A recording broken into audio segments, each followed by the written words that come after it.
Tsaritsa of Snezhnaya. What is she planning? And why does she need the gnosies? Soon, we'll have our answers. Guess this'll be the end of your journey that your brother mentioned. What is he expecting you to find there?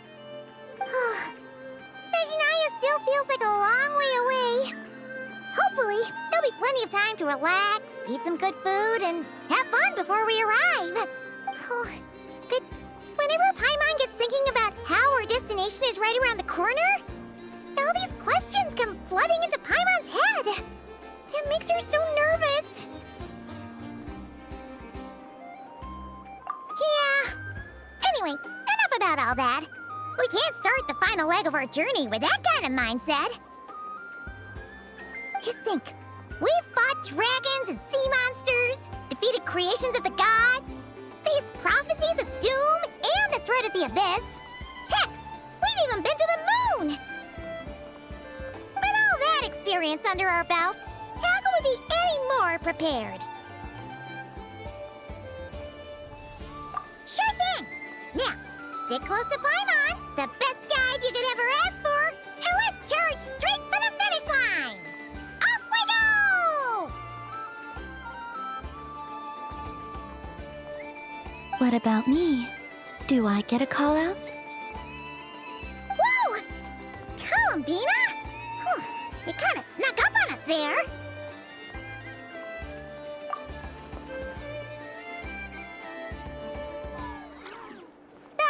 Don't look at Paimon! Paimon didn't sell you out this time.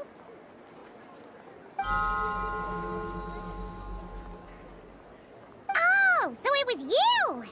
Alright, guess there's no hiding it now. All your friends have gathered at the flagship to see you off.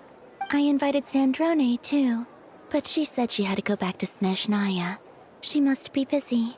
She had some nasty things to say about you before leaving. Would you like to hear them? She hasn't changed a bit. Alright, let's hear it. If they're heading to Snezhnaya, I'll bet it's to cause trouble for Her Majesty the Tsaritsa.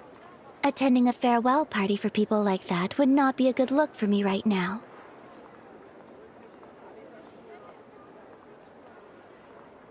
Also, please tell them not to count on getting help from a Fatui Harbinger in Snezhnaya. Our time working together was not terrible, precisely, but we're on different sides. So when you get there, don't do anything to make life difficult for both of us.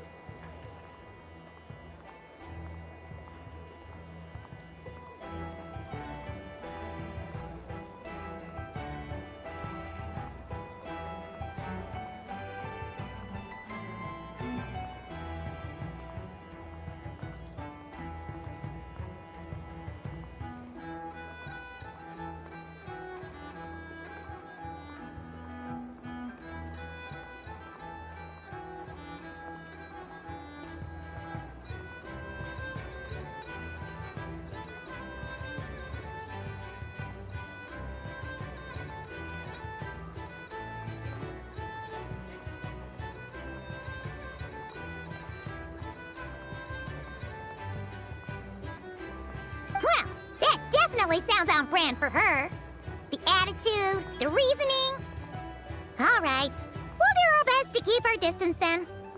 No, you've misunderstood. I think she means that she'd like you to go see her. As long as you don't make things difficult for both of you, you'll be fine. Huh. You really have to read between the lines with Centrone. Go on, get to the flagship. Everyone should be there by now. I told Lauma that you once treated me to a truly unforgettable meal. Today, I want to return the favor. It's my gift to you. It's definitely nice to be treated, but hopefully by this point, you know that you don't owe us any favors. The moon of Nodcry will always give you a warm welcome.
closer to the ones in Not Cry. You know, just minus the effects of Kulaki. That's a sure sign that we're officially in Snezhnaya now.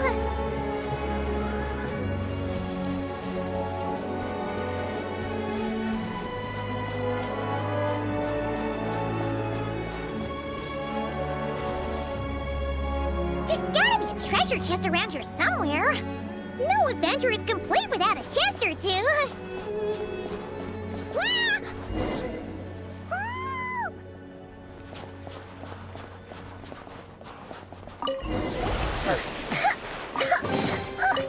Paimon got a mouthful of snow. Ooh, it's so cold. Paimon's gonna snuggle up to you for a bit to get warm.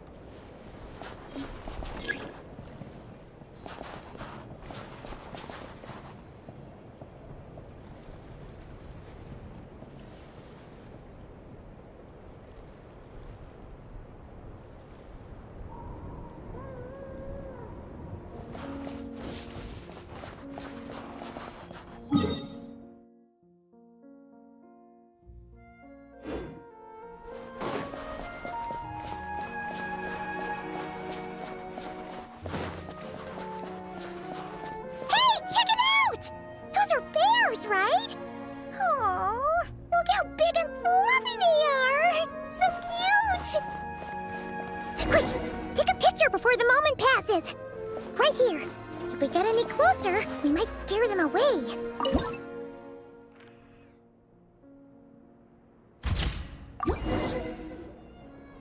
see how your camera skills are these days. Whoa, wait a sec. Paimon sees something! Come on, quick! It looks like a train carriage!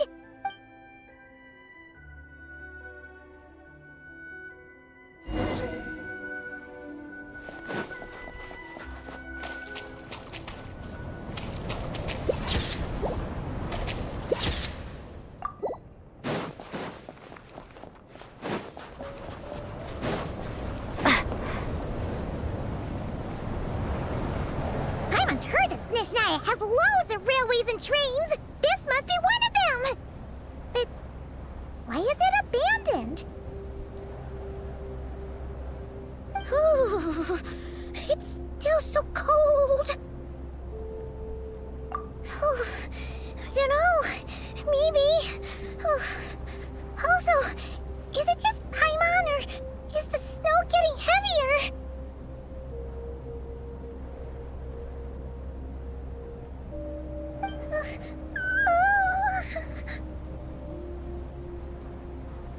Yeah, so it can't just be because of the cold. It's hard to describe, but Paimon feels so weird. She's never felt like this before. Everything feels heavy. Getting kind of dizzy, too. Oh, no need. Paimon's just feeling a little low on energy. That's all. It's nothing serious. Not worth ruining our travel plans over. Yep, sure thing. Snezhnaya, here we come!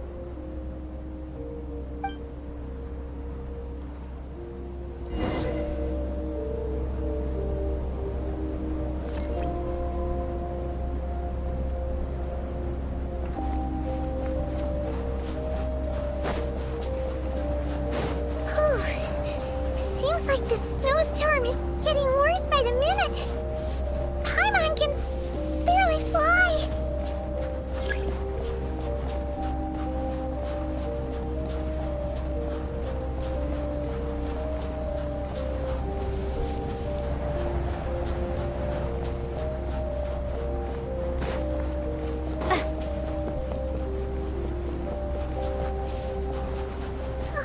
Oh, look! There's a cabin over there. Phew. Let's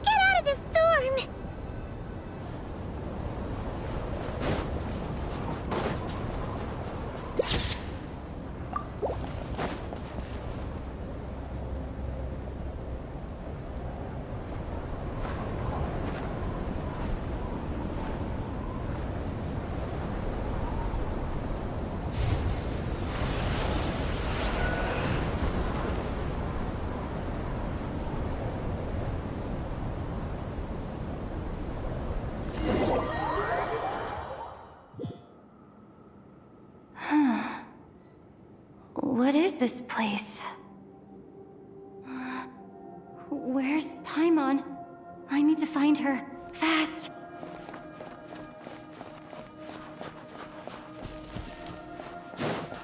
Paimon? Paimon!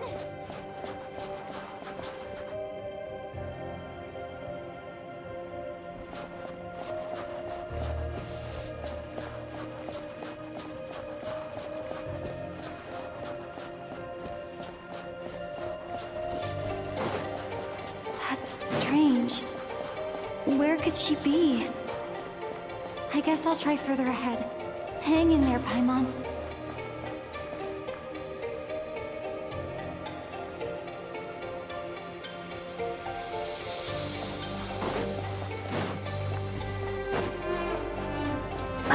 Is that a train carriage? Maybe I can get up from the inside.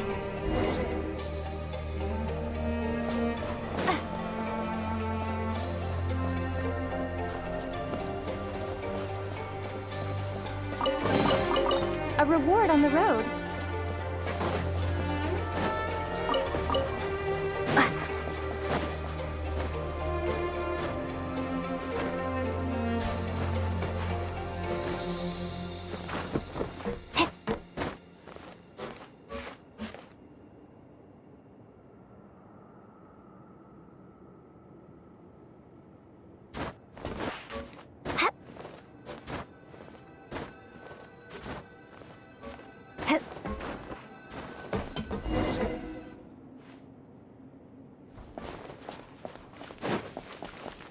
It says here, Krasnik's torch, civilian model. It's definitely getting a little warmer now it's turned on. I really hope Paimon's okay.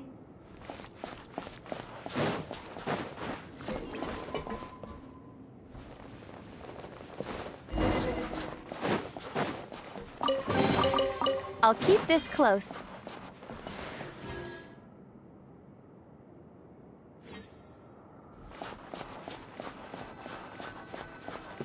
What was that strange sound? I can't tell if... Paimon? Paimon, is that you?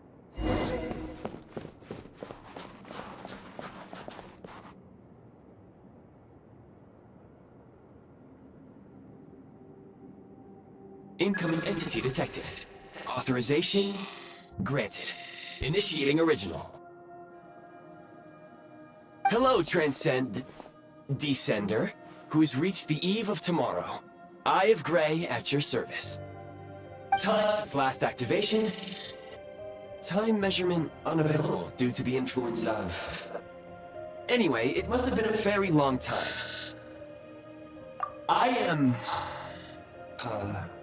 I was born to fulfill a mission. To reach tomorrow.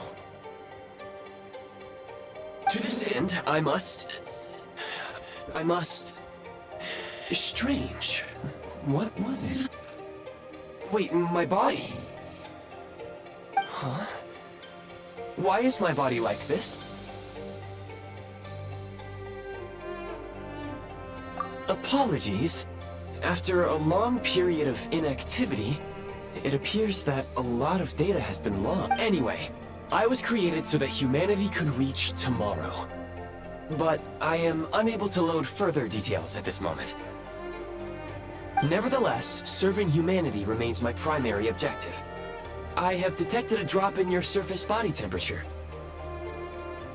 You cannot remain active in this state for much longer. In accordance with my preset programming, upon reactivation, I must ask the one who awakened me the following question. Will you accept me, Transcender? I will assist you, protect you, and fulfill my mission until we reach tomorrow.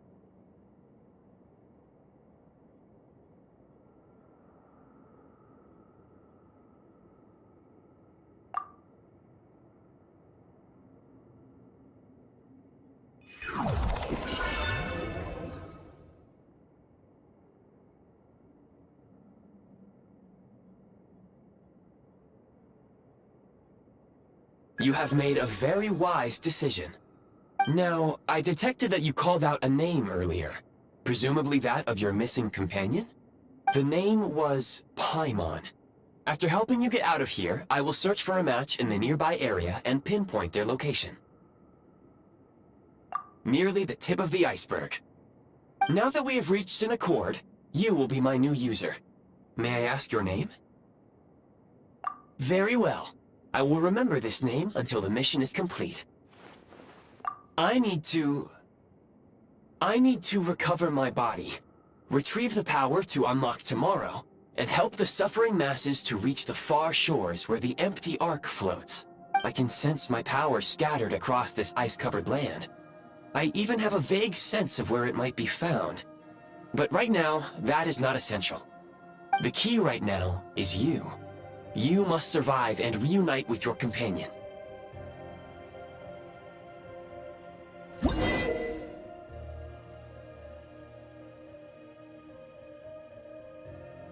You may now execute the command, Demolish. Use it to remove the Prime Ice blocking the path, and Prime Ice unit count has been updated.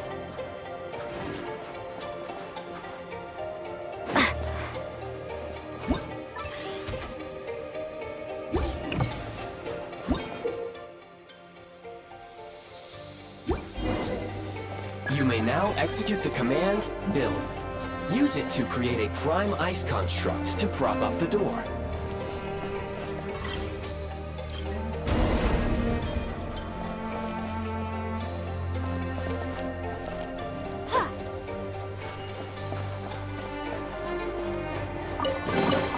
I'll keep this close.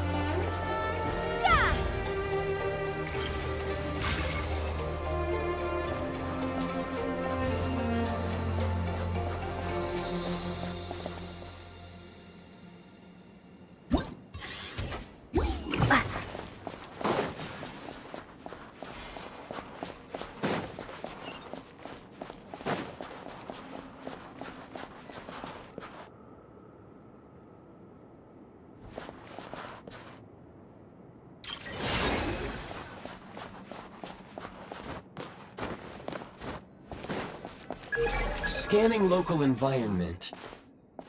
Exit has been sealed off with ice. That would not be an efficient approach. One moment. Usable construct blueprint detected nearby. You can use this to clear the solid ice ahead of you more quickly.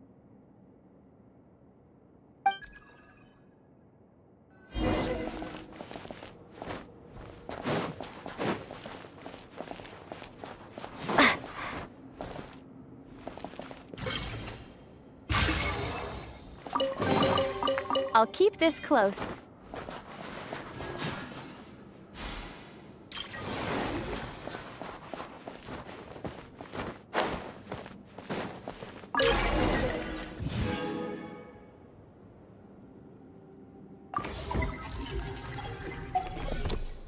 Construct blueprint added to records.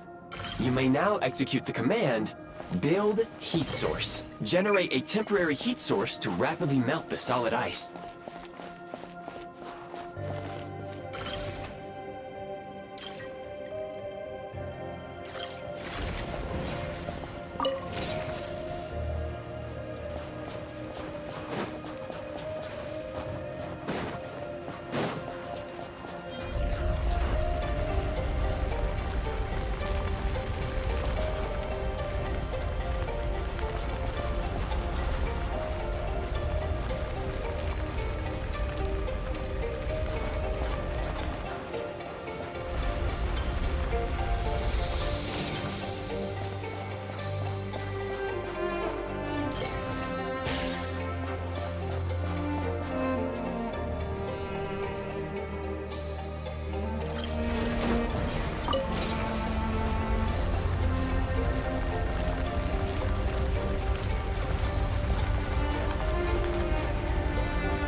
A reward on the road. My scan indicates the path is straight ahead. I recommend we proceed.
Kresnik Crystal located.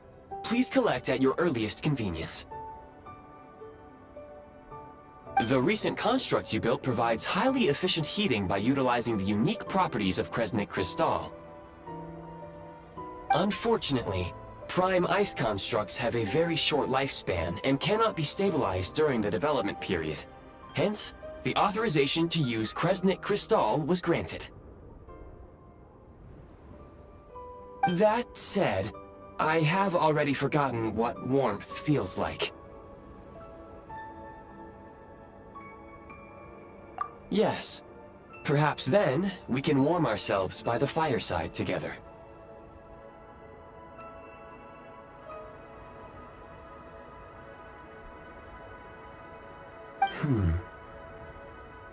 But for now, all you need to remember is this. If you collect Kresnik Crystal, I can extract the energy within and use it to maintain your body's surface temperature.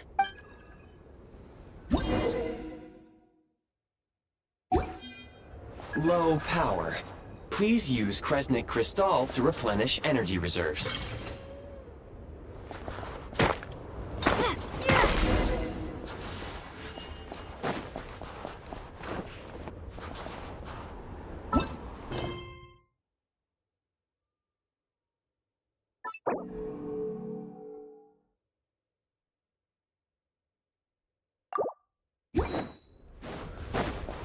Signs of physiological activity detected in the distance. It is highly likely to be your travel companion, Paimon. Go. Go now. Be reunited and sing together. May all the people be united as one. May all of life rejoice in unison.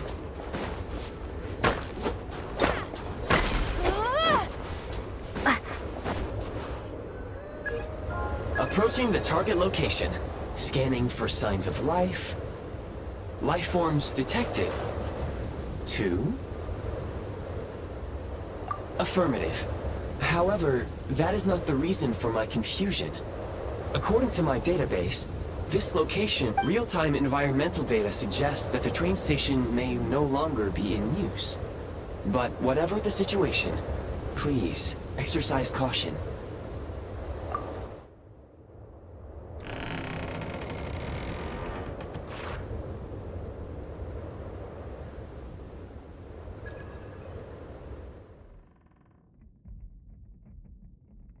Paimon!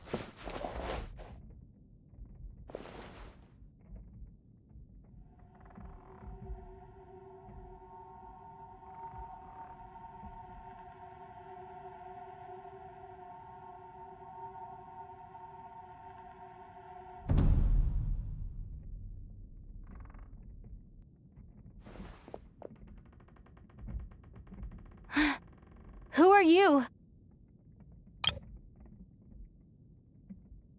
Don't worry. She's only sleeping. You must be the Traveler. She called your name repeatedly while attempting to battle her way through the blizzard. Newcomers to Snezhnaya struggle to adapt to the sheer cold at the best of times.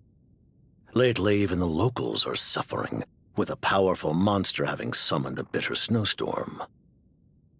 You two must be very important to one another. You should take more care not to get separated. Your eyes. Are you Conrian? There are indeed some Conrians left in this world who survived the cataclysm. But I doubt that is news to you. It would be unwise to interrogate my identity here. Focus your attention on your travel companion instead. We will meet again very soon.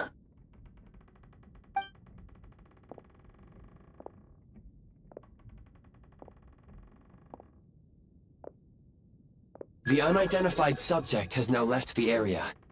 He appears to be an individual of great significance, but my search has yielded no relevant data.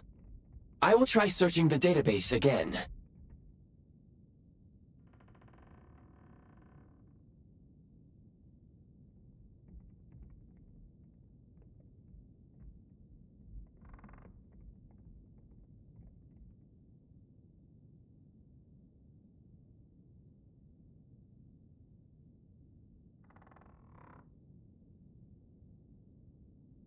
Against the odds, your companion is safe and sound. The other person even left a blanket for her.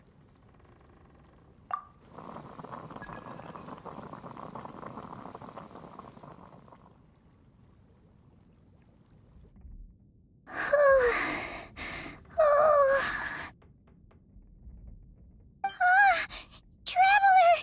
Oh, thank goodness you're okay. Paimon was so worried. She looked everywhere for you. It's okay. Take it easy. Are you feeling alright? Pretty much the same as when we first got to Snezhnaya. Paimon must have got a cold. She was feeling so faint. She just couldn't keep going any longer. So she had to lie down and sleep it off. Wait, where did the jester go?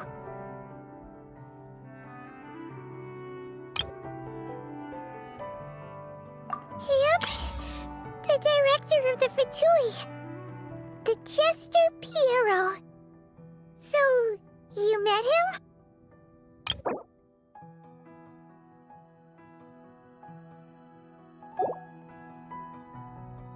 The Jester must know everything about the Tsaritsa's plans. But there's no way he'd tell me just like that. We might well have ended up clashing. Well, he was right about one thing. Right now, the most important thing for me is to take care of Paimon while she's unwell.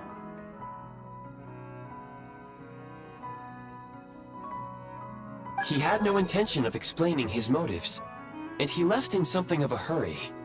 Hey! What the... Who is that? It looks like... half a pair of goggles. How amazing! A self-aware, talking pair of goggles! Snezhnaya was once the land of the Fae.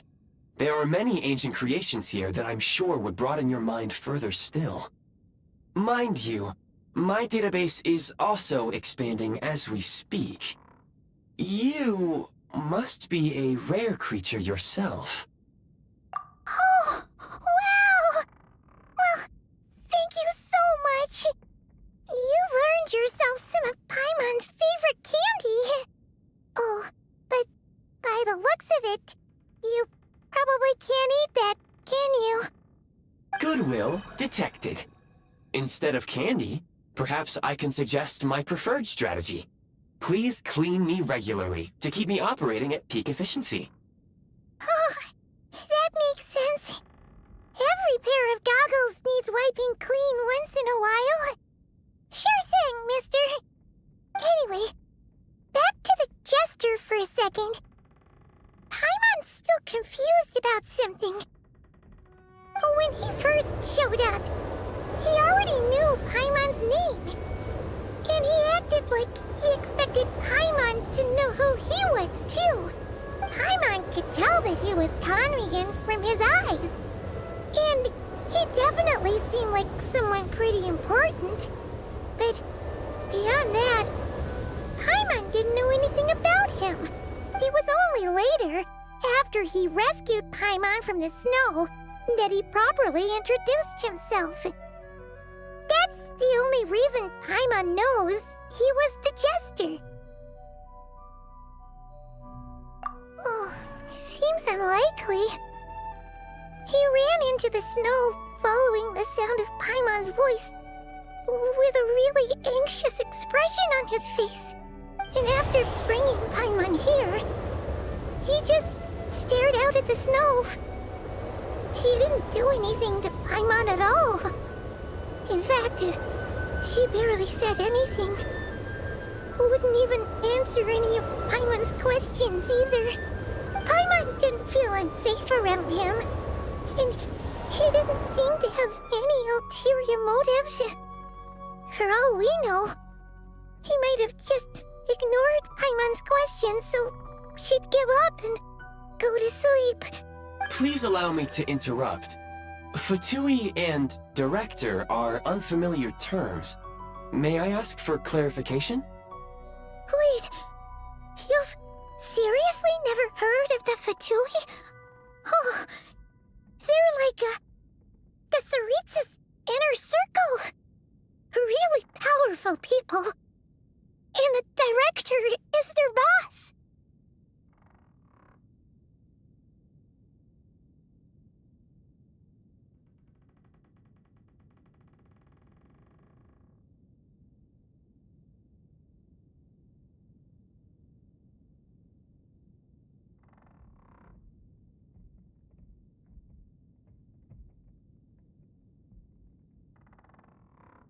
Understood.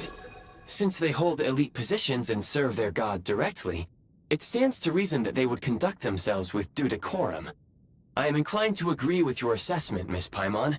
I did not detect any ill will from the gentleman in question.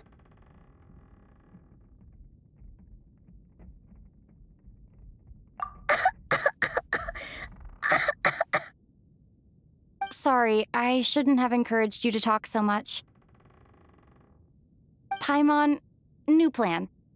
Let's get out of Snezhnaya for now. We can come back after the weather clears up and you're all better.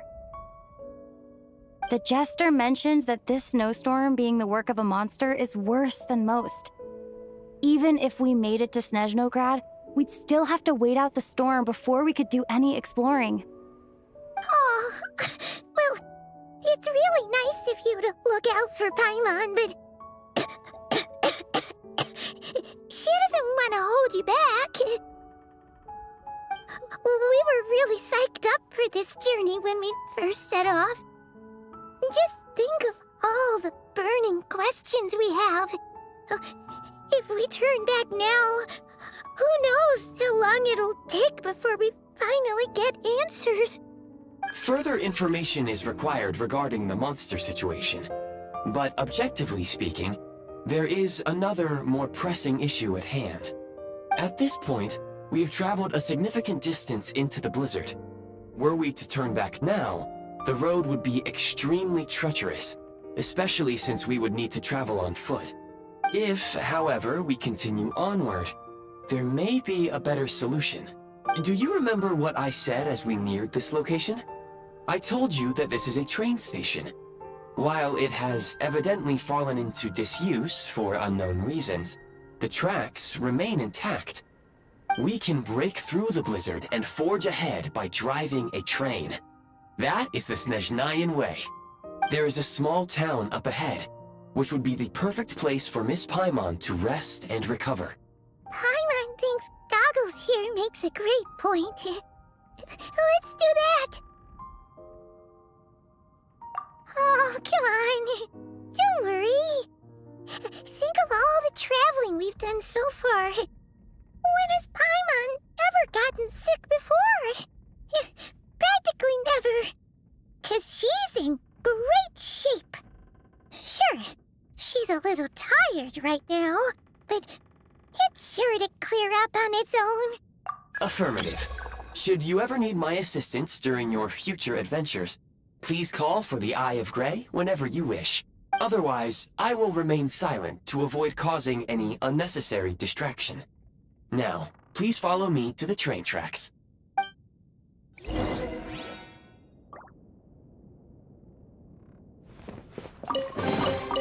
A reward on the road.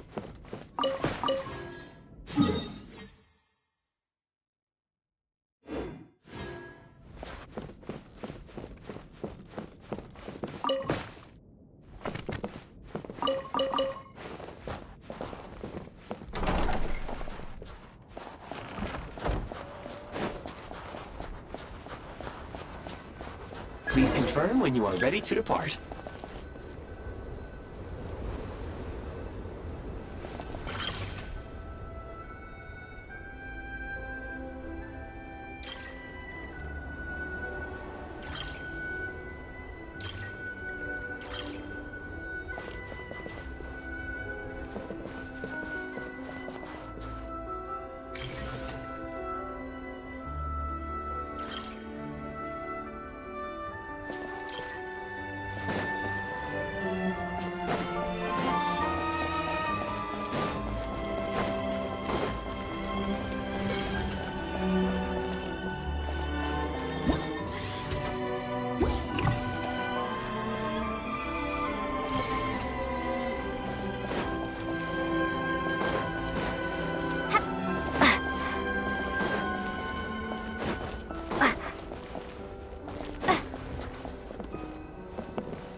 Maybe I wasn't meant for this world.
Heading north from here, we will soon arrive at... Wait, there's an error message. Could not detect clear tracks. What exactly does clear mean? Brace for impact, friends! Preparing to enter impromptu flight mode.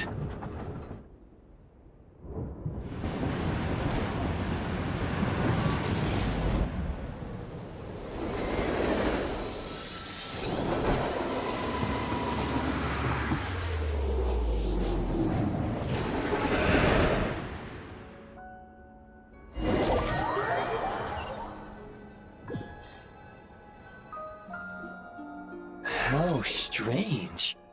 Not only was the station's status different from my records, but even the railroads and the terrain itself have changed substantially. Yeah. Thanks to your quick reflexes. My sincere apologies for putting you in danger. I'm afraid I'm as confused by all this as you are. Agreed. This is likely a consequence of outdated railroad data. The discrepancies between the old data and present reality are far greater than I anticipated. Fortunately, our crash landing has at least brought us much closer to the town. According to the data, anyway.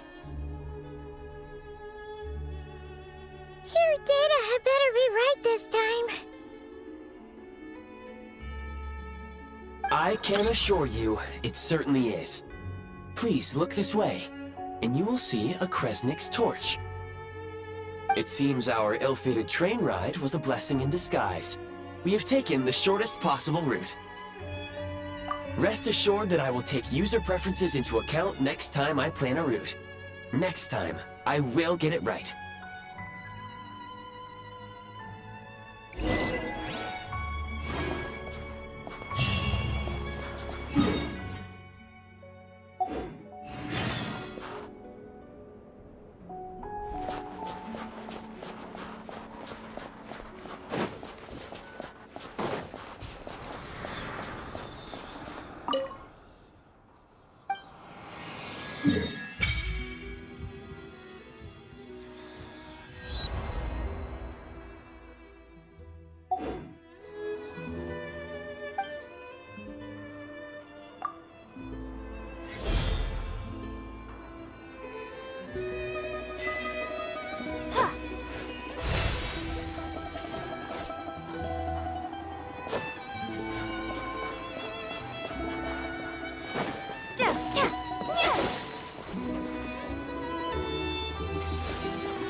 Excuse me?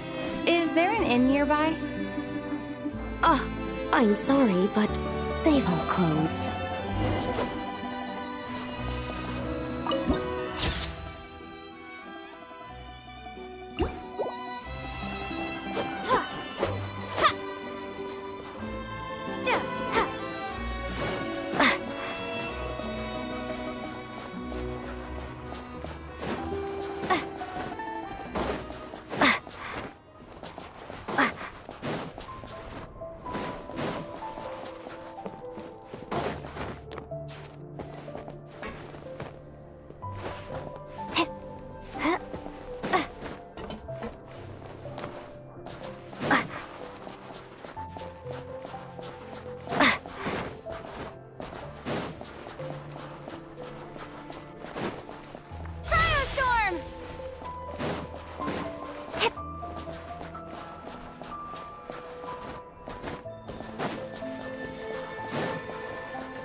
Oh, sorry to interrupt. We're looking for a place to stay. I can't even afford to warm my own house, let alone run a business.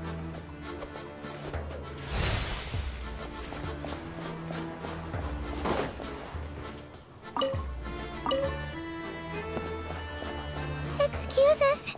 Is there anywhere we can stay around these parts? I'm afraid not. You'll have to try your luck somewhere else. All we can do is wait for the next shipment of Kresnik Crystal to get here.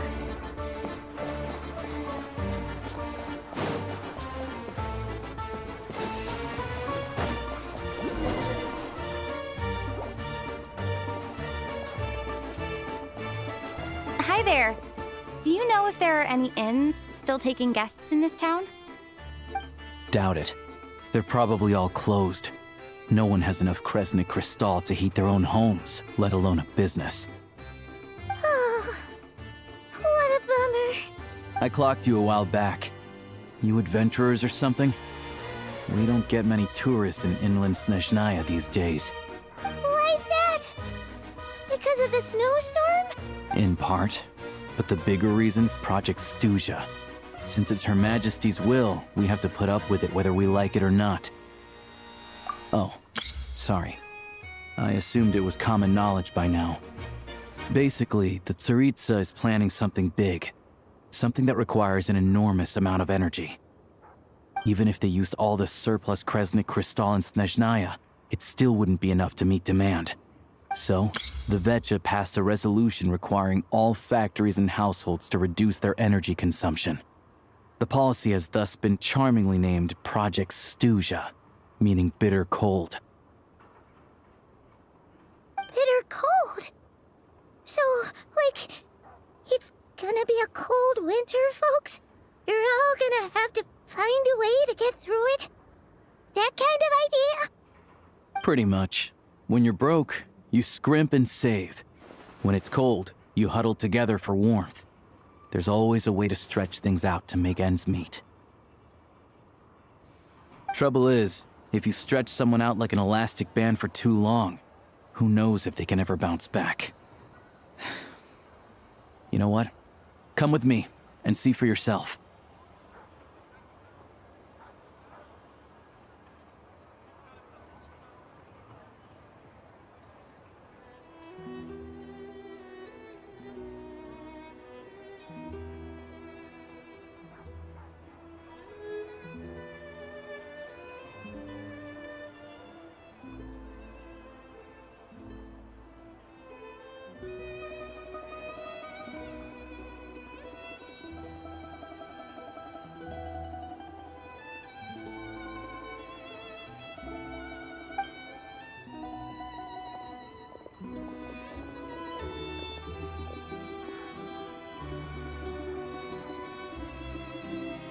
Can you please explain to me why the price of Kresnik Crystal has gone up by 1/3 again?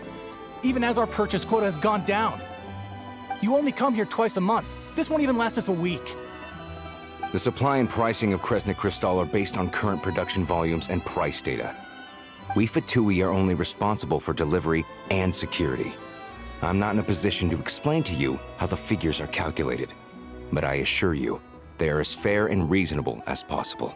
Oh, so our lives mean nothing to you? How can you expect anyone to survive a single night in this weather without heating? Since you insist on making me repeat myself every single visit, I will remind you again. There is no monopoly on the trade of Kresnik Crystal. You are free to purchase the shortfall from elsewhere on the market. What market? Nobody else is selling! And when they do, they charge 8 times the normal rate! It's robbery is what it is! Which is why the Snezhnegrad Veche passed a resolution to support border communities, without which you wouldn't even be able to buy Crystal from us to begin with. So if you're here just to argue, move aside and let the next person in line come forward. Everyone's feeling the cold here. You... All right, everyone, let's calm down for a second. A few words, if I may. We're all subjects of Her Majesty the Tsaritsa, and I'm sure every one of us is dedicated to her great cause. We all know how cold it is. And the more it snows, the harder life gets. Everyone's struggling already. Let's not make things even more difficult for each other.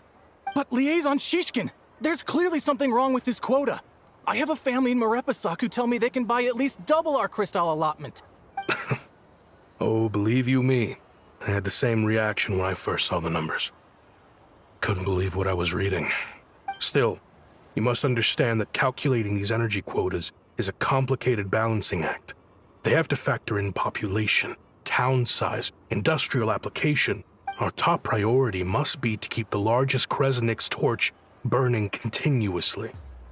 Only then can we sell the remaining Crystal for household use, and in doing so, we must make sure that everyone is treated fairly. As our Fatui comrades said, they are only responsible for delivering the goods. They need to keep accurate records, and they do not have any authority to modify the rates or quotas. That's right. Our duty is to do things by the book.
Tell you what, listen. I know how anxious and upset everyone is. As a matter of fact, I was just discussing it with the mayor. What we can do is open the lower combustion chamber of the Kresnik's torch to the public. You can come to me directly to register, and I will allocate time slots accordingly. I can't guarantee there'll be ample energy for household use. We can at least make sure you'll be able to boil water and cook food each day. Let's hang in there and make this work together, all right? Fine. I don't see any alternative. So, this is Project Stuja in action, huh?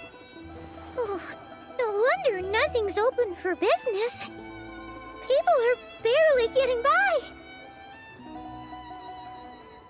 You were looking for an inn, right? For your, Fae friend? Oh, Paimon's not a fae. Just Paimon. She must have caught a cold or something. We only just got to Snezhnaya, and we're still getting used to the climate. I have a small place in Stratomoros. I don't stay there very often, though, so it's pretty basic. But if you're not picky, you're welcome to rest there for now. It's not much, but I've got blankets and a warm fire. Are you sure? Oh, that's really kind of you. All right, then. This way. Hello, I'm Alosha. I'm a hunter. Though, if you've talked to any highwaymen, you might have heard a different side to my story. But anyway, let's keep that between us for now.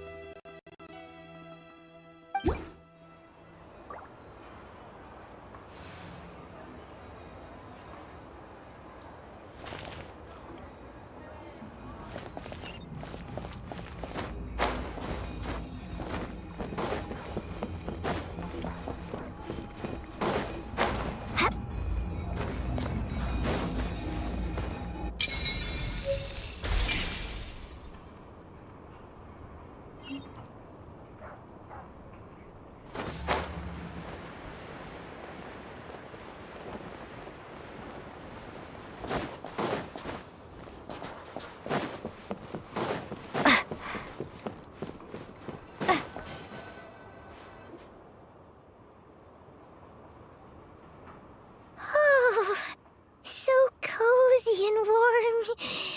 Paimon's getting nice and toasty. Oh, wait. Paimon only introduced herself so far, didn't she? This is Paimon's best friend, the Traveler. Good to meet you. I'm Alosha. Most travelers find the Snezhnayan climate to be a shock to the system at first. But as long as you keep yourself warm, you should be fine. Still, you should keep an eye on your condition. When people are too quick to dismiss a cold, it can easily end up turning into something more serious. Don't say that. Paimon's too young for chronic health issues. They aren't in town right now, and they won't be back anytime soon. The train station has been closed ever since these power shortages began. I do a lot of hunting, so I spend most of my time exposed to the elements. But even the animals wouldn't survive long in a storm like this, let alone a hunter. Nothing to do but sit tight in town until the weather improves.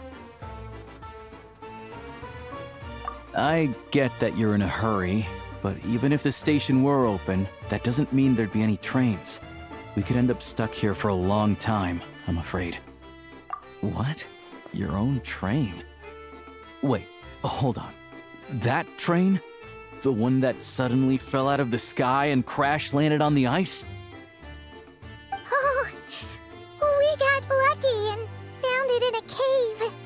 Oh, then our luck ran out and we had a little accident.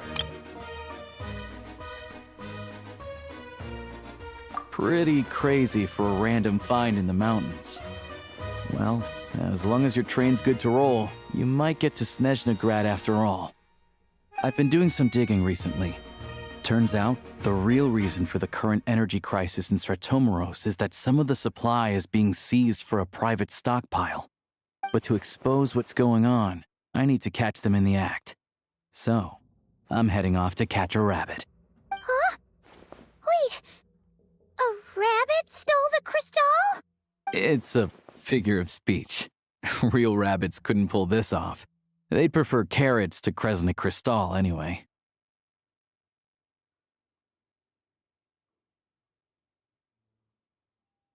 Shishkin, Mr. Positive Attitude, let's all get along now, shall we? Him? Really? Paimon never would have guessed.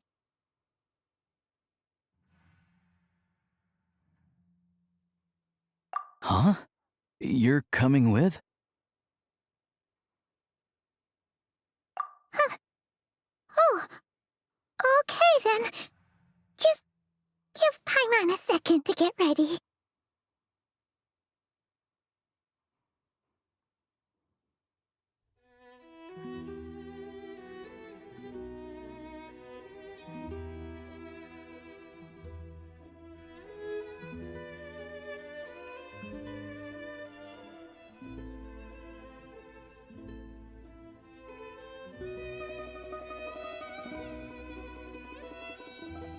Alright. Guess there's no point pushing myself. Paimon will stay here and hold the fort then. Be careful, you two. Oh yeah, there's one more introduction to do. Tagarin, get in here. Oh, a doggy.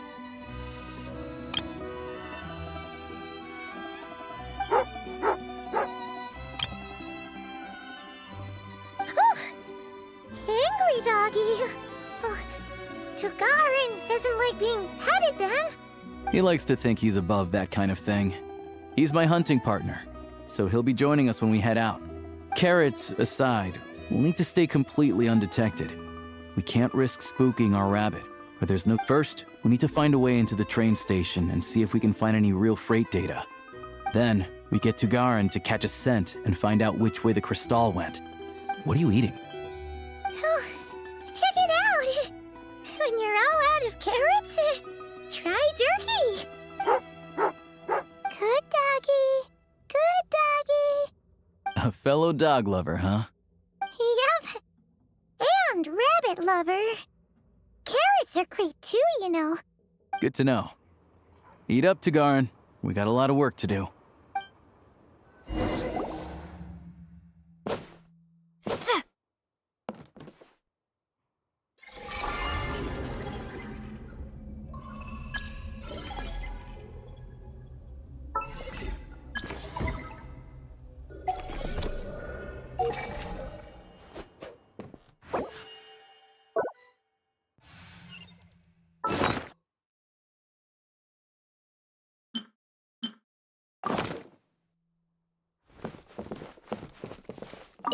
Paimon's just gonna stay here and get some good rest. You guys, be careful out there.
Wait.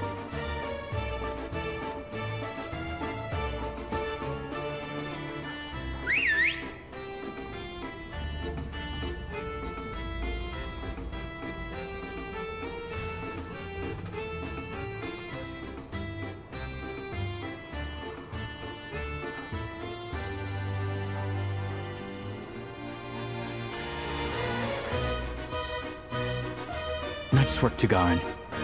Come on, we'll go around.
This way.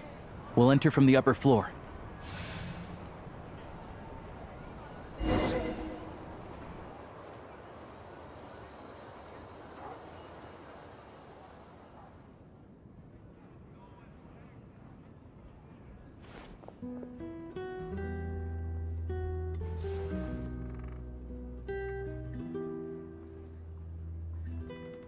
There we go. A freight list. Straight from the Fatui. So Shishkin won't have had the chance to doctor the figures. Looks as new as the day it was printed. I guess no one bothers reading these unless they have ulterior motives. Yeah, this is all we need. Come on, let's get out of here, then go track down the Crystal.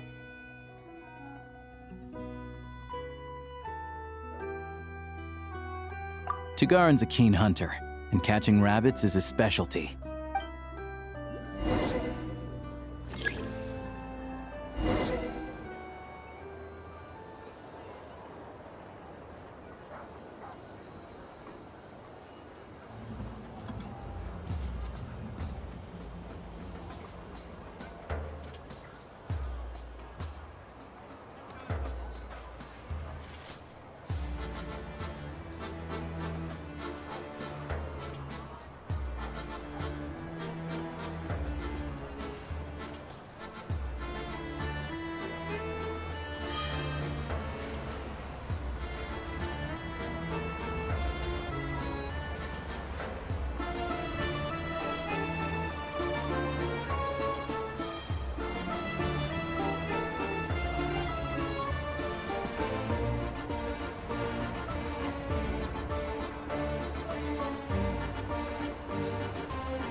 Anywhere there's a stove, there'll be the scent of Crystal.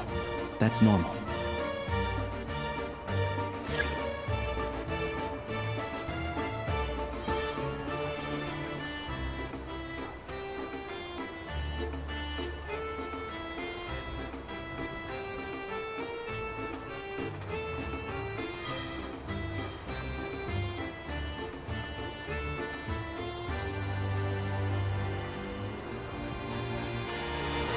But if he picks up the scent of Crystal somewhere and there's no stove around, that's how we know something's up.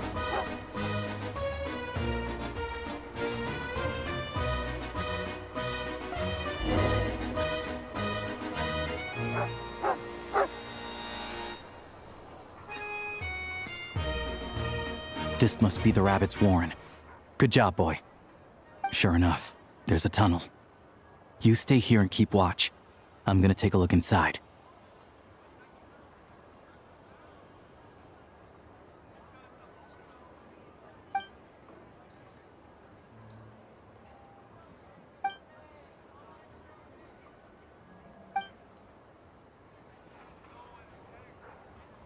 Thanks for looking out for us. Things are getting tougher by the day. No need to thank me. It's my pleasure. Sure as Her Majesty the Tsaritsa watching over us, every sacrifice will be worthwhile. Let's grit our teeth until the blizzard passes. These days of hardship will be over soon. Maybe for everyone else, Liaison Shishkin, but for you, the hard times have only just begun. Huh? Who are you? What's the matter?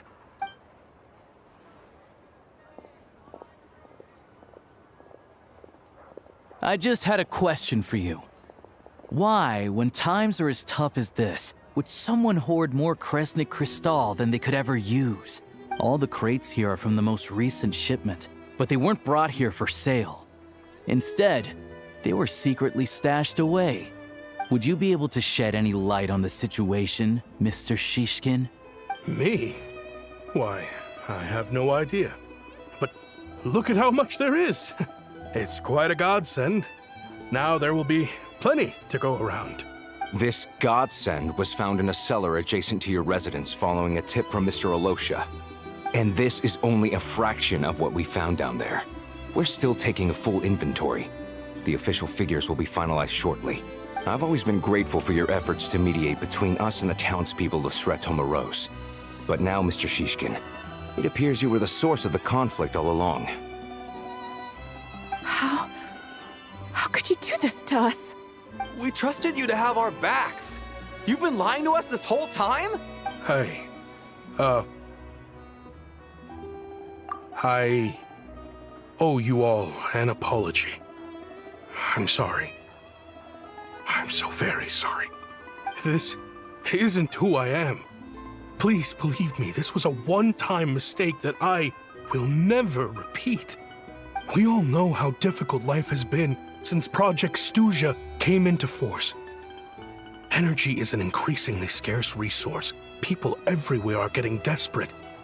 But some places have been hit harder than others. I grew up in Alatir, a small village with no train station. Deliveries of Kresnik Crystal have ceased there entirely.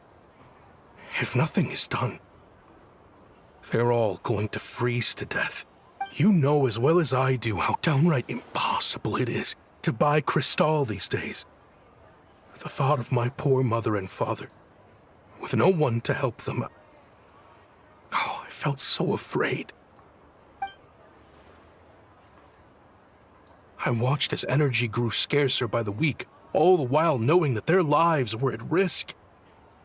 Then one day, I looked at the Crystal shipment in front of me, and a terrible, selfish thought entered my mind. Looks like I'm just not cut out to be a criminal. I'm so sorry. Once the Fatui have finished their count, you'll see that the numbers match their waybill.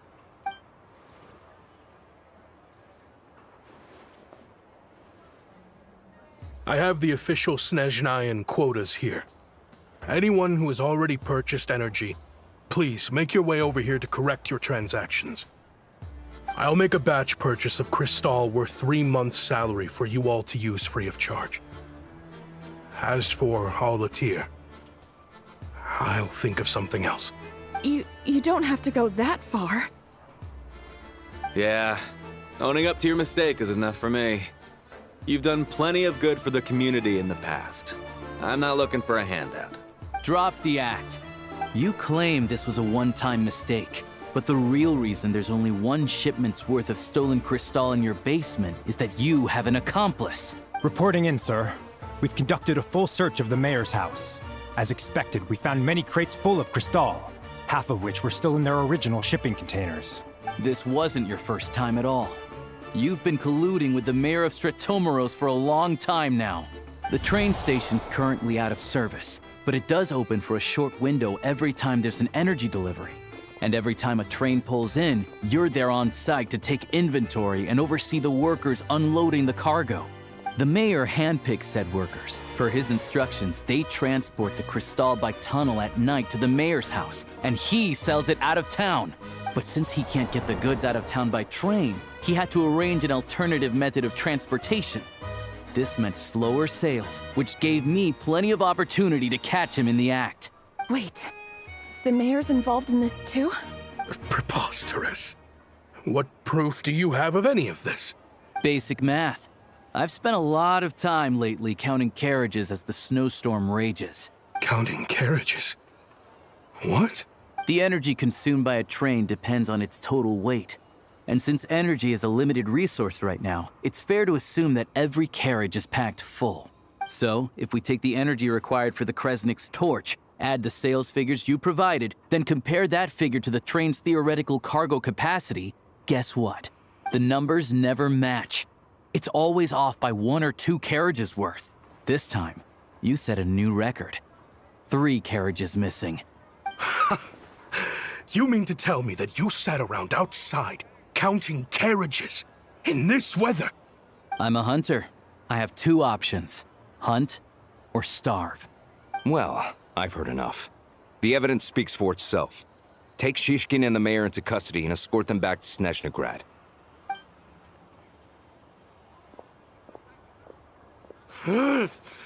You cocky little brat! Ruining my business! Just you wait.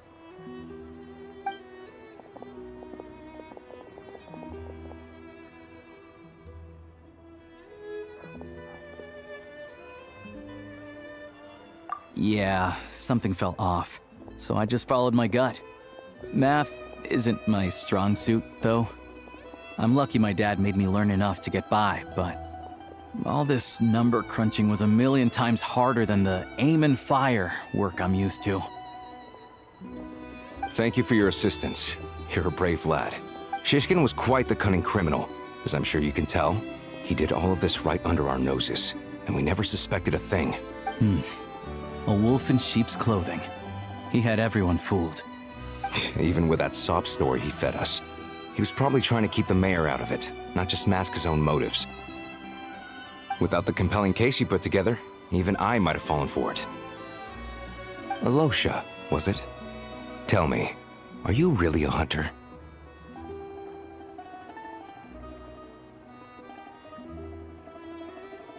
We can go find some wild animals if you want. I'll fire off a couple of shots, and you'll see whether I'm the real deal. I didn't mean to cast suspicion on your identity. It's just... well, I'm sure you've heard of the Rokot. Recently, they've been recruiting people with your kind of talent.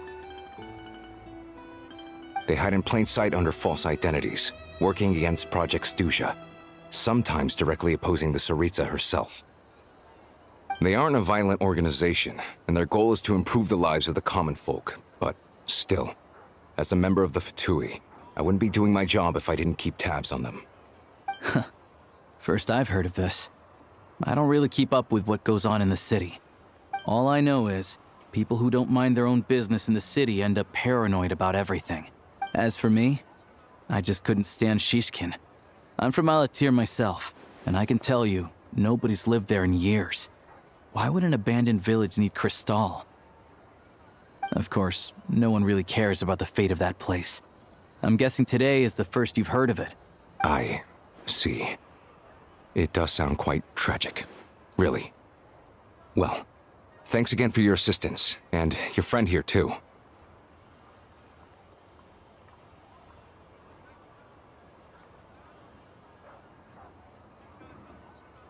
I will report this incident to Snezhnograd. The Fatui will take over energy distribution until new officials are appointed. We'll also ensure that the train station resumes normal service as soon as possible. Looks like it's my turn to brush up on math now. I never liked it as a kid either.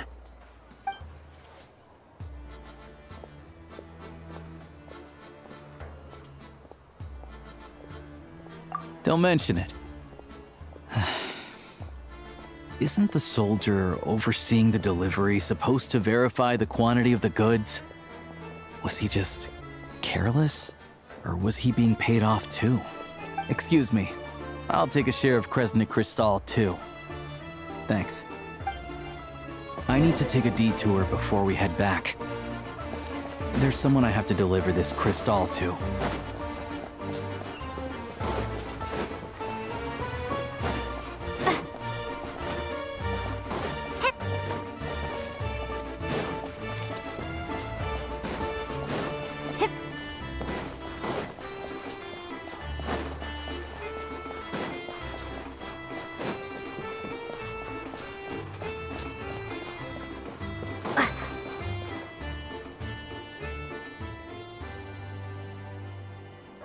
hang tight for a moment. This old lady, she doesn't really know who's who anymore.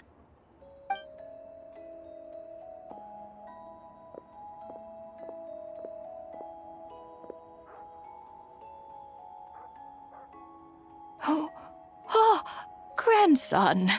It's so cold today. You must be freezing. Ma'am, it's me, Alosha. Alosha? Alosha who? You know me. I came by earlier today. Cleaned the ashes out of your stove, gave you some warmer bedding, and washed your back.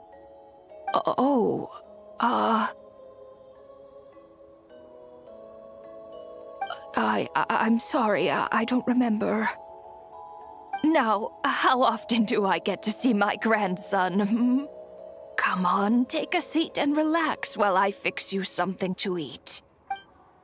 It's okay. You just rest. I'm fine. Oh, you. It's nice to come and visit your old granny once in a while, isn't it? Sretomoros, a good town. All sorts of things to do and people to meet. And the local officials are good to us. Sit down, come on, take a seat.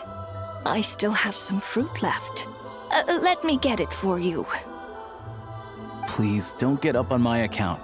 You need to rest. Where's the fruit? Right under the basket by the door. Or maybe it was on the bedside cabinet.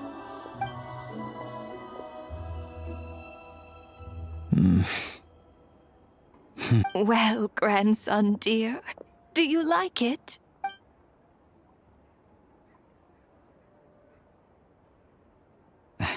Very much, ma'am.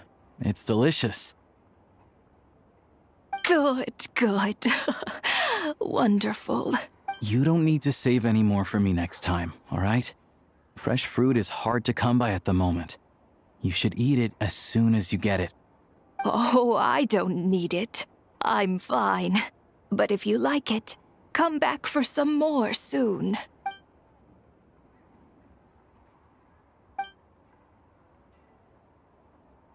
Some kind soul must have given these to her. But she always saves the nicer things for special occasions. I met her at the market back before her health began declining. She was a lovely old lady. We're from the same hometown. Not many people have heard of Alatir. And if they have, it's usually for all the wrong reasons. Now that it's an abandoned village, it's rare to find anyone who shares fond memories of our hometown. I first learned of Sretomoros' energy supply problems from a passing comment in one of her letters. The town's been in decline for a while now.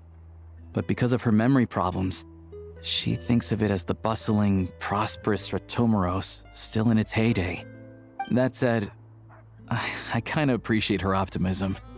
There's not much of it going around in this world of ice and snow. It's fine. Everyone grows old. In Snezhnaya, some people believe that in your final moments, you'll sense a familiar presence by your side.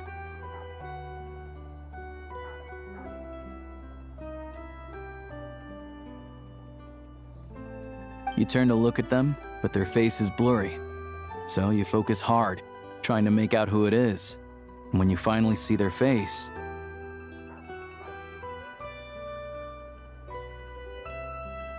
the Grim Reaper reaches out and takes your life. She still calls me grandson, though. So at least I'm not a blurry face in her world just yet.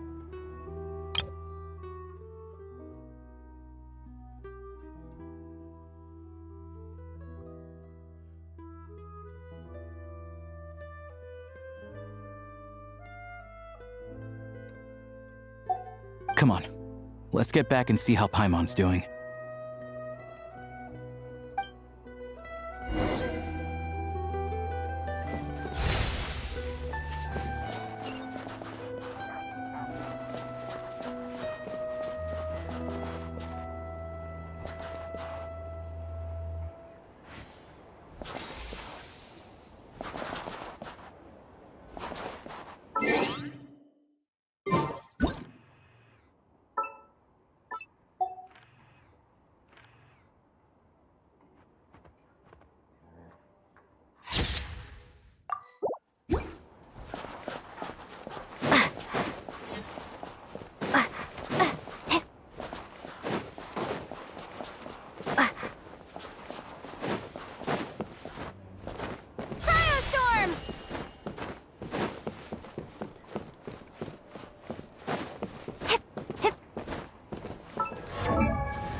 Paimon, we're back.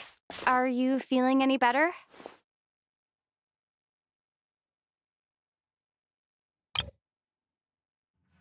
Yep. Paimon's not cold anymore. But she's still a little dizzy. Flying probably isn't a good idea right now. Paimon might lose her balance. But Paimon's sure she'll be fine. It's probably just from getting hit on the head by that pile of snow when we first arrived in Snezhnaya. Her complexion's looking much better. Let's keep an eye on her. Sure. But enough about that. How did everything go on your end? Are you all set? Did you have any trouble? I'll explain. It's a bit of a long story.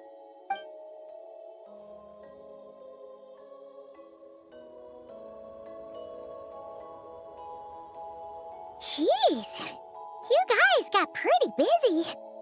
Sounds like the liaison officer and the mayor were running quite an operation. So, you said the train station will open again soon, right? Yeah. Well, enough to survive at least. Project Stuja isn't going away anytime soon. Don't know. The goal of Project Stuja is to gather energy for the Tsaritsa, but no one knows where that energy's going. The thing is, we were told that the project would only last for 6 months, but time and time again, they keep extending it. Extending it? Does that mean the Tsaritsa's plan isn't going very smoothly? That's what everyone suspects. In principle, any proposed extension needs to pass by majority vote in the Snezhnegrad Veche. But even though opposition has been growing, any detractors end up caving in to political pressure from the rooster, Pulcinella. He's the chair of the Snezhnegrad Veche and a key figure in the voting process. He has the backing of many powerful and influential people. How come the Fatui are picking on ordinary people even here in Snezhnaya? I don't see it like that. Fundamentally, the Fatui will always think and act in the Tsaritsa's interests, but that doesn't mean they don't care about the plight of the common folk. The only reason Sratomiro still receives Crystal shipments is because of a relief proposal put forward by the Rooster himself. Then there's the Fatui soldiers providing support in every corner of the nation. Even the Northland Bank provided some mora for disaster relief, and they're as conservative and indifferent as they come. It's just that the rich and powerful in their fancy palaces live in a completely different world from us. There's always going to be some conflict when those worlds collide. Yeah, well, even though we all believe in Her Majesty the Tsaritsa, there are still many differences of opinion on how best to tackle the big issues of the day. Regular folk don't have an easy way of getting their voices heard in Snezhnegrad, while the rich and powerful are either unwilling or afraid to speak out for all sorts of The Rokad provides the disaffected with false identities and an outlet to vent their... Of course, an organization like that exists in a gray area. The moment the Veche think they've crossed a line, there's sure to be a crackdown. But so far, they've been doing their best to help the common folk. Like us, don't you mean? You didn't hesitate to join in. You're not new to this, I can tell. That's because we're adventurers. It's our job to help people out with commissions and get to the bottom of things. Sounds like we're going to get along. So, what's your business in Snezhnegrad? Aside from taking your friend to see a doctor, of course. I want to meet the Tsaritsa. It's complicated. I've had run-ins with many of the Harbingers along the way, and I really need to know what the Tsaritsa is up to. Her ultimate goal, what the Gnosis mean in all of this. Since I've made it this far in my journey, I have to find the truth, whatever it takes. Wait, so... No way. Are you who I think you are? Sounds like you've heard of us then. We're getting more famous by the day. I didn't realize I was in the company of giants. Honestly, we're all as curious as you are about what the Tsaritsa's planning, and why it has to involve us freezing to death in the snow. But getting in the same room as her won't be easy. The common folk aren't permitted to meet her at the best of times, and right now, she's probably not even in Snezhnegrad. Word is, she's heading east on a campaign to slay a monster. Yeah, so you've heard of it. A wild, unpredictable monster with the power to summon snowstorms. It also absorbs everything around it into its body, so it's growing constantly. Now, it's so big that the Tsaritsa has deemed it the #1 threat. Luckily, as it grew, it became increasingly less mobile, so it doesn't pose an immediate threat to this town or to Snezhnegrad. I'm sure that Tsaritsa and her personal guard, the Druzhna, won't have any trouble defeating the creature between them. It's just a question of how long it'll take.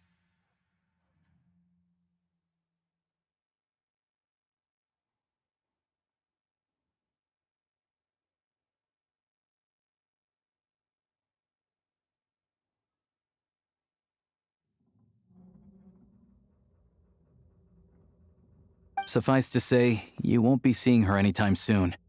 You'll have to wait until she gets back. Fair. Well, the Fatui will be taking over management of the train station for the time being. Once it's open, we can see about getting your train towed to the station. Whoa! That's gotta take a lot of manpower. Are you sure we can talk them into it? The Fatui aren't exactly spotless in this whole mess.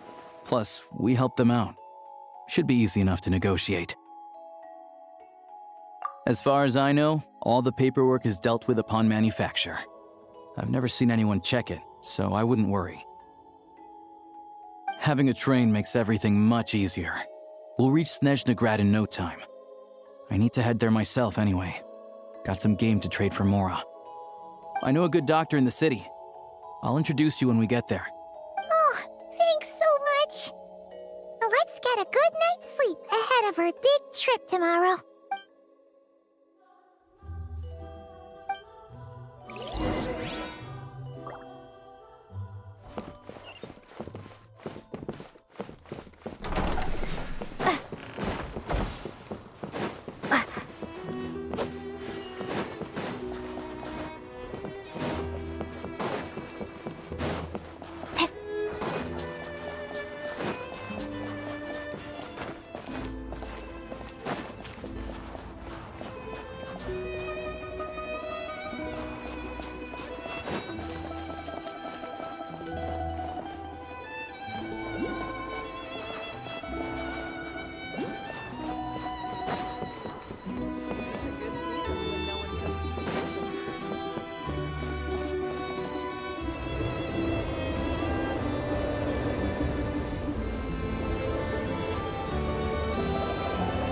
Drive carefully, all right? You don't want to end up in this situation again. Also, I don't think I've seen a train like this before. Is it a new model or something? Not a fan of small talk, are you? Anyway, take this. It's an up-to-date map of the Snezhnayan rail network. All the track switching is automated, so as long as the train's moving, you don't need to worry about collisions or anything. We'll leave you to examine the train's conditions yourselves. Fingers crossed nothing's broken. I doubt Sratomaros has any engineers with experience working on this model. Shouldn't be a problem. Thanks for everything. All right then. Have a safe journey. And make sure to check everything's working before you set off.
like our destination settings have been applied. Let's give this thing a final once-over and then head out. Goggles, your time to shine. Affirmative. Running vehicle diagnostics. What's this? Engine, green. Wheels, green. Frame, minor damage, but no impact on function.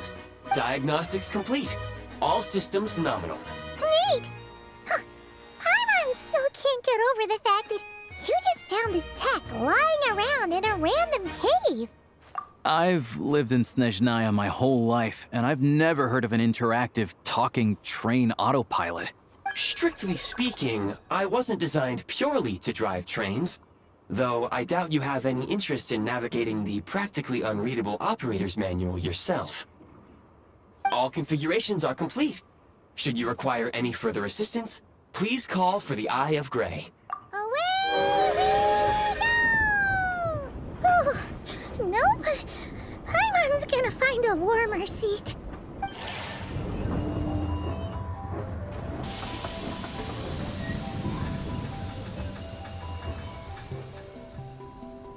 Huh?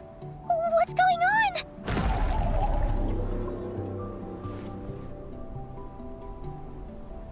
Oh no.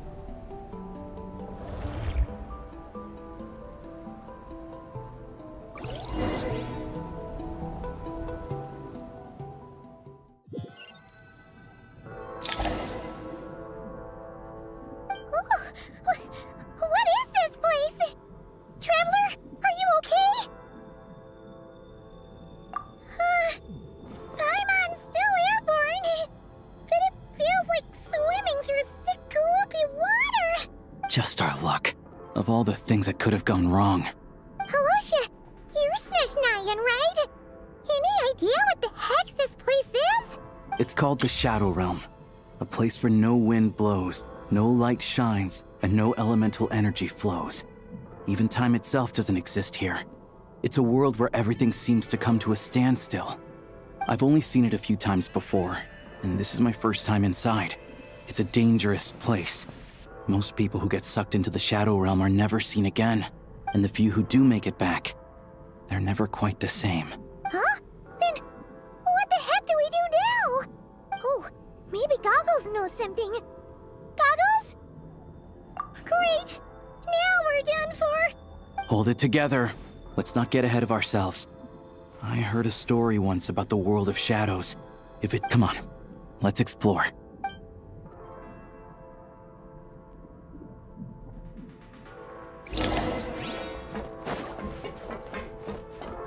Look at these Fatui! It's like they've lost their minds! Their shadows have been devoured. They're no longer amongst the living.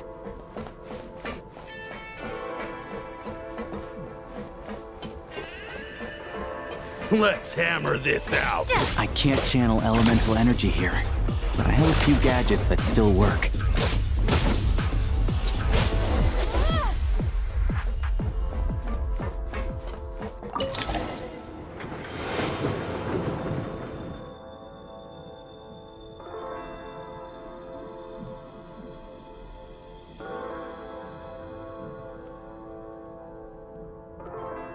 Wait! What's that blue thing? Is that... Goggles? Guess we'd better find a way over.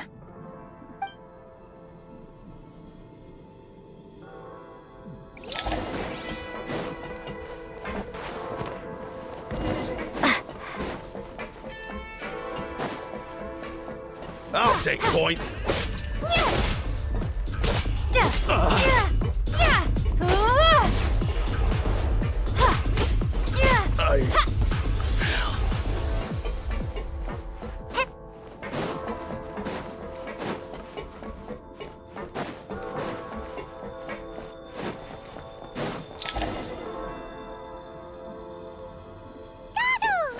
Hello.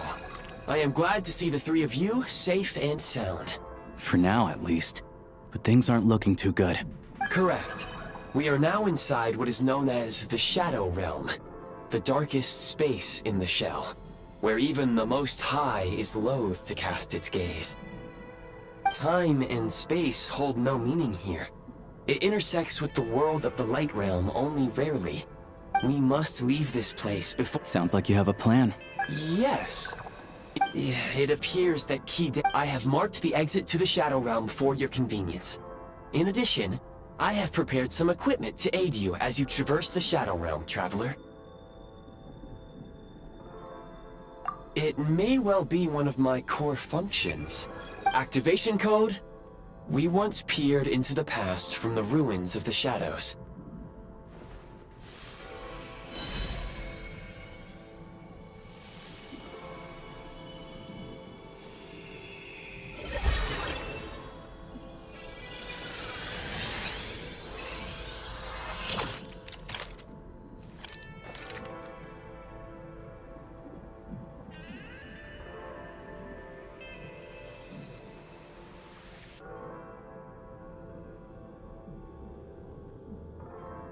Whoa!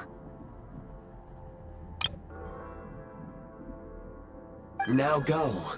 Arm yourselves with weapons of the spirit. Bring down the walls of the stronghold, and extinguish the flaming arrows of the wicked.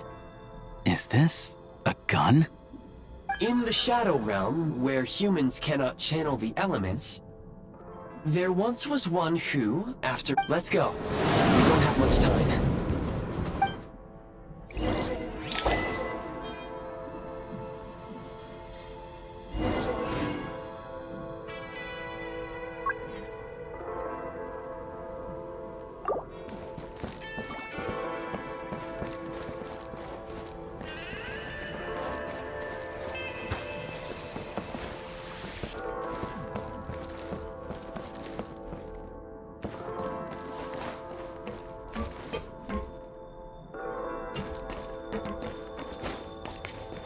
When you encounter small obstacles, you can simply clamber over them.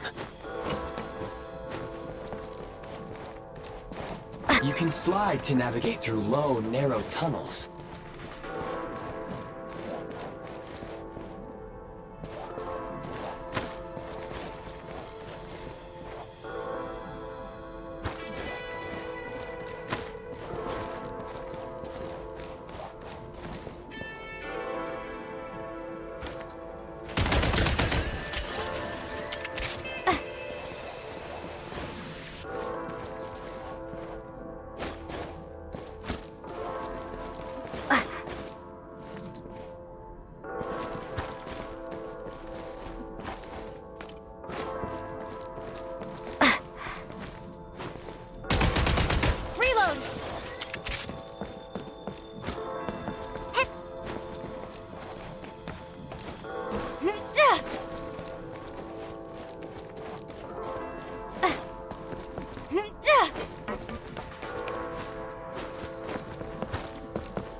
obstruction ahead. You may be able to use the explosives nearby. Shoot the explosives to detonate them and clear the path. Since elemental energy is unavailable in the Shadow Realm, for long-range targets, try using the scope to line up your shot. Many hostile units approaching.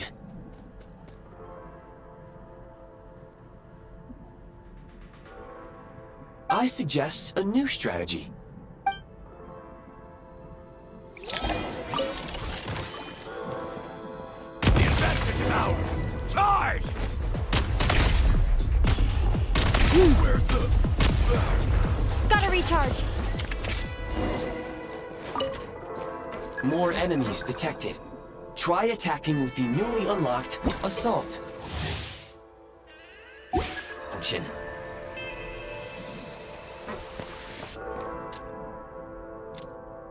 Switch mode. Charge. Defenses have been breached! It's over.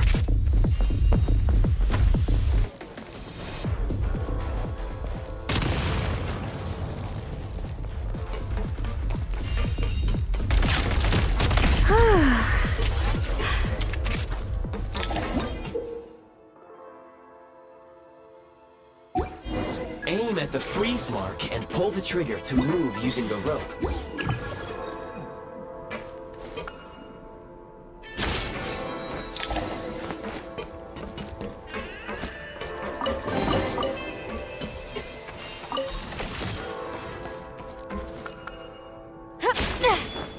The advantage!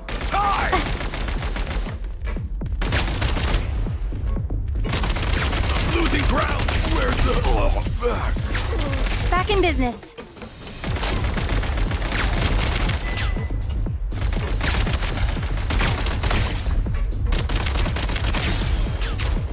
Some supply points can restore a small amount of stamina. Press on.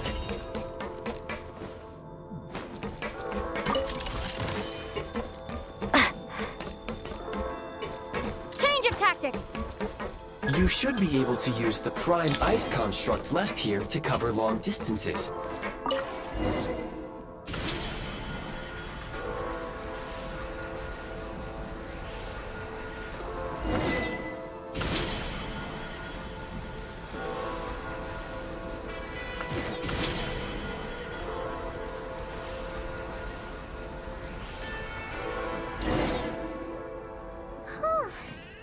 How do we get over there now?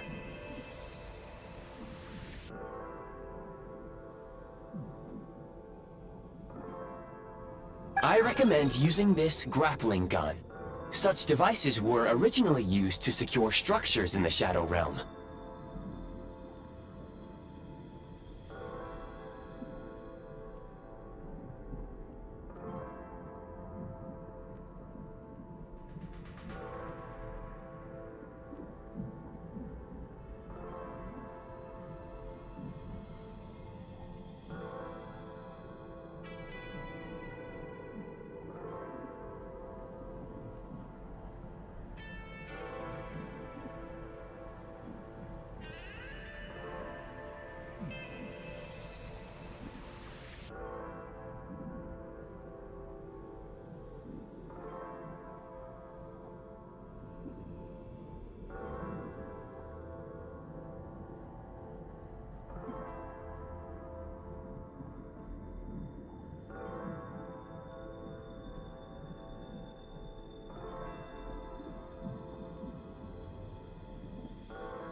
If you detach the connected hook, the grappling gun will... Okay.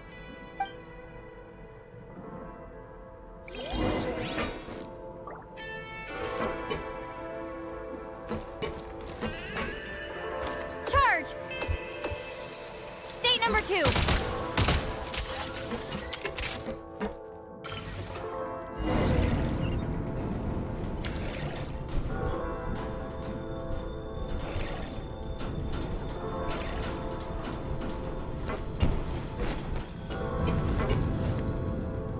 Take great care.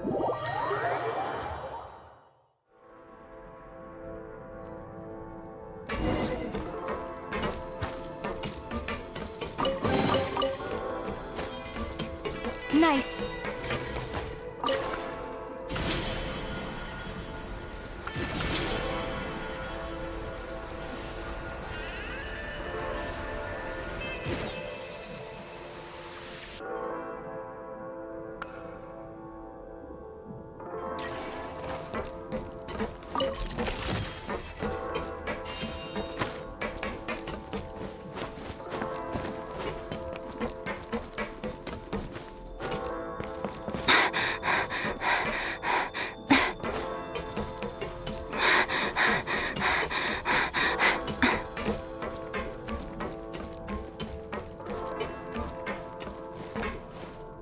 Sprint at the prime ice launcher to reach high places with ease.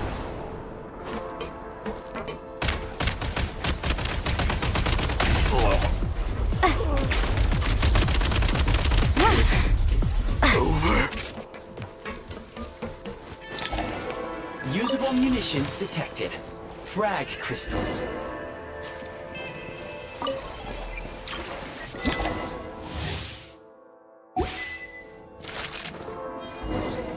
Back in business.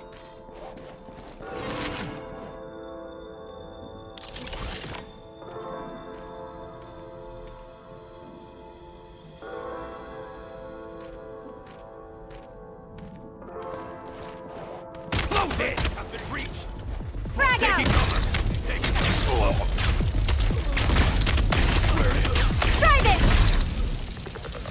Back in business.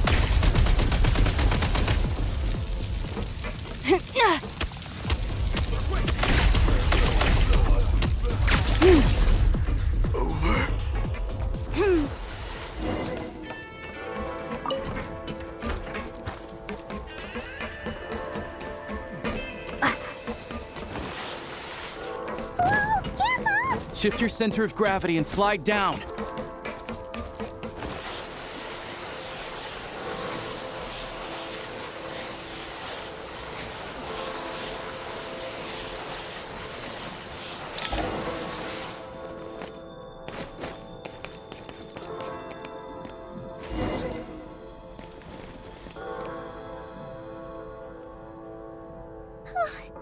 How much longer is this gonna take? The exit is right ahead.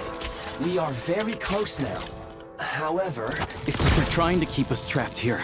That platform and the carriages are swarming with undead Fatui. Guess we gotta storm through.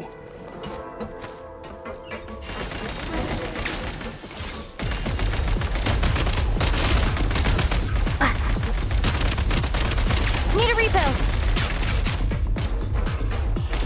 Light him up.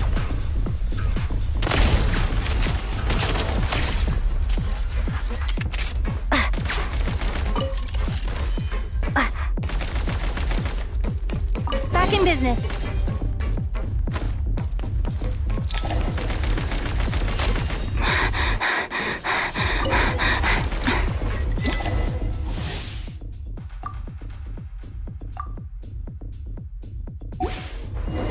you may find switching to assault mode makes your attacks more effective.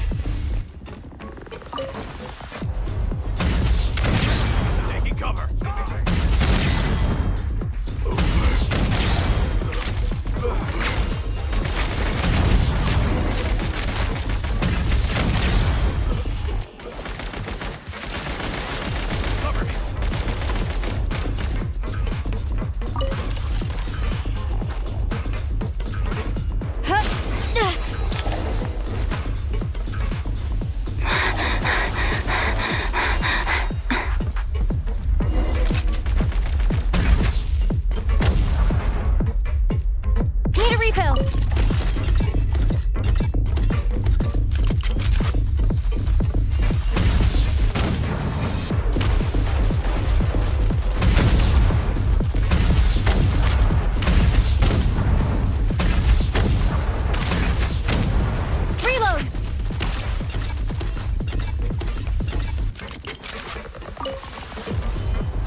Looks like the Shadow Realm is about to sink back down into the depths.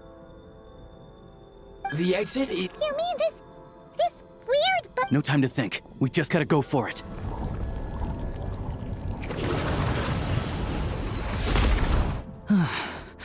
Looks like I was right.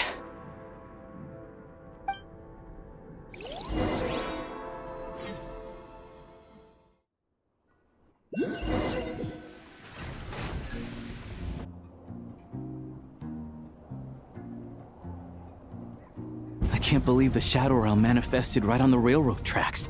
It's almost unheard of. Lucky we made it out. All thanks to you and that awesome gun. Ah, so you have heard of the Golden City before? Yeah, it came up a whole bunch in Nokrai. You're a pretty neat surprise in that sense, aren't you, Goggles?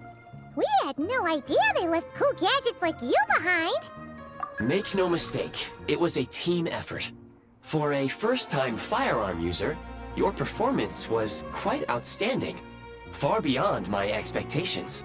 As Alosha said, it is highly unusual for the Shadow Realm to manifest in a place like this. Oh, let's hope not. If anything else goes wrong with this trip, Paimon's gonna have train trauma for life. The Shadow Realm can appear anywhere, not just on the railroad. I am simply advising that we take sensible precautions. Now, if you wish to further calibrate and upgrade your firearm, you may do so over there, provided you have the necessary components.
Please take a moment to catch your breath while I repair the body of the train.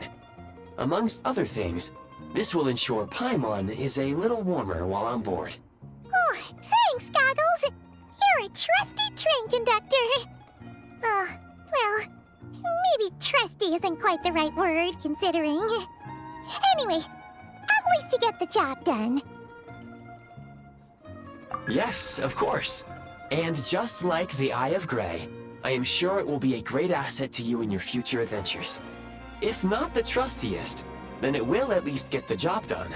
Let's get some fresh air while the Eye of Grey fixes the train. Yeah, sure.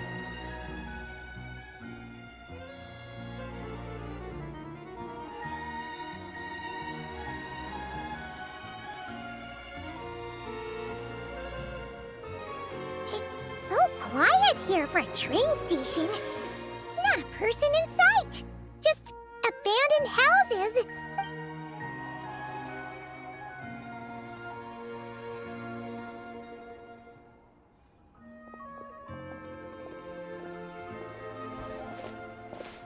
Huh?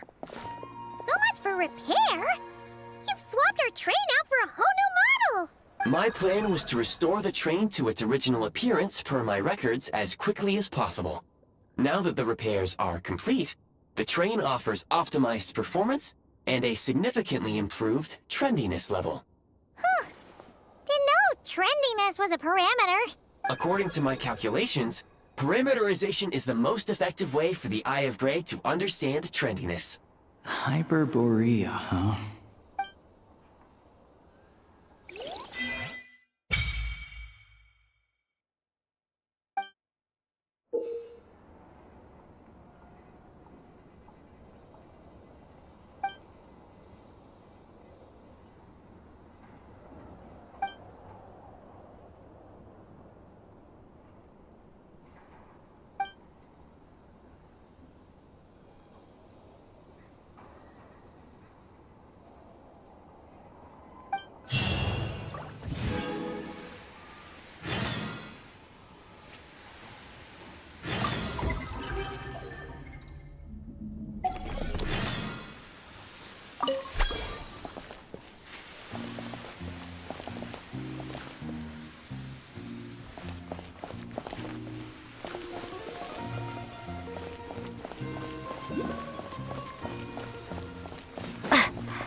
closer from this world?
You might want to avoid looking down if you're afraid of heights. No, it's not that. Paimon's just praying that we don't have yet another accident.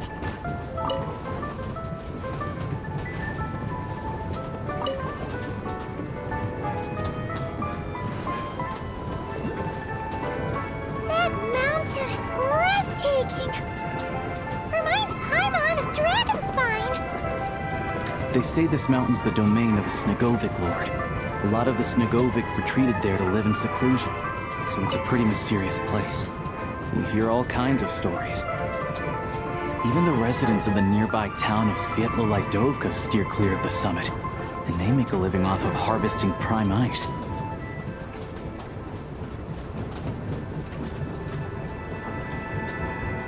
Look, Snezhnograd's just up ahead.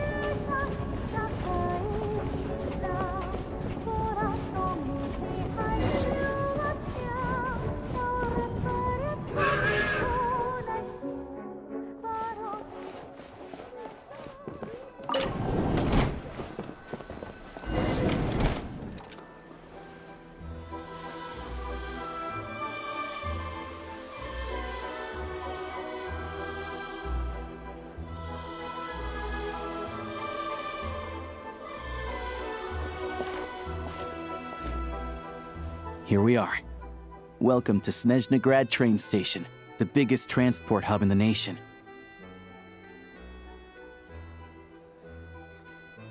Wow! It's so majestic! Just flying from one side to the other would probably leave Paimon out of breath! It's built for maximum efficiency, but yes, transferring trains here can be a little tiring. In the future, you can use this train station to travel anywhere you want in Snezhnaya. For now, though, come with me. Let's get Paimon checked out. This way. There's a lift car that goes straight to Sapoliarni.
Even if I wanted to help, there's nothing I can do. The latest, most explosive news. Tell me then, what Get am I yourself a supposed to copy! do?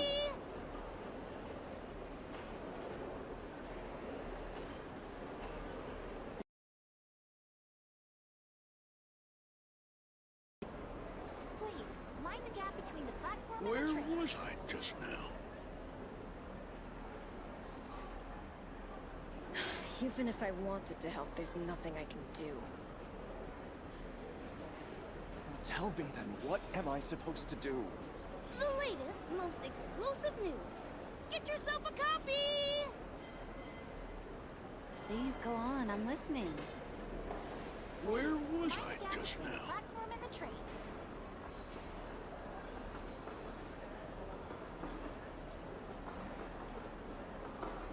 Even if I wanted to help, there's nothing I can do.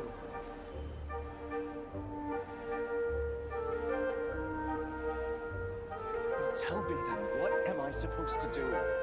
Please go on, I'm listening. The latest, most explosive news. Get yourself a copy! Where was I just now? Please, mind the gap between the platform and the train.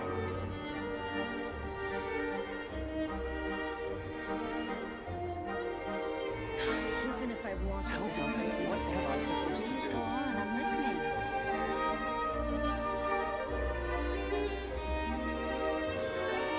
Where was I just now? The latest, most explosive news. Get yourself a copy!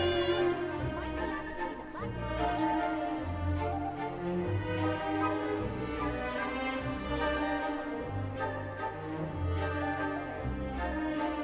Tell me then, what am I supposed to do? Please go on, I'm listening.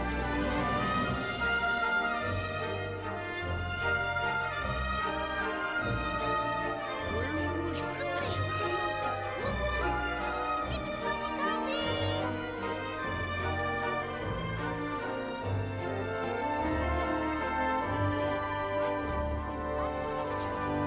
Please go Tell on, me I'm then, listening. what am I supposed to do?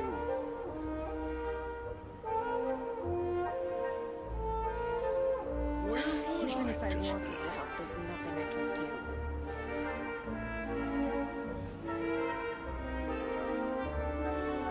The latest, most explosive news. Get yourself a copy! Please go on, I'm listening. Please, mind the gap between the platform and the train. Tell me then, what am I supposed to do? Even if I wanted to help, there's Where nothing I was can I do. just now?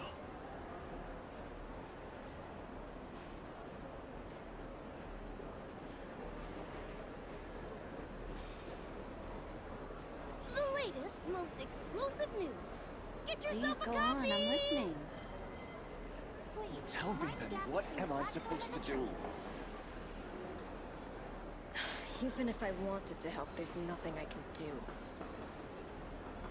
Where was I just now?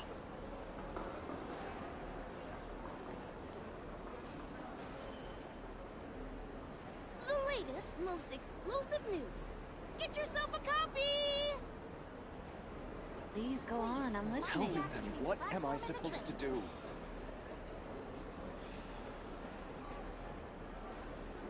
Even if I wanted to help, there's Where nothing I can was do. I just now?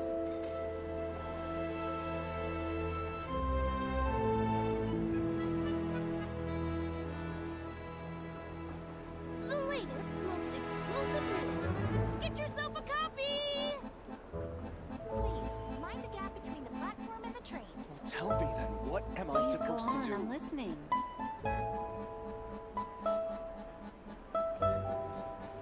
Even if I wanted to help, there's nothing I can do. Where was I just now?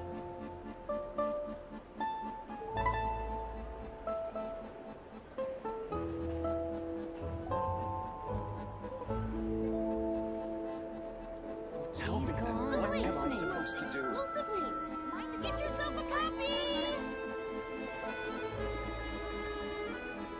Where was I Even just if I now? wanted to help, there's nothing I can do.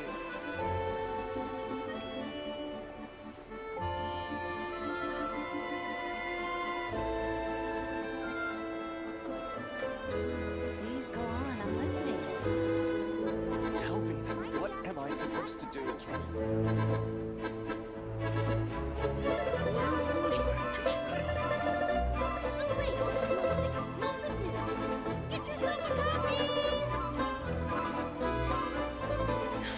if I wanted to help, there's nothing I can do.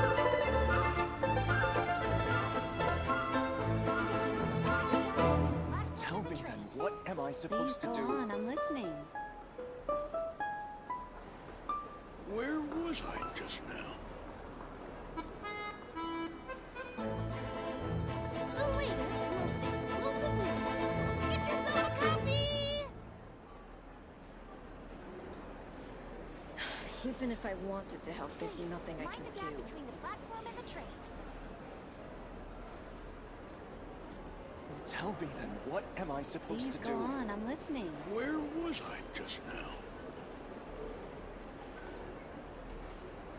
The latest, most exclusive news. Get yourself a copy!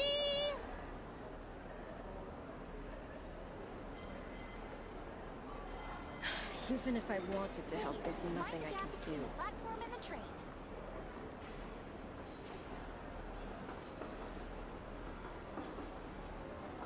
Tell me then, what am I supposed to do? Where was I Please just go now? on, I'm listening. The latest, most exclusive news. Get yourself a copy!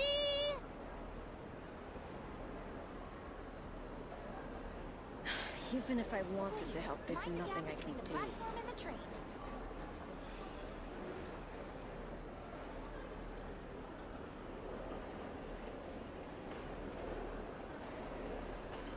Please go Where on, I'm was I listening. Tell just me now? then, what am I supposed to do?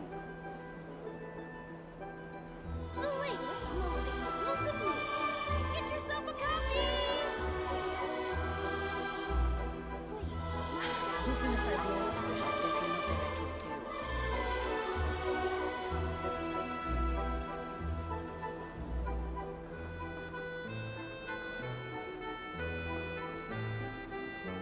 Where was I just now? Tell me then, what am I supposed Please to go do? on, I'm listening. The latest, most exclusive news. Get yourself a copy! Mind the gap between the platform and the train. Even if I wanted to help, there's nothing I can do.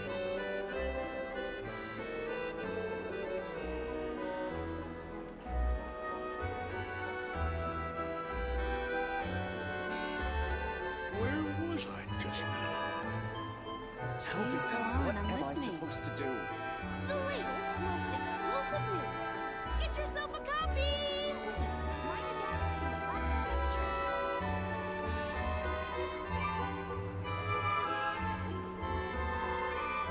Even if I wanted to help, there's nothing I can do. Where was I just now? Tell me then, what am I supposed to do? The latest, most exclusive news. Get yourself a copy! Even if I wanted to help, there's nothing I can do. Where was I just now? Please go on, I'm listening.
there's nothing I can do. Where was I just now?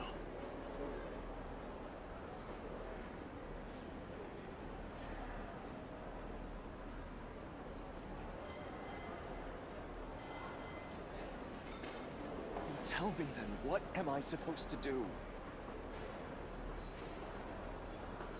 The latest. Please go on, I'm listening. News. Get yourself a copy! Mind the gap between the Where platform and was the I train. just now? Even if I wanted to help, there's nothing I can do.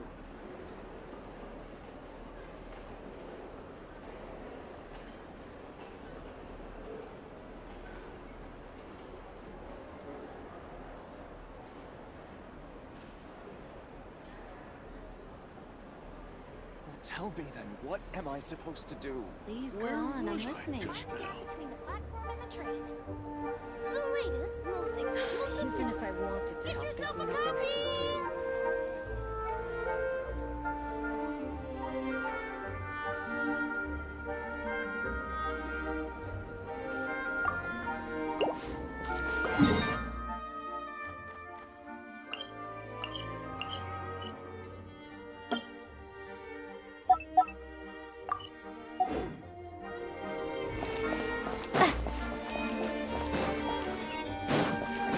Look! Look!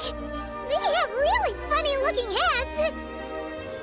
And those ones are about the same height as Paimon! But it looks like they can't fly! Those would be Volkudlak and Domovoy. You'll also see the winged Vila and the snowborn Snegovic amongst others. No wonder! We'd heard that Snezhnaya used to be the realm of the Fae. Paimon can really see it now!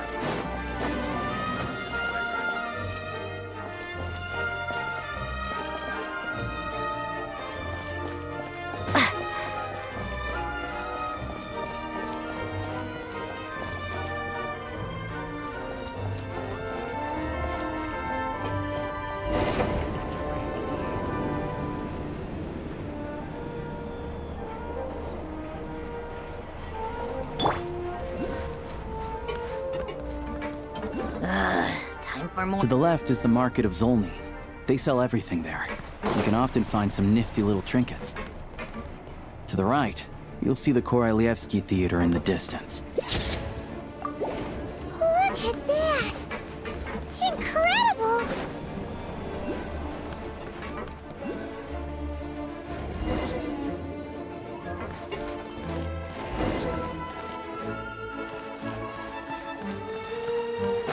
Come on, keep up!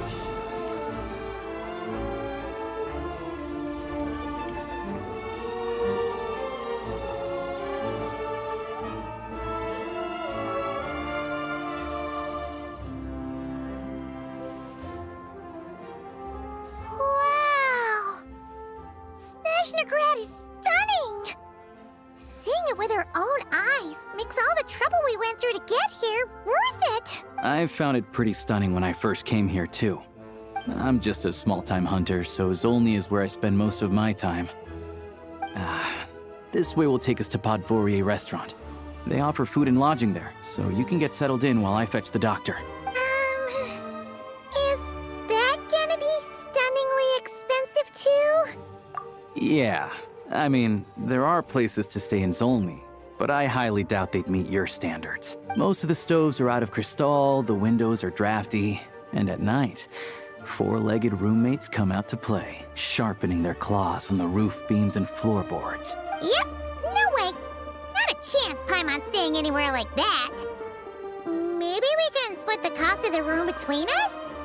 Fine then, it's your treat. Paimon will save her money for buying a nice little cake. Don't worry, you'll get some too. I'm glad to see you've perked up. If you find yourselves in the mood for some sightseeing later, there's a few places around here worth seeing. This way leads to Zapoliarny Palace, which serves as the Tsaritsa's audience chamber and also her personal quarters. The adjacent block is kind of a city in its own right. That's Glupov, the headquarters of the Fatui. Inside, there's a munitions factory known as the Armory Palace, producing a constant supply of all kinds of equipment for the Fatui. A lot of important research happens there, too. And over there is the Snezhnegrad Vecha, where all the big shots meet regularly to make policy decisions. These places are best admired from a distance. I'm sure I don't need to explain why. Yeah, they probably have super strict security. We're not looking for trouble right now. The downtown area is near the center of Zapoliarny. That's where you'll find the restaurants, bookstores, and gift shops. Another place of interest is the Northland Bank, which is over this way.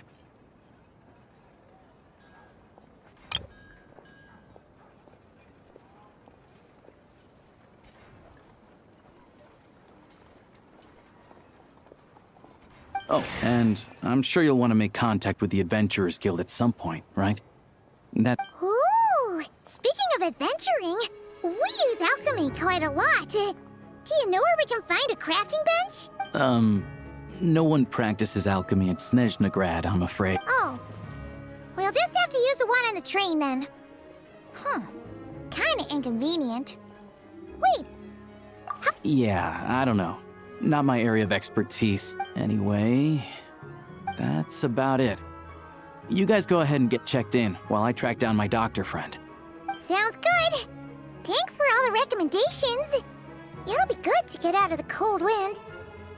Paimon's starting to feel another headache coming on. Podvorye restaurant is right this way.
Take a break?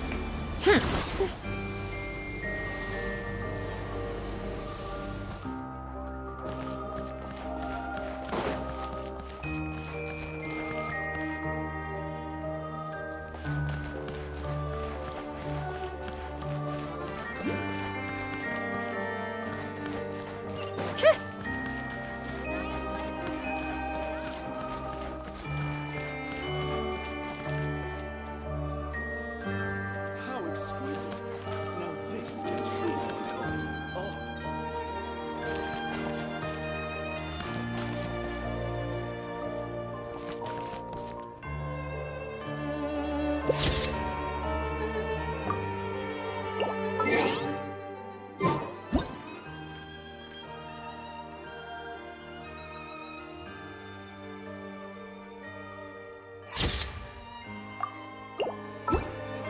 It's about time we threw another tea party, don't you think? I wonder who else is free.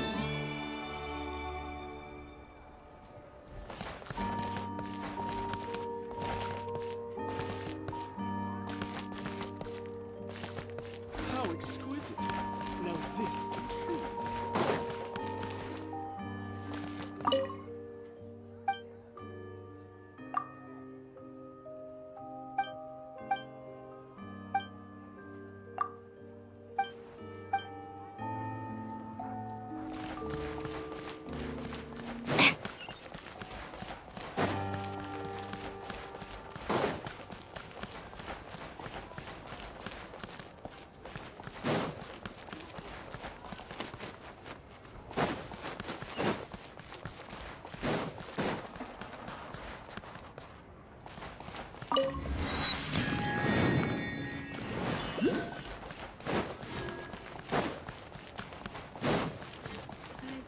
I can't drink. Maybe we should just... So cold. Buy some more clothes? Why don't we go for a fire later to warm up?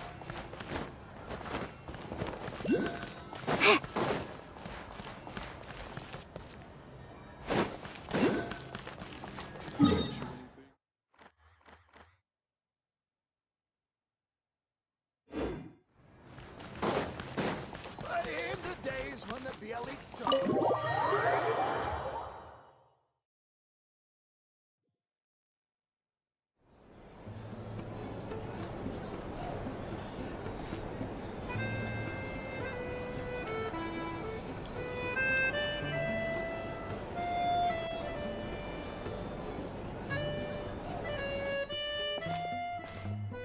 Looks like you get what you pay for, huh? Paimon likes this room a lot. Yeah, much better now that we're out of the cold. Oh, thanks for taking such good care of Paimon.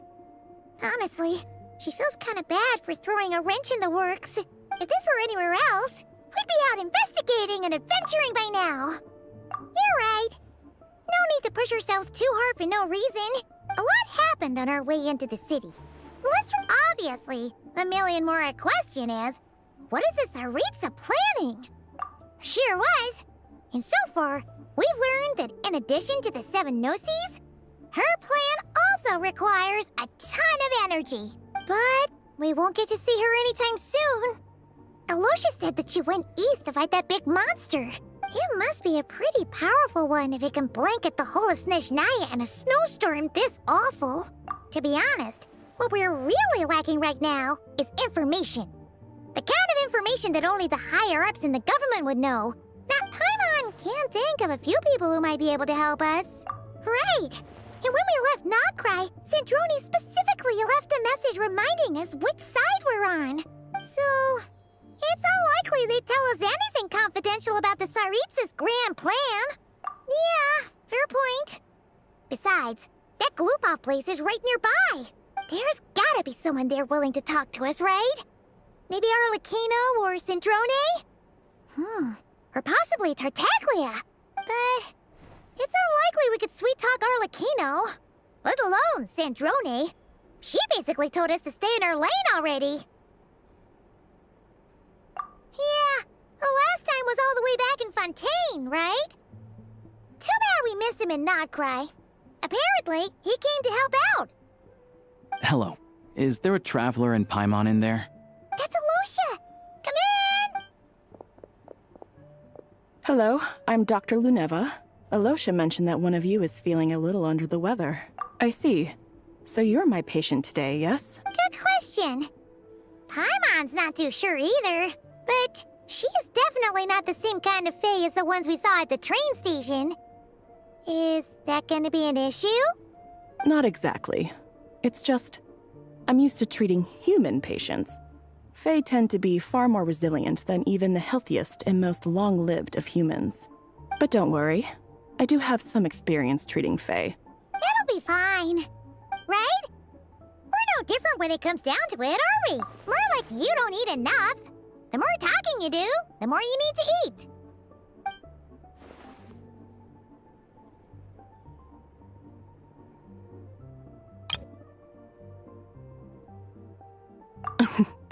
Now, please take a seat.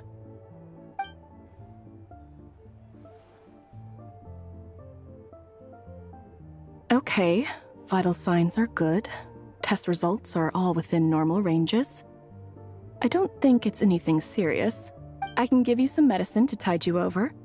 But as long as you rest properly for the next couple of days, you should feel. If you find yourself with a persistent low-grade fever, or if your symptoms don't improve, just contact me again. Sounds like there's no cause for alarm. Thank you, Doctor. You're very welcome. Just doing my job.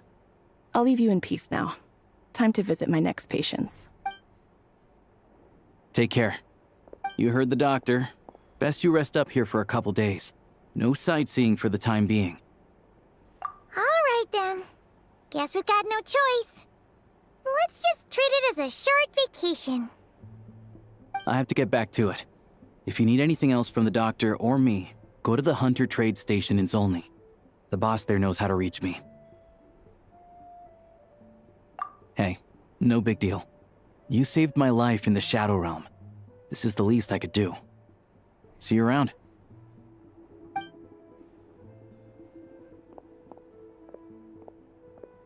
All right. Time to find Child and see what he can tell me. I'd better not disturb her while she's asleep. With any luck, I'll be back before she knows I was gone.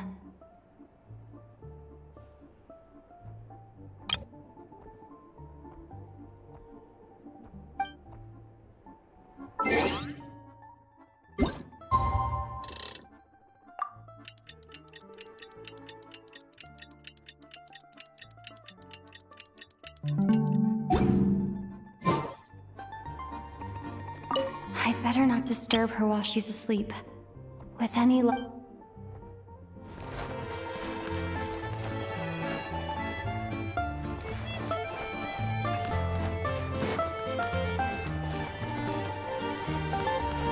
All right. All right. Enough. Back in my day.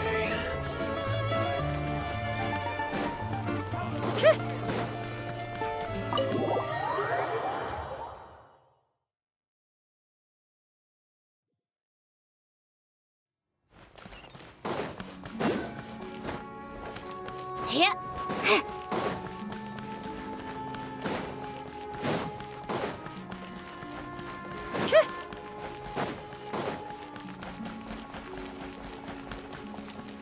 Come on, keep up. Pick up the pace. How tiresome.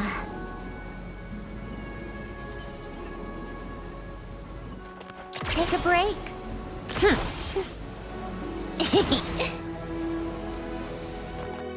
Come on, keep up. Pick up the pace.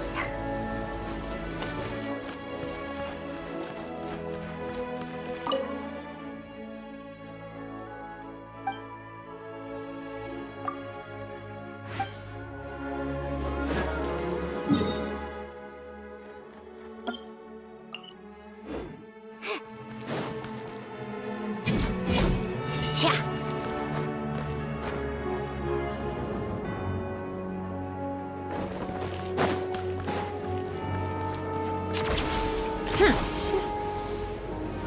Pick up the pace. Huh?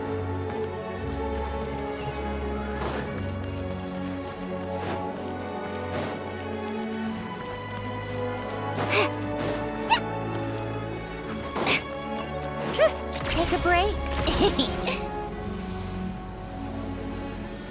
How tiresome.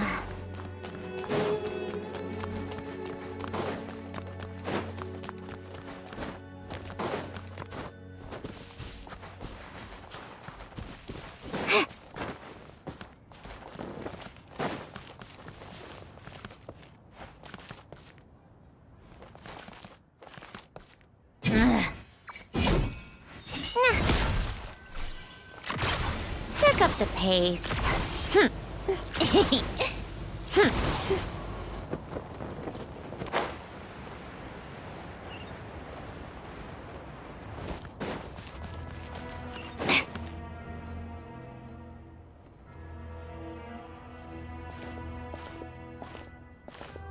Hold on. Please display your invitation letter or permit. Glupov does not accept meeting requests without a prior appointment. You'll have to apply per the advertised booking process and wait until your invitation letter is issued. Might I ask who you're hoping to visit? Another one who thinks the rules don't apply to them. I don't understand why people think they can just talk their way in here. You don't just show up and land a meeting with the Harbinger. But I have to go through the motions for protocol's sake. Honest. Wait a moment. I'll pass on your message. If Child is unavailable, you'll have to go through the proper procedure.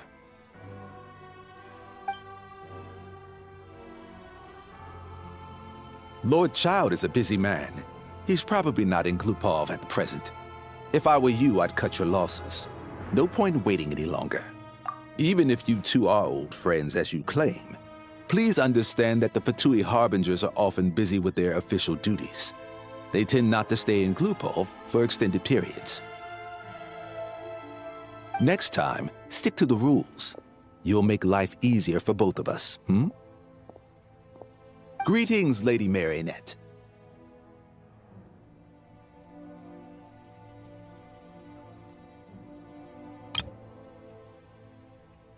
I'll take care of our guest here.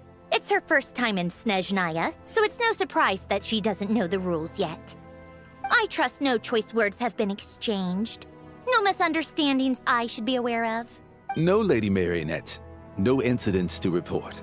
Whew, that was a close call. Good thing I played it cool. Is that right? Good to know. Wait, where's Paimon? Under the weather? That's hard to imagine. She's always buzzing with energy. I take it she's still adapting to the climate. Happens to a lot of people. It's even colder here than in Nodcry. Has she seen a doctor? I can get you one if you need. All right then. Well, let me know if you run into any other problems. Why else? I was just about to sit down for some much-needed tea time when I heard that an old friend of Tartaglia's had shown up outside. No appointment, nothing. And, as obnoxious as it may be to show up uninvited at Glupov, I couldn't help but take pity on the poor soul who was waiting outside in vain. So I had no choice but to abandon my freshly brewed piping hot tea and come to see this mystery guest for myself. Well, I felt our time working together in Nodcry warranted some courtesy. I couldn't exactly let you freeze to death out here in the wind. Unfortunately, I can't invite you inside either. The rules of Glupov wouldn't allow it, and as a Harbinger, I have to lead by example. On the plus side, Snezhnograd actually has some class, unlike Nosha Town. Torchlight Books has a very nice selection of teas and cakes, so we can catch up there. Your treat, of course.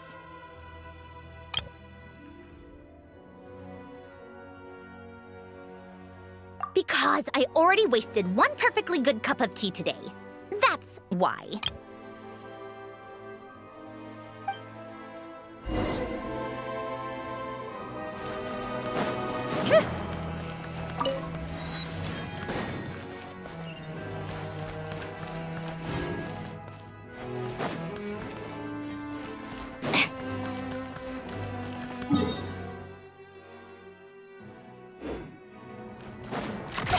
Keep up. Pick up the pace.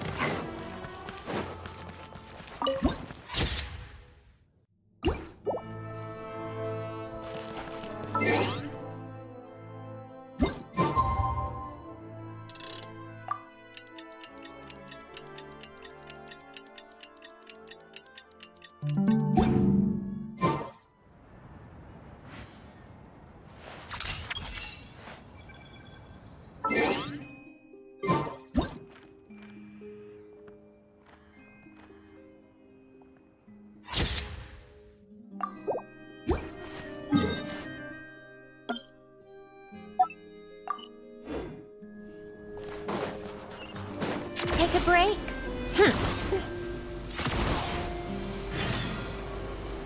Pick up the pace. How tiresome.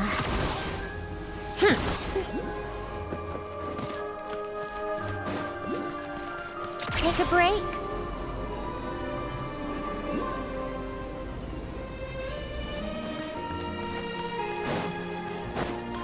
Come on, keep up.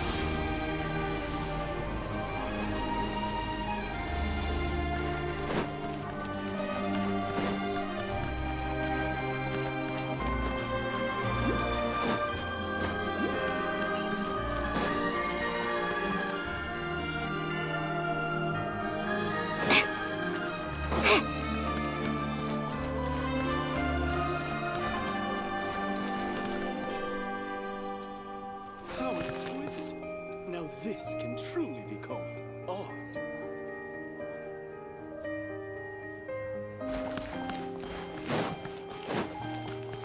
Huh? I've ordered for the both of us. No objections, I assume. I'm sure you trust my taste. Okay, let's get down to business. I'm guessing you don't actually have any urgent business with Tartaglia, per se. You just want information, right? Wanna take a guess? Of course you'd say that. You shouldn't underestimate Counselor Tartaglia, you know. That's right. I'm sure you've heard of the Snezhnograd Vecha by now. Well, he's busy preparing some paperwork for their next meeting. They'll be discussing yet another extension to Project Stuzha. It's basically all anyone cares about in the Vecha these days. Yeah, he's more of the shoot first, ask questions later sort, isn't he? It all started with a very detailed letter that Capitano left for the jester, Piero, before leaving for Natlan. In that letter, he detailed the future arrangements for his subordinates. All of his key people were reassigned to Tartaglia. I guess he'd already prepared to leave us for good all the way back then. But Piero didn't reveal the contents of the letter until the events in Natlan had concluded. That was his reaction, too. Why me? With a bewildered look on his face. He'd always assumed Capitano looked down on him. He was a man who kept his thoughts to himself and barely spoke to him the whole time they'd known each other. But he occasionally brought Tartaglia along to my tea parties back in the day. So to the rest of us, it was clear that Capitano had quite a lot of respect for his young comrade. By the rest of us, I mean my tea party regulars. Arlecchino, Rosaline, and... actually, not Columbina. She was probably oblivious to it. Anyway, then the Liues situation happened. Normally, it took a lot to get under Capitano's skin, but that time he was furious. It's not really my place to talk about it, though. You can ask Tartaglia about it sometime. Basically, Tartaglia probably had the wrong idea about Capitano all along. Right up until Piero revealed the letter he'd left behind. Capitano believed that despite Tartaglia's immaturity, he showed great potential. Plus, he possessed a kind of purity rarely seen among members of the Fatui. Yeah, it's one of the few things that I'd agree those two have in common. But there's one other reason why Capitano chose Tartaglia to assume command of his troops. He knew that after he was gone, several of the others would swoop in on his army like vultures, with the ones who stood to benefit the most being the rooster Pulcinella and Regrator Pantalone. Once they divided Capitano's troops between them, they'd be more powerful than ever. No one would be able to stop them. So, you can see why Capitano chose to hand that letter to Piero, right? Exactly. Piero also needed to back a harbinger as soon as possible. And all things considered, Tartaglia was the best choice. Even though Tartaglia has had the support of Northland Bank for a long time, he and Pantalone are ultimately not cut from the same cloth. I'd say Capitano made a good judgment call. Anyone else caught in this situation would probably feel like they'd been hung out to dry. His best course of action will be to distance himself from any shady business, while still maintaining friendly relations with Pantalone, but seeking Pulcinella's support at the same time. What's the point in having a tea party if you don't spill a little tea? Besides, none of this is confidential anyway. Ask any journalist out there. They'll give you all the lurid details. You'll see it firsthand if you ever sit in on a session of the Snezhnograd Vecha. All the factional strife, whether open or unspoken, it plays out for all to see in that one little room. Having a voice in the Vecha is the only way to steer policies in your favor. So, every person in that room represents a particular interest group. Pantalone, for instance, represents the financial sector, and Tartaglia represents the Fatui soldiers. Personally, I have no interest in political jousting, but since I have a number of engineers and researchers under my command, I have to make their voices heard. Then there's Pulcinella, the linchpin of the Vecha. He represents politics itself. Everything involves him, so nothing can bypass him. Any issue that comes up, he knows how to mediate. That's what the Tsaritsa values most about him. I'm starting to see why everyone is so frustrated with the way things are, but also powerless to change it. A complex web of interests connects all parties involved. And the Tsaritsa sitting at the top adds another layer of complexity. It must be nearly impossible to come up with a perfect solution. All right, I'm done carrying this conversation. Time for you to answer a question of mine. You must have known that you can get the info you needed from me. So why was Tartaglia the first person you asked to see and not me? Huh? Jealous? As if. Wait. Oh, I think I know what it is. Columbina passed on my message to you before you left Not Cry, right? I only meant you should be mindful of which side you're on. Is that actually why you didn't ask for me? Because you took that to heart? You... fair enough. It's not your fault. I blame all these politicians I've been hanging around with lately. Always beating about the bush when they talk. I guess it must have rubbed off on me. Anyway, just ask for my help next time, okay? Little things like this are no problem. Lady Marionette. What now? Can't you see I'm on my break? Whatever it is, just leave it on my desk. I'll look at it later. Sorry to disturb you during your break, ma'am, but I'm afraid it's an emergency. Isn't it always? I've told you before, fixing the tracks and transporting ice blocks does not constitute an emergency. The equipment in Svietlolaidovka is in urgent need of maintenance. With how the weather's been recently, we suspect that the cause is a buildup of snow, exceeding the maximum weight limit. The supports on one of the machines broke and fell, awakening a dormant beast and leaving many of the ice miners trapped in a nearby ice cave. Luckily, Odette's team was nearby and launched a rescue operation, but we're still facing a severe manpower shortage for both the rescue and engineering teams.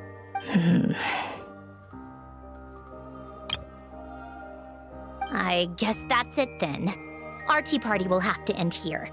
I'm the only engineer you'll need. Do you actually want to come with, or are you just saying that? Nice of you to return the favor. I'll have a couple of people look after Paimon. They can let her know that you had to step out for a while. Given how urgent this is, I'm sure she'll understand. And honestly, I'd rather have your help than anyone else's. Between your skills and experience, you'd be reliable help. Then let's go. You, take 2 people to Podvorye restaurant. Find her room and watch it like a hawk until we get back. If anything happens to Paimon, you'll be answering to me. Yes, Lady Marionette.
time for more snow damage. How tiresome. Pick up the pace. Pick up the pace.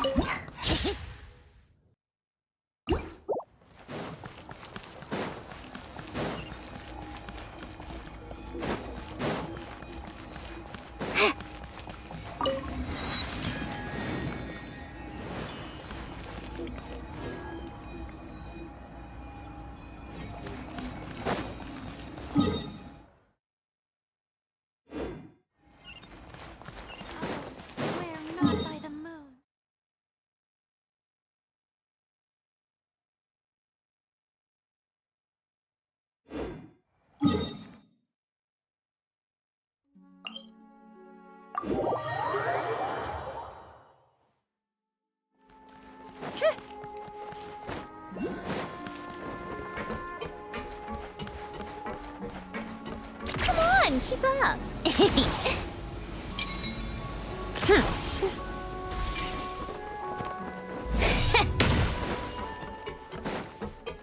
Take a break. Pick up the pace.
They weren't exaggerating. This is really dangerous. It's a good thing only one of them broke. From what I've been told, most of the trapped miners are over in that direction. Yeah, you do that while I check the rest of the equipment. I'll evacuate the people around here as I go. Meet me back here as soon as you're done.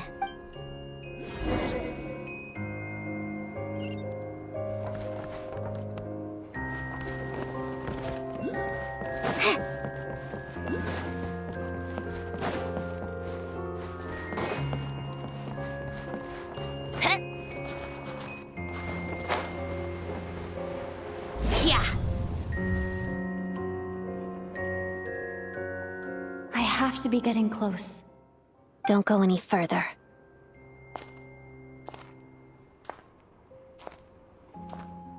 It's too dangerous here. There's a highly aggressive monster on the prowl. You need to leave, now. Ah, I see. You're the backup from Snezhnegrad. Well, I'm Odette. Good to meet you. Ah, so this is Odette. She was the first member of the Fatui on the scene. There are 5 people trapped in the cave. Monster type is unknown, and so is its location. Let's go. Every second counts.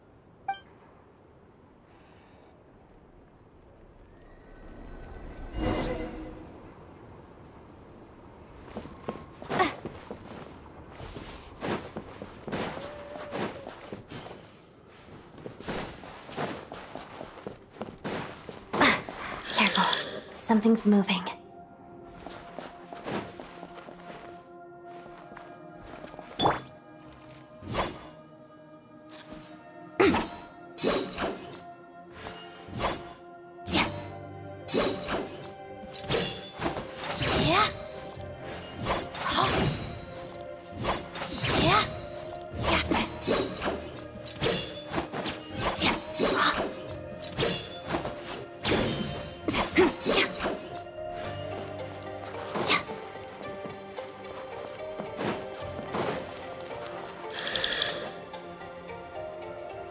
This must be the monster's shadow. Looks like a tough opponent.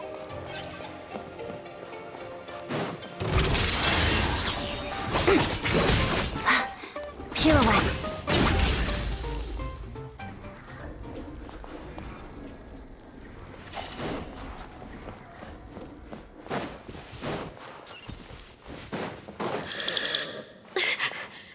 Stay back!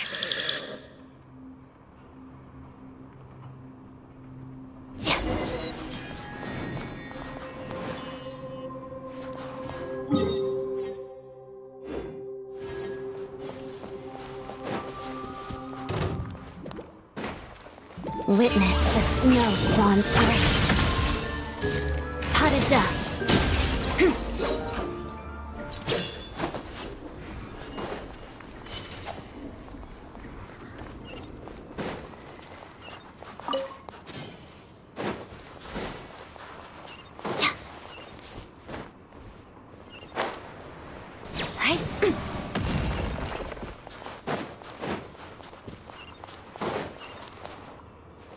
I see them. They're right behind the monster. The monster seems very agitated. It could attack at any moment. Let's make the first move.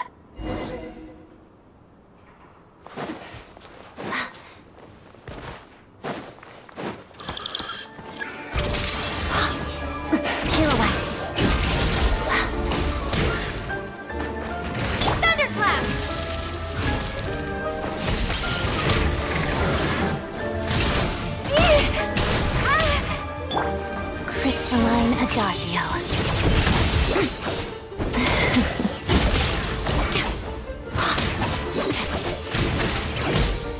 Shadow me.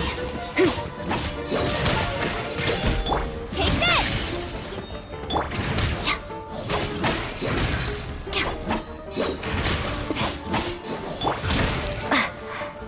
Lightning Slash! Pas de deux.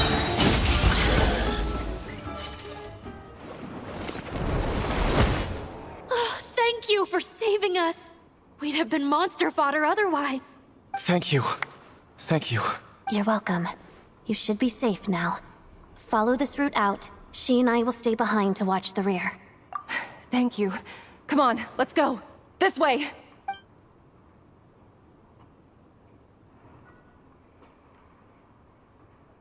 I've searched the area. Pretty sure the monster made a tactical retreat. Yeah, but with us here, it won't be coming back anytime soon.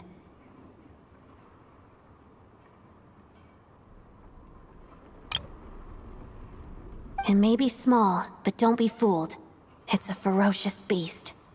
People are just food in its eyes. It's lucky we got here when we did.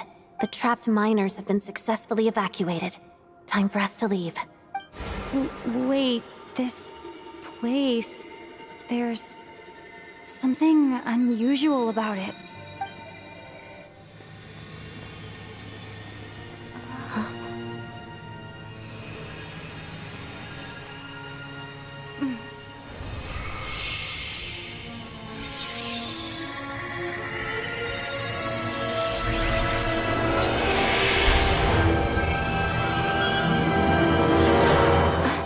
What is that? I don't know. Guess it has family.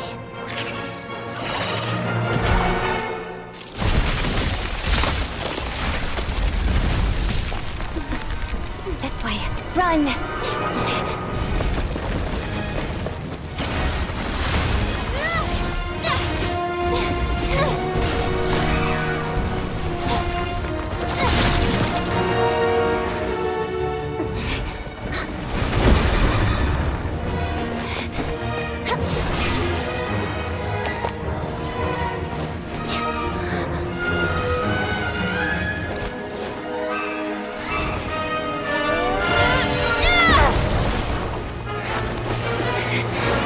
Thanks.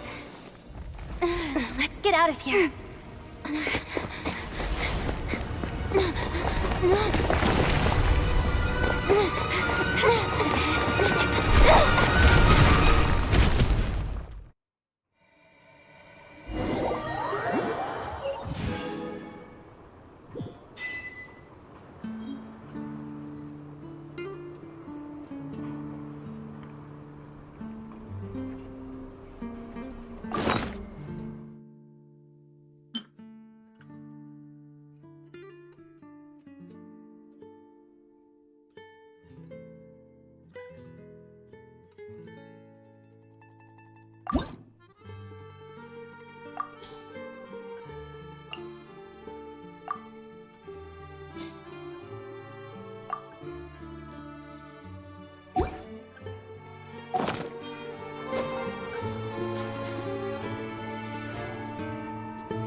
Everyone's accounted for. We managed to rescue them all. We also placed a sign at the entrance to the cave, warning people to stay away. You really held your own today. I still don't know your name. Don't think I've seen you before. I'll remember the name. All right then. See you around. Hello, Lady Marionette. I hear the rescue operation was a great success. I knew I could count on you. What brings you here, Odette? Here for a performance? No, a Fatui mission. I happened to be nearby and heard the crash. She hasn't introduced herself then. Odette is the prima ballerina of Snezhnograd. She's quite the celebrity. If you ever hear people mention the two crowning jewels of the Korailievsky troupe, they're talking about Odette and the prima donna, Vodianitsa. On top of that, Odette's also a rising Fatui star. It's looking likely she'll inherit the title of the Fair Lady. She learned all her combat skills from Rosaline herself. Used to be one of her most valued subordinates, too. You flatter me, Lady Marionette. If she's Rosaline's protege, that makes me... never mind. There's no need to bring it up. No point making things awkward. How's progress on your end, Lady Marionette? Equally successful. I finished reinforcing all the equipment. Took me a little longer without Polonia's help. But the outcome is the same, of course. Even if the heavy snowfall summoned by that monster lasts for another 3 months straight, this equipment won't give way. All right, now that we're done here, it's time to get out of this blizzard. Sure, but Snezhnograd will send someone to investigate and draw up a relief plan. And I guess I'll have to write the incident report myself this time. First, Pantalone needs to approve the budget. Then Pulcinella has to sign off on the plan. Once they've argued it out and reached a compromise, we can move forward. That's the rough process anyway. Could take anywhere from a couple of weeks to a couple of months, depending on how smoothly it goes. Yup, nothing we can do about it. There's a whole stack of incident reports like this back at the office.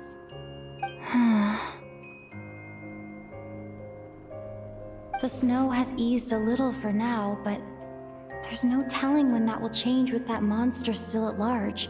Fuel for heating is in short supply, and relief is weeks away. There's no immediate threat to life, but still, it just feels like there should be a better way.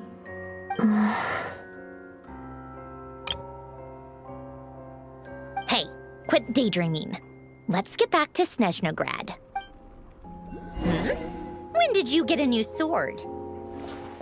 I found it in a cave. It handles pretty nicely. You have a strange affinity for secondhand swords.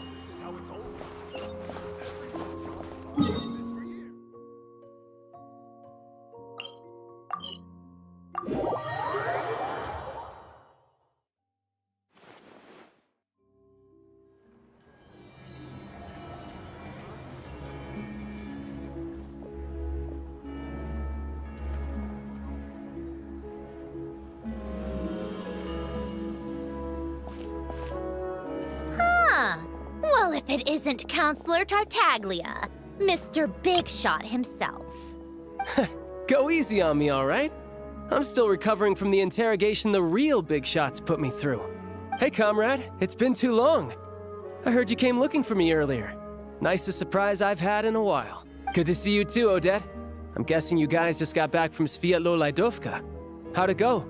Crisis averted? It went fine. How about you? Any new developments? Not really. Same as ever. Growing opposition to Project Stuja, and the usual rebuttals are starting to ring hollow. The results of the mock vote were pretty dire. Pulcinella was fuming. I've never seen the old man so angry. That's not good news. It takes a lot to rattle him. Yeah, obviously if push comes to shove, there are ways to crack down on dissent. But... Sorry, I have to ask something. This is going to sound blunt, but may I? Huh? Of course, fire away.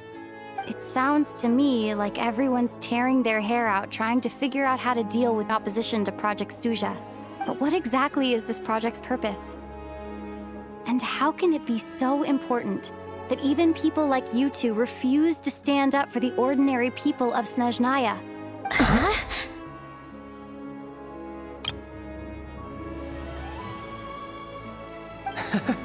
Interesting. I gotta hand it to you, comrade. You sure don't mince your words.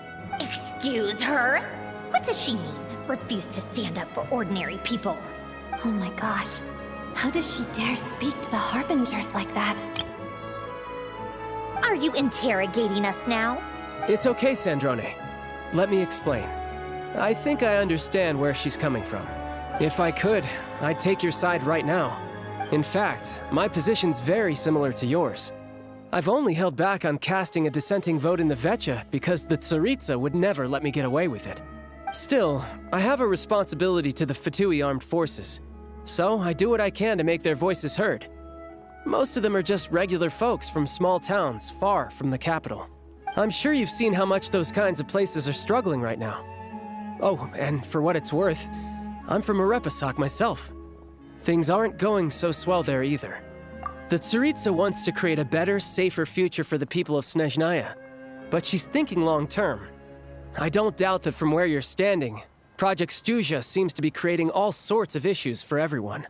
But considering the Tsaritsa's vision for the future, these are sacrifices worth making. Sounds cold, I know, but I promise it's not as black and white as it seems. Maybe Sandrone and I can't oppose Project Stuja outright, but we're constantly raising our concerns in Vecha meetings. And even though we can't put an end to it, there are plenty of other ways to make a difference. We're trying everything we can think of, and so is Pulcinella. I respect Her Majesty, the Tsaritsa, and trust her decisions. But at the end of the day, I'm still just a normal guy who cares deeply about my homeland. And my family, who all live here. There's no way I would ever abandon them.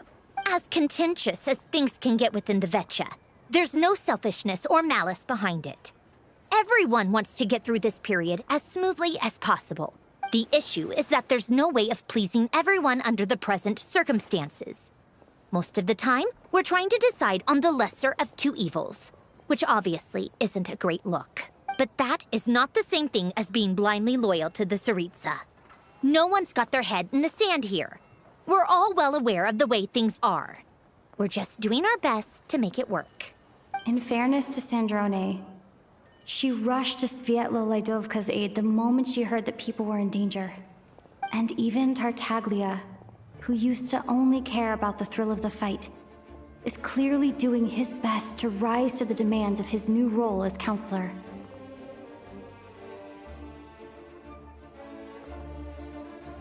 Hey, come on. There's only so much we can say, so don't press us too hard. Look, I know how untenable the Tsaritsa's position looks if you don't understand her motives. Maybe you've heard already, but she's currently leading her army on a campaign to the east to defeat the monster that's been causing these brutal blizzards. Striking that monster down will be a significant step in dealing with the present energy crisis. As laser-focused as she is on realizing her lifelong ambitions, she's still putting time and energy into taking down this powerful monster. To me, that says a lot. If she thought Snezhnaya and its people didn't matter in the grand scheme of things, why would she waste her time on something like this? Thanks. I meant every word I said, though. I wasn't just trying to placate you. I've already done more than enough diplomacy for one day. I still think this adventurer raises a very important point. Our two harbingers have made their positions very clear. But there are many others in the Vetcha who must feel trapped and forced to vote against their conscience.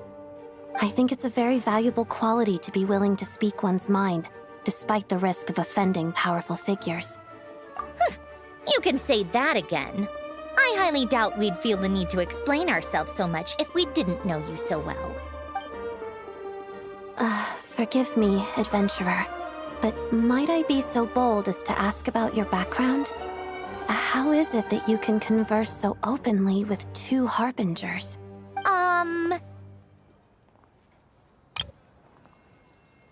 Oh, haven't you been properly introduced? Easier said than done. I like to think I'm not the kind of person who goes around busting open people's old wounds. I've only learned her name so far, and no details of her experiences. Is something wrong? Uh-oh. Is there no avoiding the subject of Rosaline?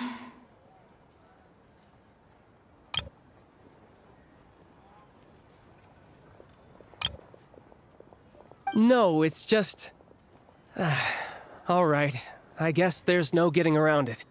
This is the world-renowned traveler, who helped resolve the storm terror threat in Mondstadt, cleaned up after the mess I made in Liyue, and then went to Inazuma, where... there was a duel before the throne, in which the traveler defeated Rosaline. Oh. I'm sorry.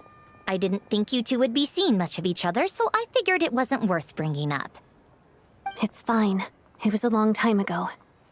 It's fine. Sorry. I just remembered that we have a rehearsal coming up. Please excuse me. I should get going.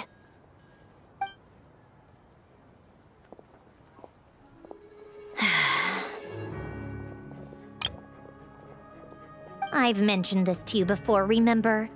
She was Rosaline's most valued subordinate. But they didn't actually get along. Not that Rosaline was really the type of person to make friends, but... death has a way of resolving a lot of conflicts. Don't let it weigh on you. Like she said, it was a long time ago. It's in the past now. Odette has a very different personality from Rosaline. Give her some time. I'm sure she'll work through it. Oh, by the way, where's Paimon? It's not like her to hide away. She hasn't been feeling well, so she's resting at Podvorier restaurant. I got a couple of my people to look after her while we were gone. Oh, right. Sorry to hear that. Poor thing. Reminds me of when Tonya was little. She really felt the cold back then. Used to get ill all the time. I felt so bad for her seeing her lying in bed, coughing. She was so mature for her age, though. Whenever someone came to visit her, she'd greet them with a smile and would never complain. I'm sure Paimon's a good kid, too. You're a little short on manpower, right? Let me have a couple of my people take over for yours. I'll send my most capable and reliable. They'll make sure Paimon can recover in peace. Well, that would be great. Your people are more qualified. Hey, don't mention it. I'm sure you have things to do. Hopefully this takes a load off your mind. So no more accusing me of not being on your side, all right? Already? That was quick. I'm afraid I can't help you there. Our director's recent movements are confidential. Even we're not in the loop. If you hadn't told me, I never would have known he'd gone south. I assumed he'd been in Glupov this whole time. Well, I guess I'd better go sort out Paimon's security situation. I have some other work to catch up on at Glupov anyway. Me too. I have an incident report to write up. Let's leave it there for now. I guess everyone's in a difficult position. But Tartaglia's right. I have things to do. Things I want to do, and things I ought to do. To start with, I should go ask Alosha if he knows of any way to help Sviatliledovka.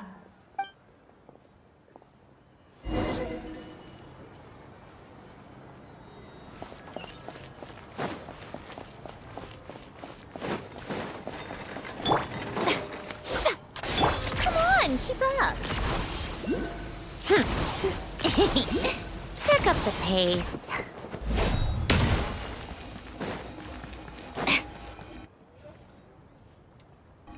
How strange. This sword seems to be vibrating of its own accord.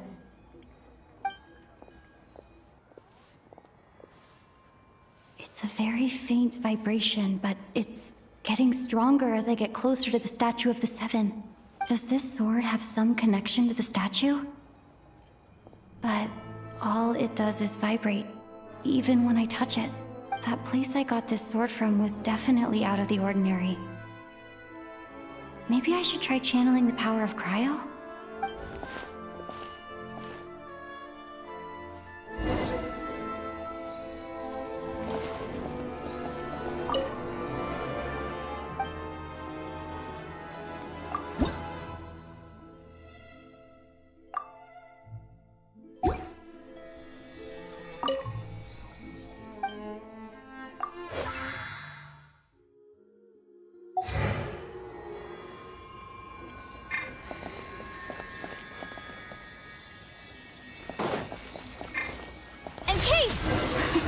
It worked!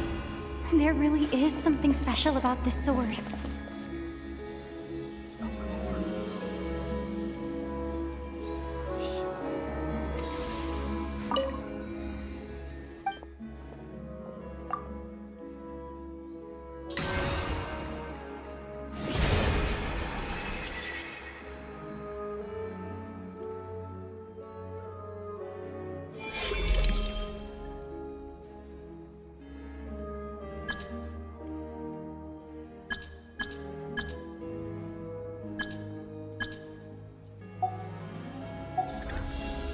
I don't really understand what just happened, but I'm pretty sure this sword just got a little more powerful. I'll have to try the same thing again when I come across another Statue of the Seven. In the meantime, I better go find Alosha.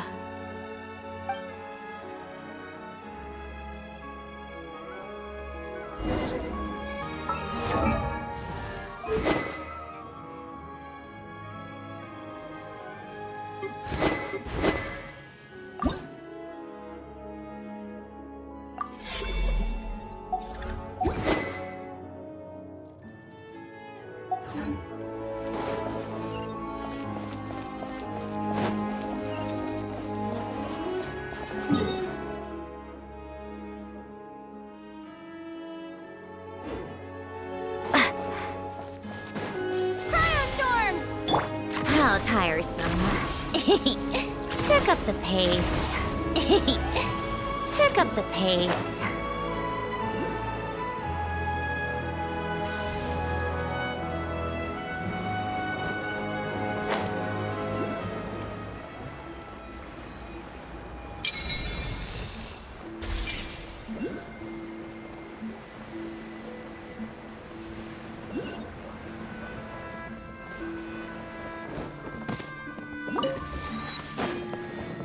take a break?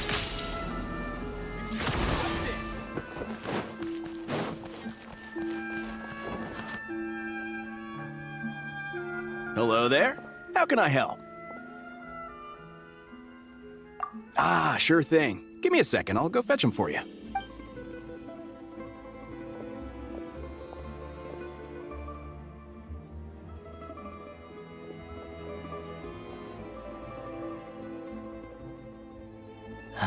It's a familiar story. I've had similar experiences. Although Snezhnegrad doesn't deliberately delay or withhold relief, those first few days of waiting for help are always the hardest. It's a fundamental contradiction. If emergency relief can't be delivered in time, what's the point in even calling it emergency relief? Not necessarily. I think there's a good chance that Kresnik Crystal from Stratomoros will start flowing into the market. When we resolve Stratomoros' energy issue, it's like we open the floodgates. A huge backlog of crystal is now available to the townspeople. A lot of them will probably stockpile it and slowly work their way through. Probably a good idea. Exactly. At the current prices, selling crystal is an easy way for an ordinary person to make a fortune. Hey boss, how much do I have left in my account? 1 second. Let me check. So, you're planning on buying the crystal out of your own pocket? Yeah. I don't know if I have enough, so I'll chip in a little extra and buy as much as I can afford. No, it's fine. You're new to Snezhnaya, and you have your own living expenses to worry about.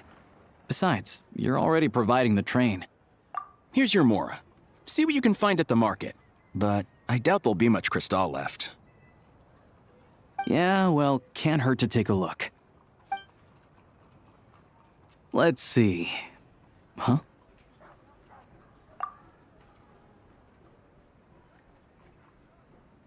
Oh, Alosha, and... Hello? I didn't realize you two knew each other. Yeah, I take on some odd jobs in the city to supplement my hunting income. Sometimes I work as a cleaner or prop hand at the theater where Odette is one of the big stars, so I've met her a few times. When the weather's as bad as this, it's better for a hunter to adapt than to keep looking for game. Yes, and we sometimes need extra help.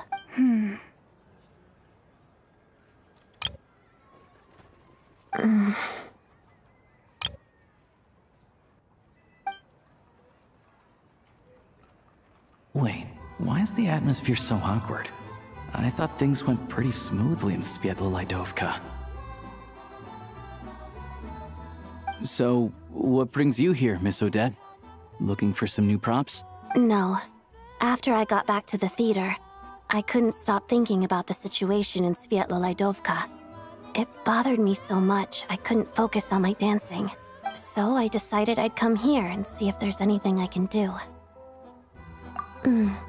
You too, I presume. I suppose that's why you're here. I didn't feel comfortable expressing my true opinions in front of the Harbingers. Not least because ordinary Fatui like me don't even know what Project Stuja is all about. Without knowing the full picture, I can't make sense of it. And at some point, if things aren't making sense to me, I can't just keep going along with it. So many people feel the same way. They wish they could do something, but all kinds of reservations hold them back. Yes. Well, that's one option. Right, because things can get out of hand, and it's hard. Sandrone said Odette was on track to inherit the title of the Fair Lady. If so, she'll be able to find out what Project Stuja is really about. Still, it's probably a little soon to ask her about that. There may be more to the story. What's on your mind? I think we can both agree that no matter which side you're on, it can't stop you from doing the right thing. Where there's a will, there's a way. I know what Rosaline did while she was abroad. You made the right decision, so no hard feelings. So, what's your plan? Oh, we were gonna buy some crystal. I heard there's some on the market right now. Funny. I had the same idea. The real issue here is that government relief is behind schedule. Surely it makes more sense for the state to cover these costs than for us to pay out of our own pockets. True. It's a huge expense after all.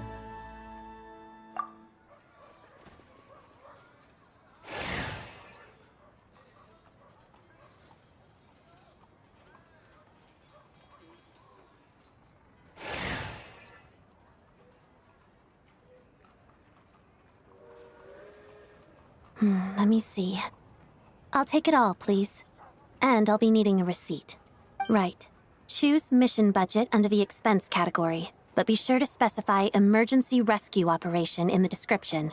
Otherwise, the normal reimbursement limit will apply.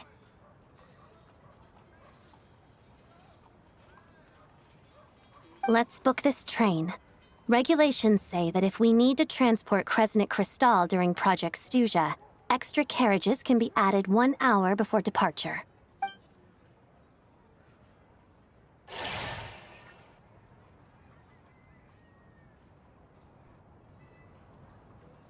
That should do it.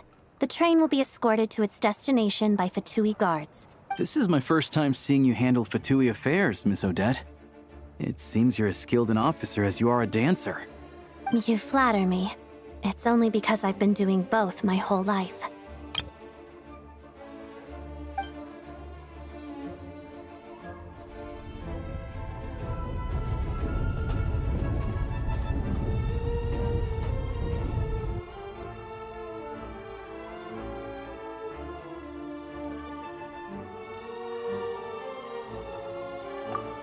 Anyway, I bet you've been non-stop today, am I right? Any idea how Paimon's doing? What's wrong? Who's Paimon? Her travel buddy hasn't been feeling well. She caught a cold right after they got to Snezhnaya. Sounds like she's important to you. I can't believe you've been dealing with this on top of everything you've been doing to help the people of Snezhnaya. I've got nothing going on right now, so I'll join you. I want to see how she's doing. May I come too? I have some candy that someone gave me back in Svietloleidovka. Plus, I know a little bit about relieving cold symptoms. All right then, let's go.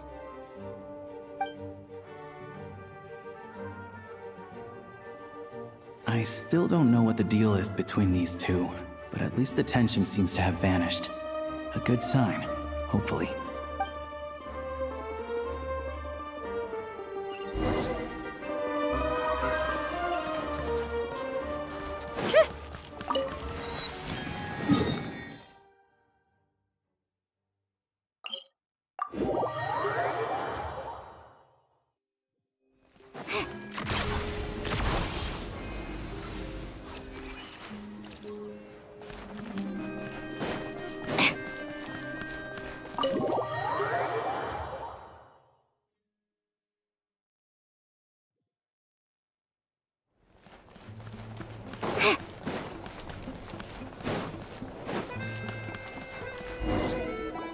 Hello. Sorry, but there's a sick person recovering in this room. Can I help you? What happened? Oh, please, excuse me. Are you the Traveler? Could I take a quick look at your Adventurer Handbook? Master Child said I should verify your identity.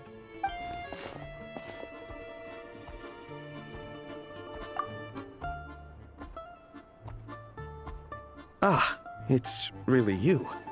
Sorry for the inconvenience. We're under strict orders from Master Child to keep this room well guarded. At the same time, we can't interfere with Podvoye Restaurant's business. That would only seem all the more suspicious and draw unwanted attention to this room. Besides myself, a few of my colleagues are stationed in and around the restaurant, in plain clothes, of course. Rest assured, you're in safe hands. I didn't expect such a high standard of protection. Well, Master Child handpicked us for this special assignment. We're not about to let anything go wrong. Anyway, I won't keep you any longer. Please, head inside.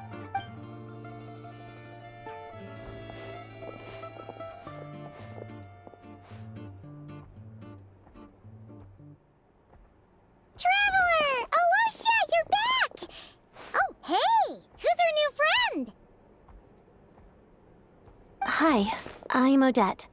The Traveler and I crossed paths a few times. Another friend from the Fatui, huh? You're practically a member yourself by this point. Paimon's definitely on the mend. We should be back to our usual travels in a few days' time. Seems like that doctor was right.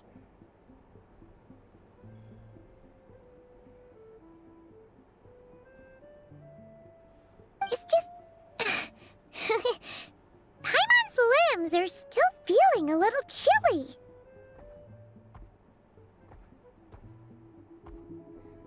I have just the thing. Whoa! What's this? Is that a flame inside an ice cube? Wait, is this real ice? How's it not melting? And how does the fire keep on burning? All keen observations. You're right. This is called core ignis. Whenever I've caught a cold in the past, I found I recover much more quickly if I place this by my bed. You're welcome to borrow it. Awesome! Wow! It's so nice and warm! Oh, it's like magic. Your name was Odette, right? How did you two meet again? Looks like she's in pretty good spirits. That's a relief. Any progress with your investigation yet? No surprises there, I'm sure. They're not likely to let anything slip. The Rokot, huh? Let me think. Members of the Rokot keep their true identities hidden, but I think there might be someone I can introduce you to. Leave it with me. Meet me at the Korolyevsky Troop tomorrow, and I'll tell you how it goes. Would anyone like a drink? I'm gonna head to the bar. Paimon will have... maybe some hot milk? Yeah. Paimon's in the mood for something warm. Enough with the secret chat, you two. Let's catch up properly in a minute. Paimon wants to know everything that's happened today. It'll be kinda like Tabletop Troop. No reason why listening to a story can't be an adventure.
Ah, you made it. I've got some tickets, and I managed to set something up with the Rokot. It'll have to wait until after the show, though. Happy to stay and watch? I doubt you've seen the Korolyevsky Troop on stage before. Pleasure. Here, this is the way in.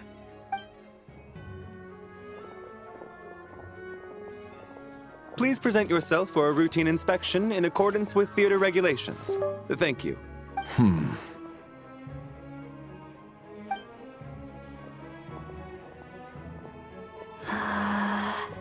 Is that guy with the fatui?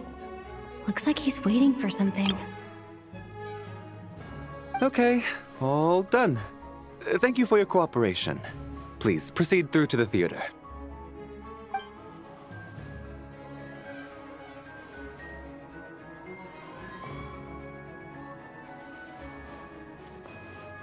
What's up? Everything okay? Snezhnaya's business and political leaders are always passing through here, so it makes sense that security's tight. Still, it's a little unusual to see the Fatui's Armory Palace guard here. You saw him, right?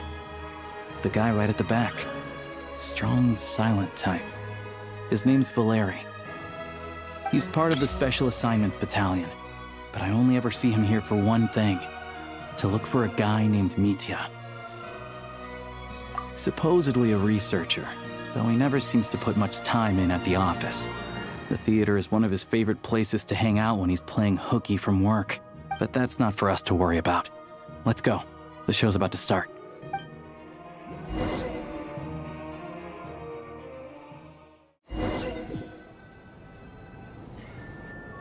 What do you think? Pretty impressive, huh?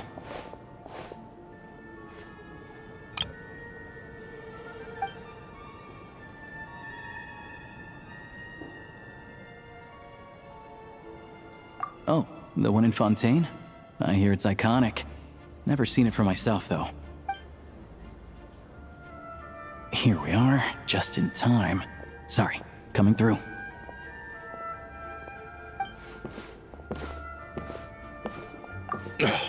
If you're gonna show up late, keep your mouth shut. What's his problem? Whatever. No point arguing with people like that. Look, there she is. That's who I'm introducing you to later. She's the lead singer of the troupe, Vodyanitsa.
This leads directly to the green room.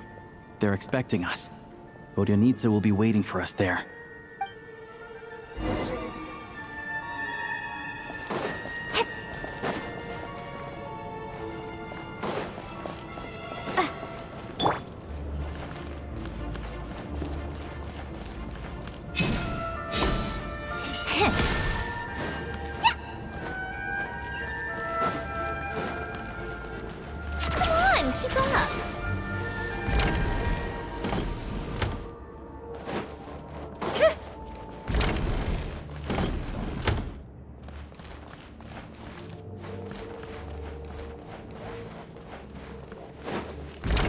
How tiresome.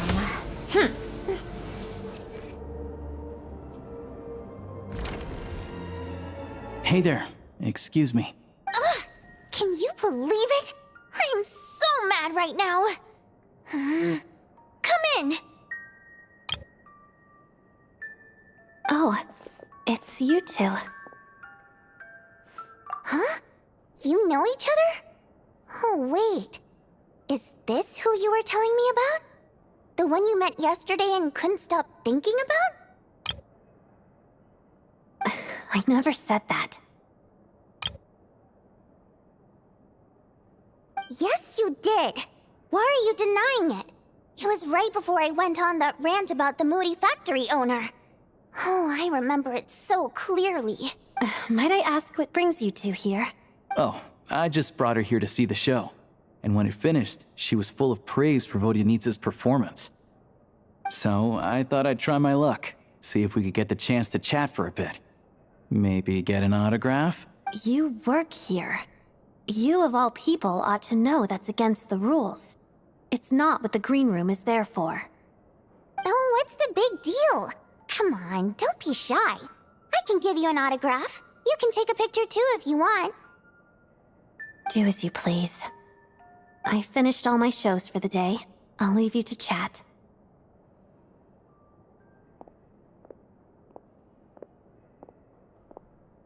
I wasn't making that stuff up, you know. Odette's just too proud to admit it. She thinks very highly of you. And so do I. You did the right thing in Svietloladovka. We're good. Odette's out of earshot. I'll lock the door. Confidentiality, of course. The Rokat is very strict on that. Whoa, Alosha!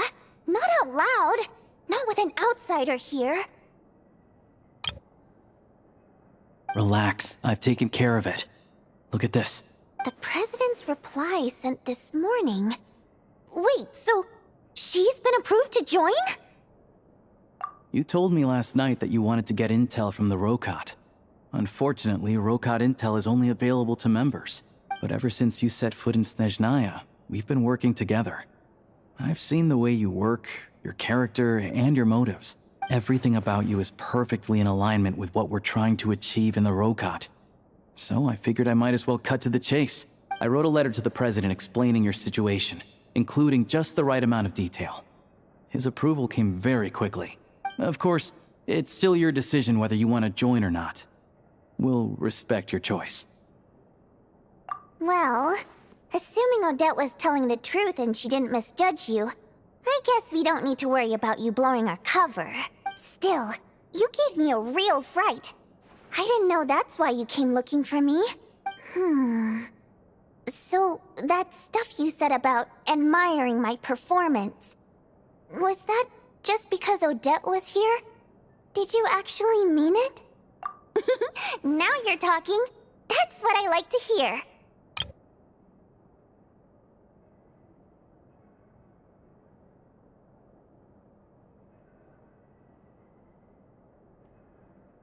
Anyway, let me give you a quick rundown of how things work.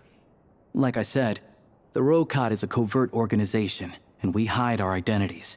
Members typically don't meet in person or even know each other's identities. This helps us maintain a high level of independence and secrecy. Because of this, members are basically free to decide their methods without constraints, so long as the outcome of any activity doesn't violate the organization's principles. After all, we don't have any ostensible contact with each other. This way, if anything goes wrong, no one else will be implicated. Beyond the freedom to choose how you operate, it's also your choice whether to act at all. We have plenty of members who have yet to take any action. In short, joining the Rokat in and of itself won't place any restrictions on your activity in Snezhnaya. There's a code of conduct you can read if it interests you. But basically, as long as you don't plan on using your anonymity to go around doing evil, you'll be fine. I tried reading it 5 or 6 times. Never made it all the way through. Even the most lackluster script makes for more interesting reading. Great. Then I'll go grab an official application form. Be right back.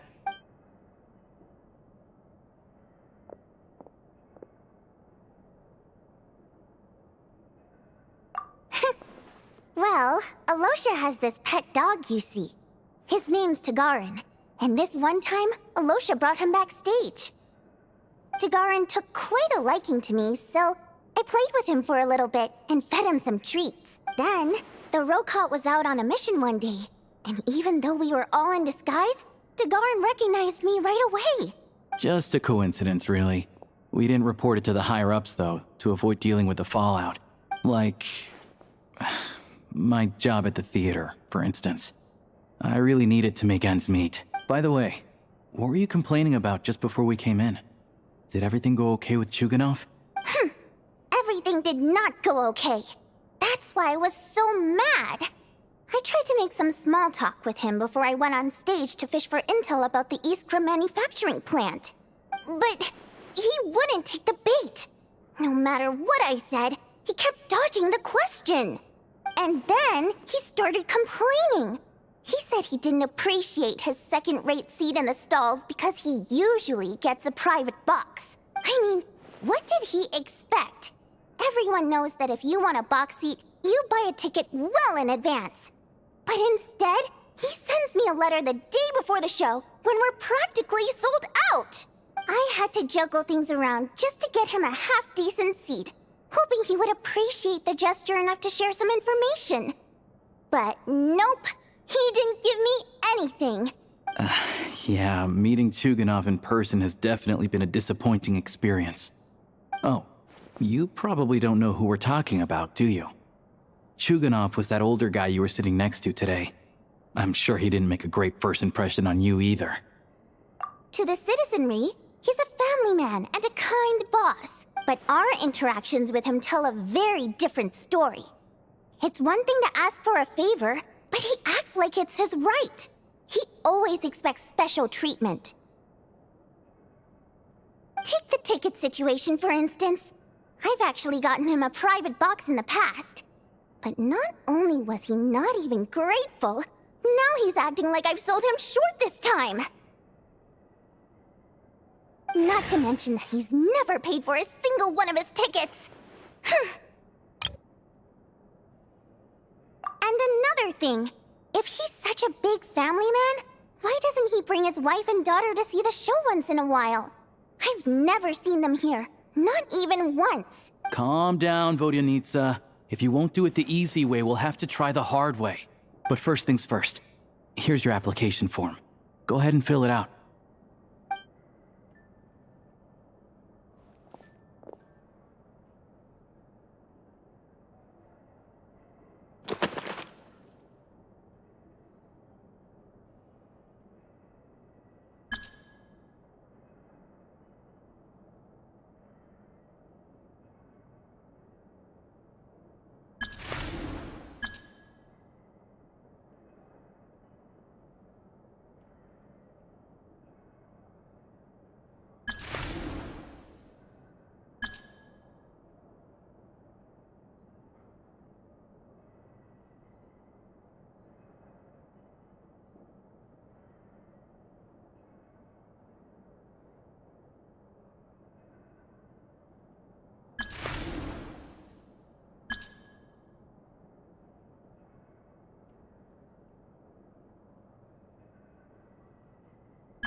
Looks like I'll need to make a few little tweaks here and there. But other than that, you're good to go. We'll hold on to this for you. All right. Now that we're officially Rokot comrades, I can tell you. Chuganov is the target of our current operation. Recently, we've done some recon work at the Iskra manufacturing plant, which pretty much confirmed that their energy consumption is way beyond the legal limit. All we need now is some direct evidence to present to the Vetcha, so we can demand that they shut the plant down. That way, the Kresny Crystal can be allocated to where it's needed most. I was hoping he might let slip during one of our chats, but he's too tight-lipped. We'll have to find another way. I'm meeting another regular theater-goer tonight, Mitya. But Valeri's here too, and he's probably looking for Mitya. so he may end up being a no-show. Don't you worry. He must know how to dodge Valeri, or he wouldn't be showing up on time for every performance. Mitya is a renowned energy expert. Although we can't get any direct evidence of the excessive energy consumption at the plant, we can accidentally let the information slip to him. The authorities should take someone like him seriously. So if he starts raising questions about energy use at the Iskra manufacturing plant, there will be a proper investigation. Also, we're not allowed on site, but he has clearance. So all we need is his cooperation.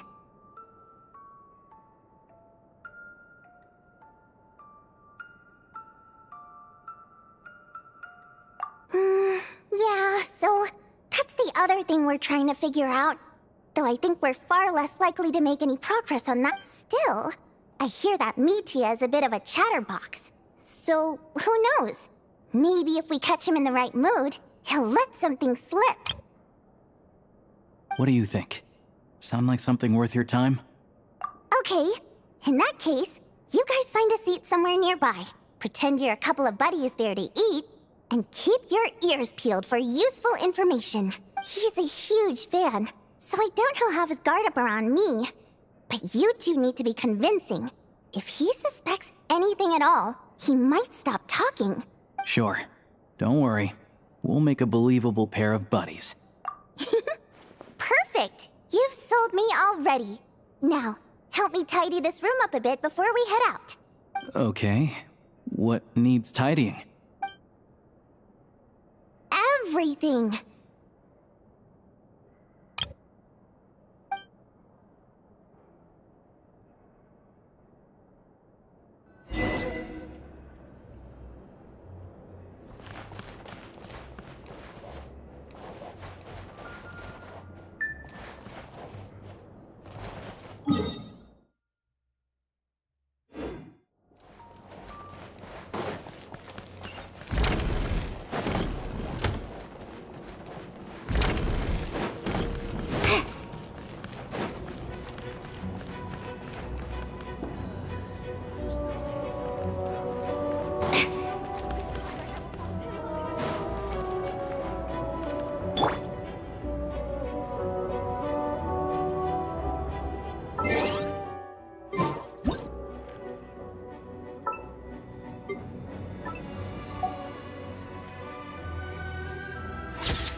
I just don't get this.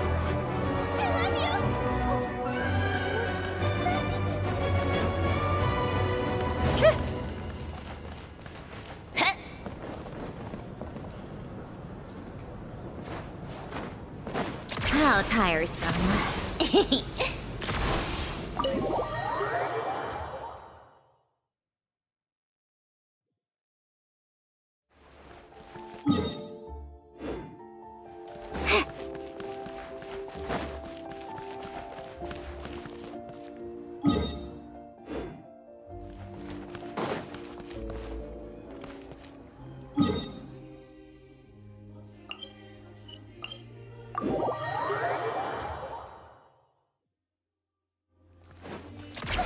Keep up.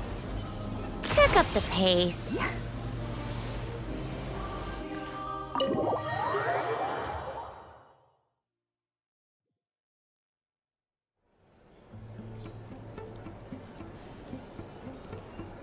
We come here often, so we shouldn't stand out.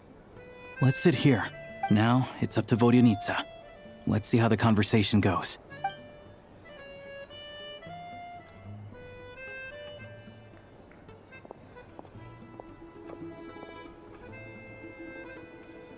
Mr. Mitya! Over here! Over here!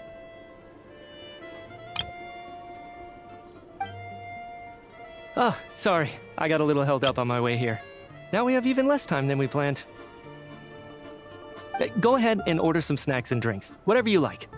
Let me see. According to my schedule, we still have 25 minutes left. You're really pressed for time today, huh? I was imagining this would be a leisurely chat. If you'd prefer, we can always reschedule for another afternoon when you have more time. No need. Getting to meet the lead singer is a very precious opportunity for me. I'm not about to pass it up. I've already had to decline your invitation several times because our schedules rarely align. If I don't grab this chance while it's here, who knows when the next one will come around? Well, it's very kind of you to make time just for me. I'm not too sure, to be honest. But Snezhnaya is full of weird and wonderful things like that, so people tend not to bat an eye. I'm sure the same will go for the Eye of Grey and Paimon. The reason I invited you out for tea and a chat today was to get some feedback from a true fan of the theater. Well, I genuinely have nothing bad to say. No matter how many times I hear you sing, it never gets old. It always seems fresh and new somehow. Maybe it's because the more times I listen, the more details I notice. Or maybe you simply improve with every performance, delivering it better each time. Thank you! I'm delighted to hear that! Could you give me any specific examples?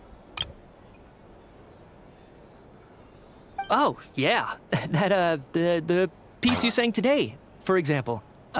Beneath the Frozen River? Hey, what's with you? I'm just praising a good performance. I always used to find that such a bleak and lonely song. But the more you listen, the more you realize that it's not as cold and nihilistic as it appears.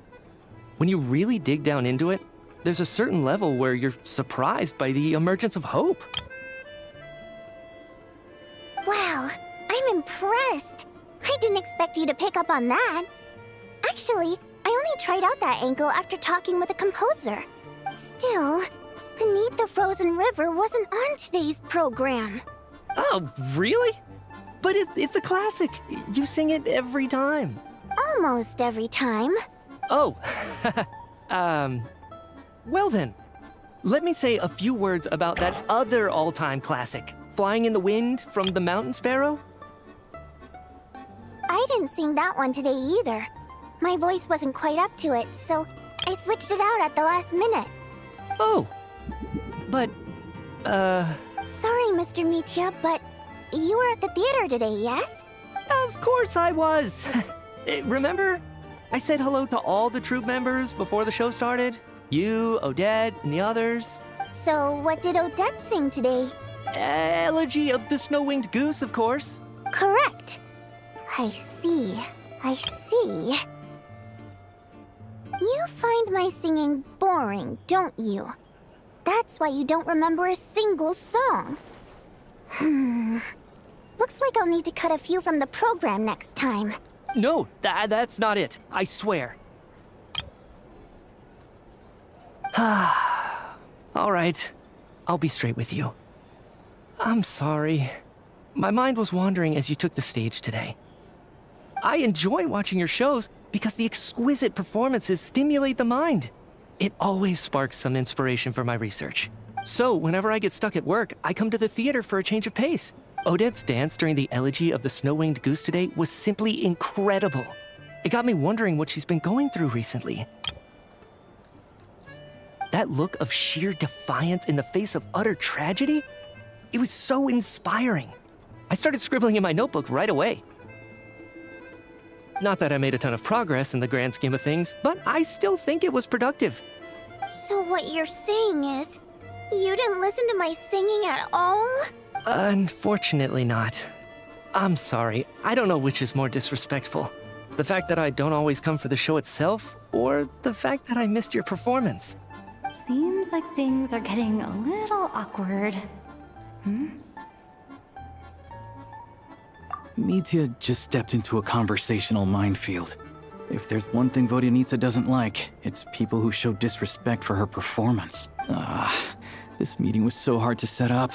Don't tell me it's already falling apart.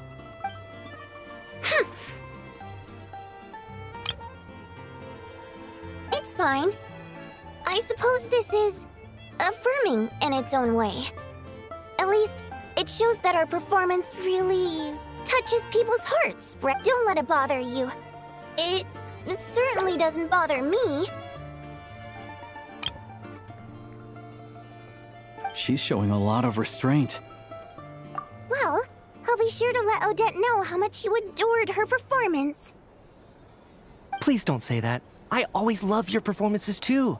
It's just that inspiration struck at the wrong time today. I know, I can tell. That's why I value your opinion.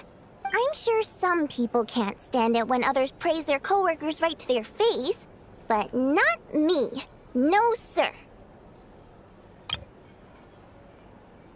Fair enough. I still feel kinda bad though.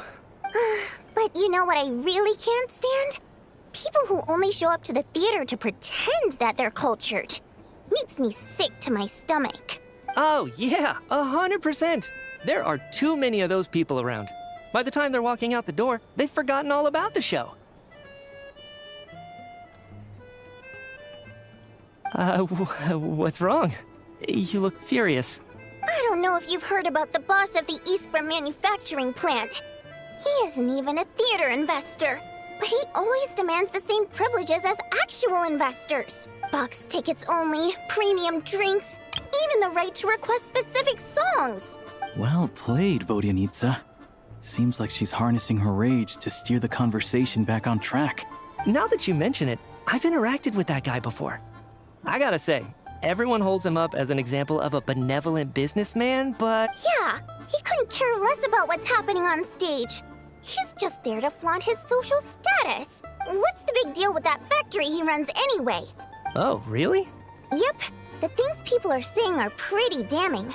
Project Stuja has now been extended so many times, we're at the point where crystal rations for the common folk are barely enough to survive on.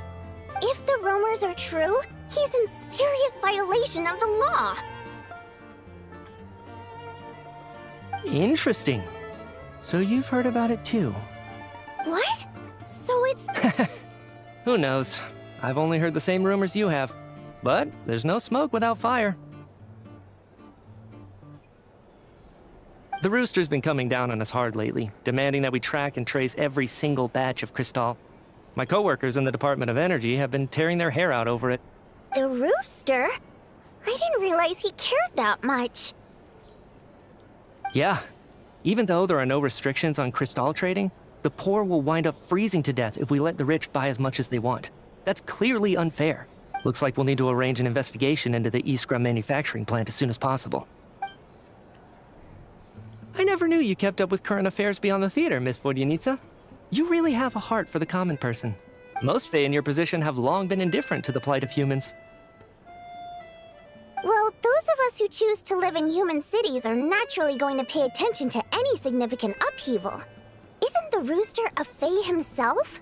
I'm just surprised to learn that even someone with as much experience as him is getting so stressed out over Project Stuja. This is it. We're finally going there. I'm sure Mitya can sense on some level that she's fishing for information. But since their conversation is so relaxed, he might just let something slip. It's stressing me out too. If I'd only made better progress with my research, things wouldn't have dragged on this long. Oh, so your work is related to Project Stuja? That's right.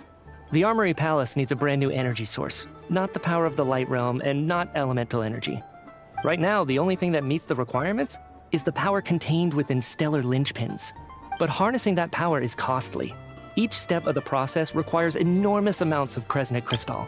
From extraction to quantification, progress has been painfully slow, and the team is getting burned out as time goes by. Sometimes, I see people staring into space as if in a trance. Could it be that this new energy source has side effects?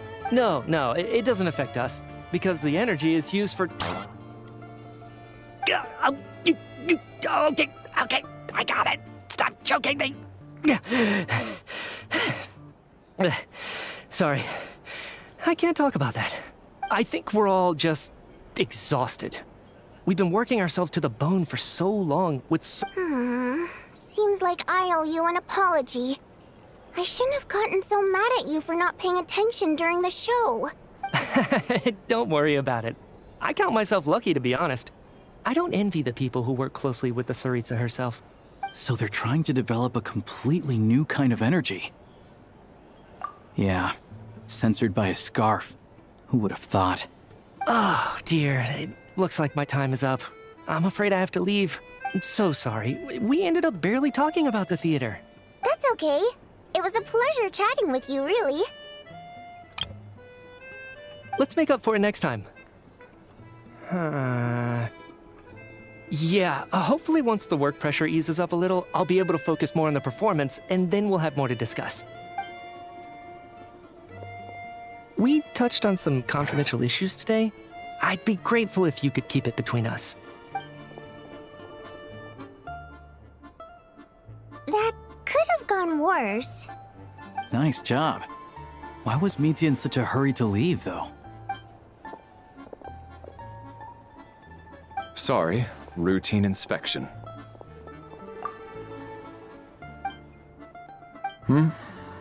Okay, let's go. So he wasn't rushing to get back to work. He must have calculated that Valeri would find him here in exactly 25 minutes. One of the main duties of the Special Assignments Battalion is to ensure that important figures stick to their schedules. All right, time for us to get going too. Excuse me, check please. We'll settle our check too, then. Hello there. Mr. Mitya paid the check before leaving. He also asked me to pass on a message. He said it was an honor to share his tea break with Miss Vodyanitsa and her two friends. Wait. So he knew we were here all along? This raises a lot of questions. Did he deliberately mention the new energy source so that we'd overhear it? Maybe his work isn't confidential after all. Maybe the key here is the purpose of this new energy.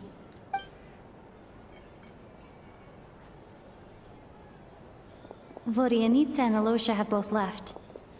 Time to head back and call it a day.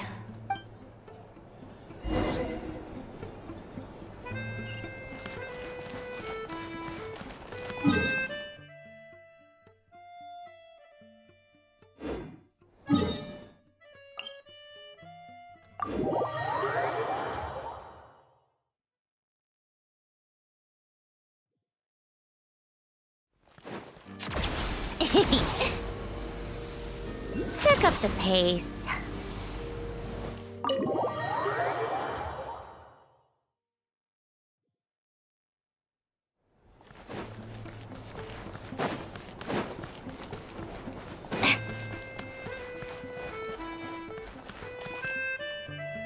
You're back!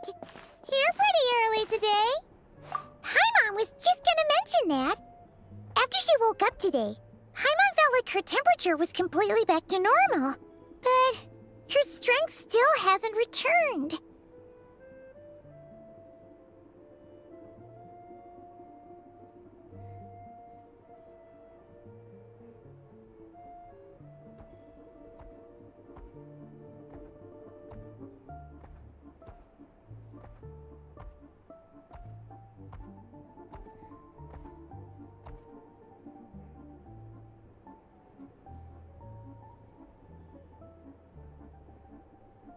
Still, there's some good news.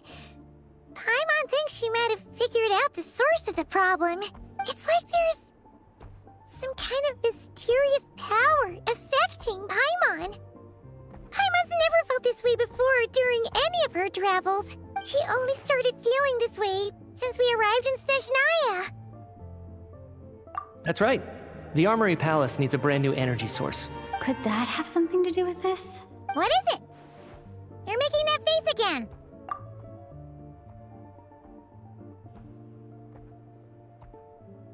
So, they're trying to develop a new energy source here? And you think that might be why Paimon's feeling unwell?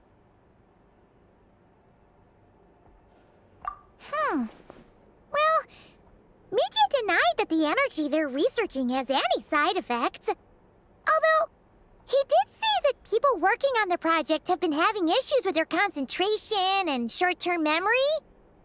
But even so, those are completely different symptoms from Paimon's. It's pretty faint, so it's... Sure, Paimon's with you there. But how, though? The robot only has a limited amount of intel. Oh, great point!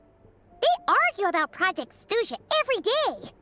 If we could sit in on one of their sessions, good idea! Oh yeah, while you were out, Paimon tried all the yummiest looking desserts in the Potforia restaurant. This one seemed right up your alley.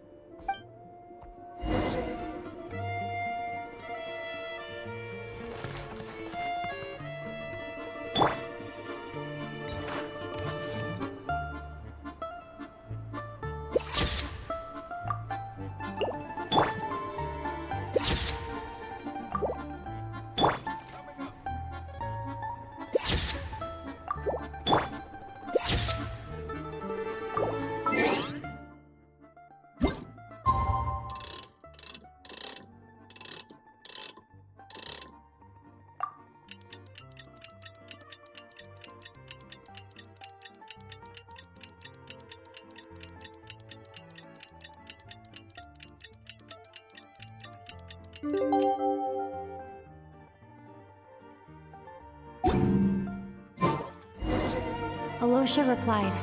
He says that we won't be able to speak at the Vetcha, but he can arrange for us to attend as visitors.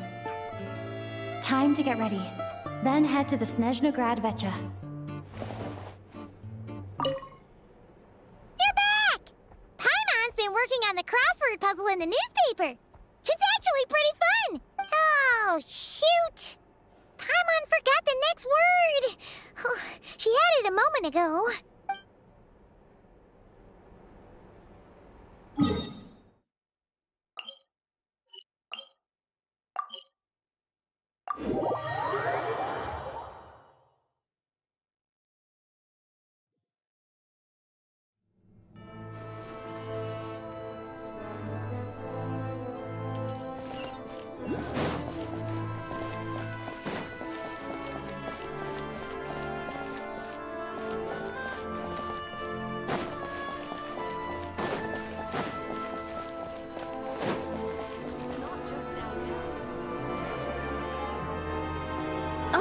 Miss Vodyanitsa, prima donna of the Korolievsky troupe. What a surprise meeting you here. Will you be sitting in on a session of the Vetcha?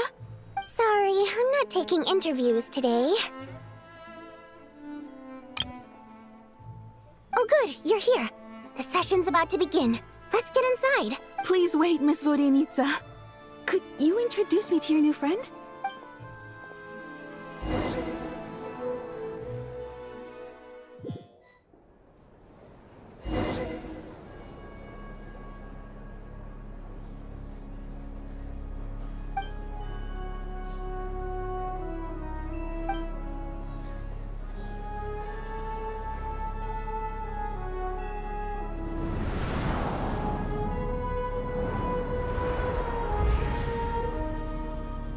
In summary, the energy management commitments made for the outgoing period have been delivered upon. Furthermore, both the production and consumption of Kresnik Crystal show clear signs of stabilizing.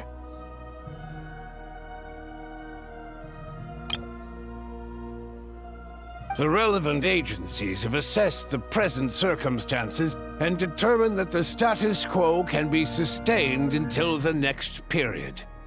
For detailed statistics, I would refer you to the industry reports that have been distributed to all persons present. It should also be noted that while the recent blizzards have led to a significant increase in people's energy expenses, this is strictly a short-term phenomenon associated with a remotely located monster. Her Majesty the Tsaritsa is giving her full attention to this matter.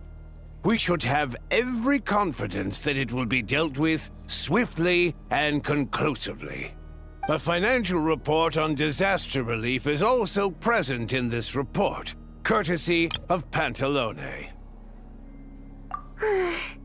They cover the same old ground every single time. The rooster never seems to mind, but everyone else is getting tired of it. There's a general lack of trust. People aren't seeing any tangible benefits that affect them directly. Of course, none of that will be reflected in any of the reports on the table. Yeah, if it weren't for these hard copy documents, I could have at least made something up. Oh, don't mind me. I'm just out here trying to hit my interview quotas. Bring out the kvass. Ever read it? Best-selling newspaper in town. If I remember correctly, you guys don't even have a sales permit.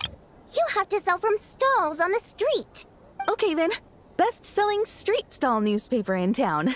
Still counts. Order! We will now open the floor to the representatives.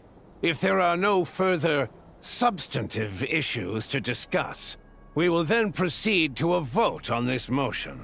Snezhnaya has a long tradition of treating members of the Fatui armed forces and their dependents favorably. But recent surveys shows that Fatui families in remote areas have access to 15% less crystal than the average civilian family in Snezhnograd. It's been said many times before, but it bears repeating now. There needs to be a clear and consistent rationale behind how crystal is allocated, or we will soon face immense public backlash. Perhaps you wouldn't need to keep repeating yourself if you would hear me out for once. I say again, true consistency exists only in principle. In the real world, fairness is relative. You appear to treat resource allocation as a simple function of production and population. So what about when the equipment used in production breaks down? Have you factored that into your equation? And do you even know how long it's been since Snezhnaya last conducted a census? If I knew the answers to questions like that, I'm sure I'd be a very wealthy man. And I doubt I'd be going by child. I'd like to bring the focus back to the specific issue I raised. Or do you wish to deny that favorable treatment for Fatui dependents is our long-standing policy?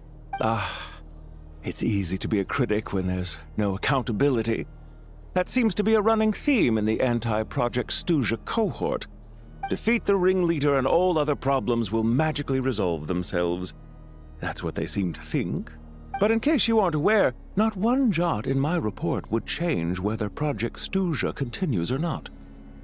So you have no intention whatsoever of finding a solution to this problem? On the contrary, I'm the only one here who ever brings solutions. Child opened by speaking up for the armed forces. Regrader struck back with style and a war of words ensued. Our reporter was live on the scene to get the audience's reaction as it all unfolded. Who do you support?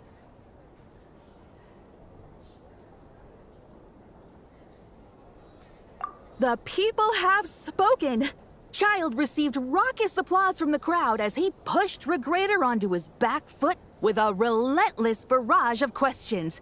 It had to be seen to be believed. Now you see why they don't have a sales permit.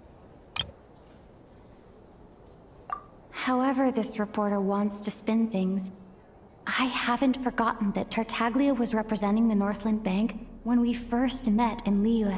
So, surely their relationship can't always have been this strained.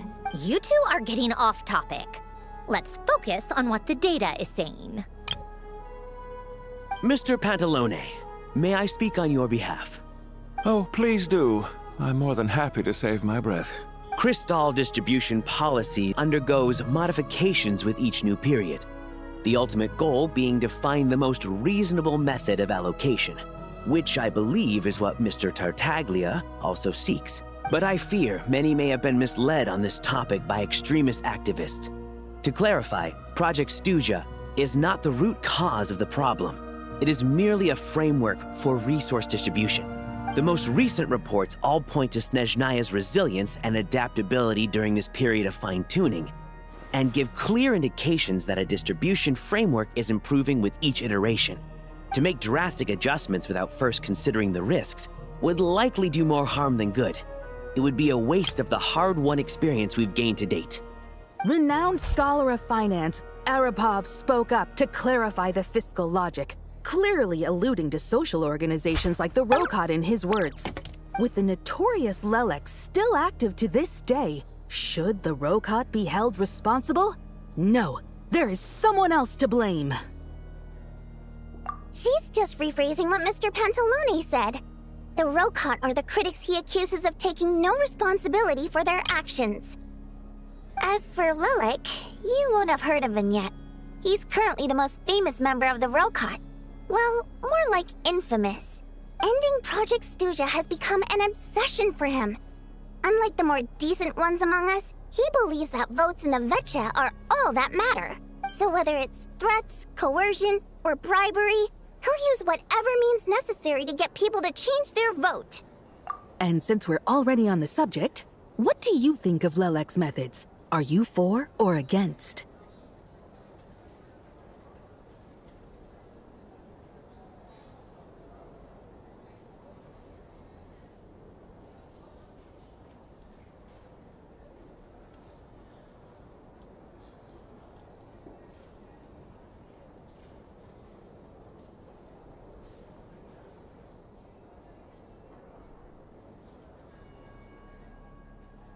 Well, whatever the story is, his actions benefit us all.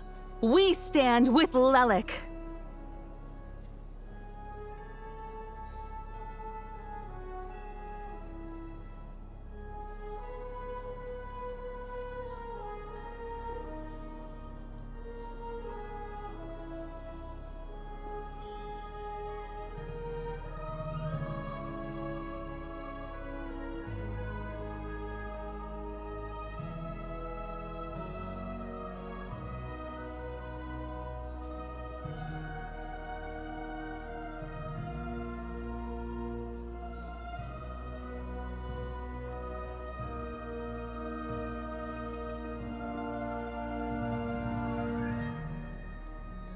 At least someone here wants to take this discussion seriously. I've been considering that issue myself.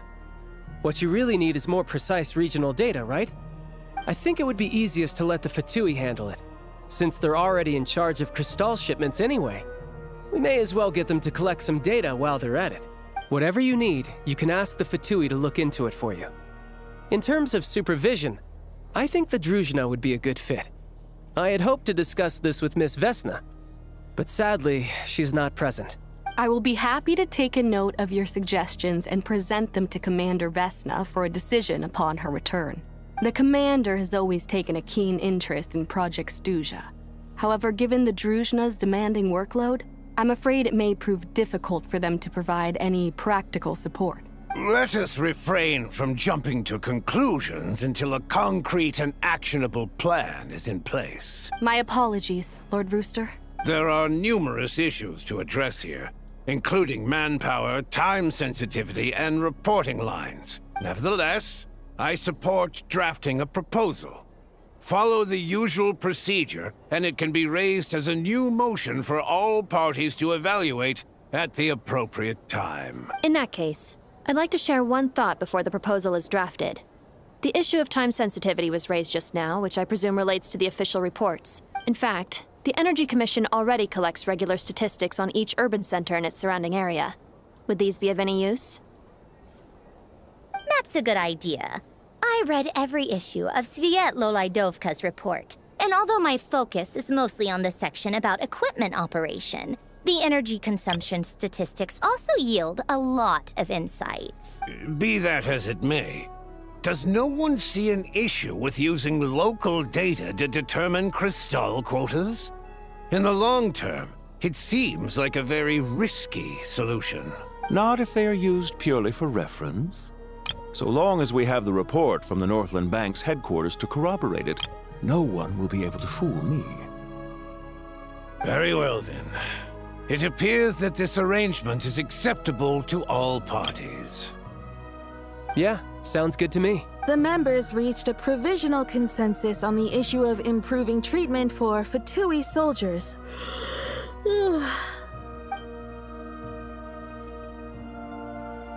Today, the prima donna of the Korailievsky troupe attended a session of the Snezhnograd Vetcha in the company of a most charming young lady. The question on all our minds is, what is the true nature of their relationship? Write anything like that again, and I'm revoking your permission to interview the troupe. Got it?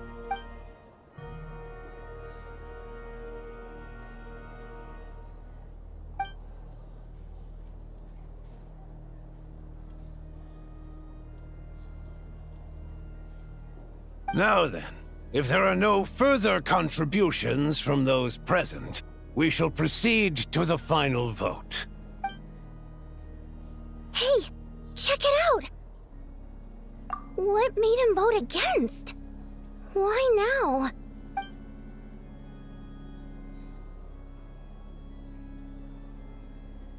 The votes have been tallied. Those in favor of continuing Project Stuja total 61%, securing a clear majority. That was too close. The margin has shrunk yet again. Chuganov was a huge loss. I'll bet Lelek is behind this. I wonder how Pulcinella will respond this time. Chuganov. I see. Lelek strikes again. Yes. Go, Lelek. Once Project Stuja is defeated, our unwavering support at Bring Out the Kvass will finally pay off when we make our comeback. I can taste our victory already! In accordance with the result of this vote, Project Stuja will remain in effect until the next Vecha period. Finally, may I remind us all, we debate only for the greater glory and solidarity of our nation. May the aurora shine ever on, and the tundra always stand firm. The session is concluded.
How tiresome.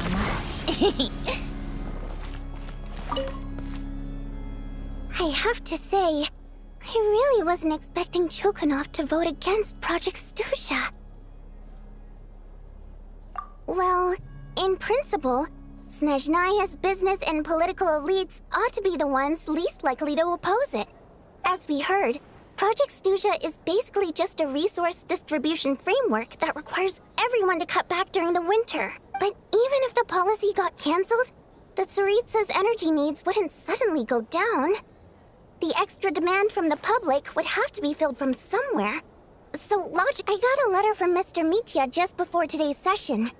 He said he's confirmed that there are issues around overtime and excessive energy consumption at the Iskra manufacturing plant. In a situation like this, once the Rooster receives the report, he'll order the factory to halt production and submit to an investigation before issuing a penalty. But that's a week-long process, and thus didn't make it onto the Vecha agenda this time. I don't think he suspects anything so far. Exactly. And as you know, he's a very selfish person. I was originally gonna try and flip him after he received notice of the official sanctions. My plan was to convince him that the whole thing was completely unfair. Rather than just sit back and take the hit while his factory stopped production, he'd be better off voting to end Project Stuja. At least that way, no one else would be able to make any money either, because all the factories would suddenly have more limited energy to work with. But now, he's already voted against it, which means someone must have used more forceful means to change his vote, just like with everyone else who flipped. Yeah, no one knows why Lelek is so obsessed with ending Project Stuja, but by the looks of it, he's inching closer and closer to success. Lelek must have strong motivations, given how he'll stop at nothing to achieve his goal. Maybe he knows the full truth of Project Stuja.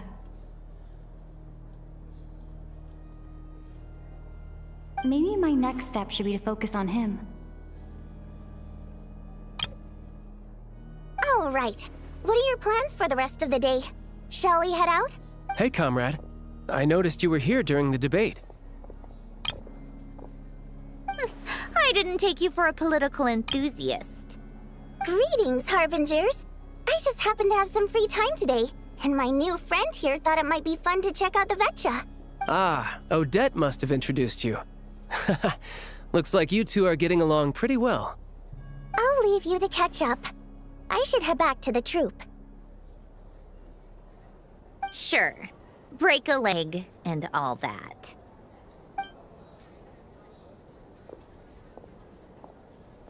Thought it might be fun to check out the Vetcha, did you? Things are never that simple with you, Traveler. There's no way you're here for kicks and giggles. Oh, yeah. To some, he's a captivating enigma. To others, he's the bane of their existence. No one ever thought that some anonymous nobody from the Rokot could cause such a stir. Huh? You want to look into Lelik? Fine by me, I guess. If the Traveler actually manages to expose Lelik, it'll be doing Pulcinella a favor. In return, it seems fair to let her in on what we've learned so far. My thoughts exactly. Sharing is caring, after all. Head back to Glupov and grab the files on Lelik. It's easier to just pull the records than go through the rigmarole of getting the Traveler a visitor's permit. As you command, child, sir. In that case, since we're going to be waiting anyway, I'll have someone brew a pot of black tea.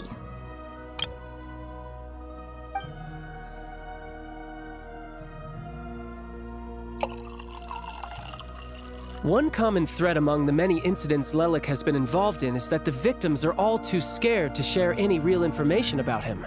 His modus operandi is to silently infiltrate the scene and leave a threatening letter behind. But neither the letters nor the crime scenes ever yield any clues to his identity. So all these files have to offer are short statements by the people affected. If nothing else, it shows we're dealing with a trained professional who's versed in counter-surveillance. Yes, and to that point, he often strikes in highly secure locations. The victims are high-ranking and influential people who take their personal security very seriously. Somehow, Lelik slips right into their rooms without making a sound. If he can get in and out undetected, it means he can strike without warning. Not that that's ever happened so far, but the thought is enough to scare these people sleepless. It's hard to believe that a human being could pull this off flawlessly every time. So they switched the focus of the investigation to Faye. Unfortunately, no one's found anything yet. Careful, don't underestimate me. Although truth be told, I'd probably find it hard not to blow my cover. We haven't ruled out the possibility of Lelik being human. It's just, there can only be a handful of people in all of Teyvat who'd fit the profile. Faye, on the other hand, plenty would have the ability. No, not as strong as me. You'll never find the culprit with criteria like that. Let's go with a little weaker than me. There's no denying that Master is strong, but meticulous. We can only hope. She's just trying to find a reference point. Stop getting fixated on who's stronger than who. But that's the most important thing. In my opinion, anyway.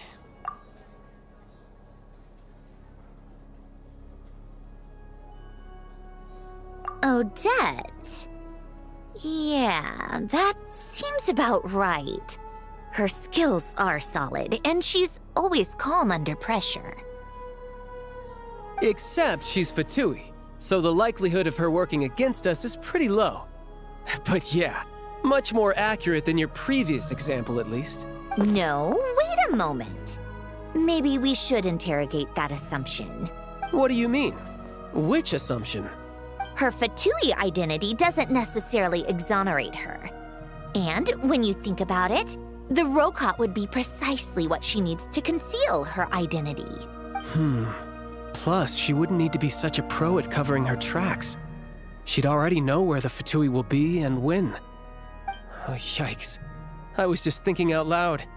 Why is this starting to sound like such a convincing theory? Still, What reason could Odette possibly have for trying to call off Project Stuja? Arlecchino would be the best person to ask. She knows Odette best. Unfortunately, she isn't back yet. Rosaline used to open up to her in private about her struggles with Odette. As I'm sure you can imagine, Arlecchino is quite a lot better with children than Rosaline was. She gave her some tips on how to handle the situation, and Rosaline managed to reach a settlement with Odette before leaving. So I suppose there were at least no lifelong regrets left behind. Beyond that, I don't know the details about that side of things. But I do know that Odette definitely has a motive to hold a grudge against Project Stuja. The reason being, her father passed away during the early stages of the project.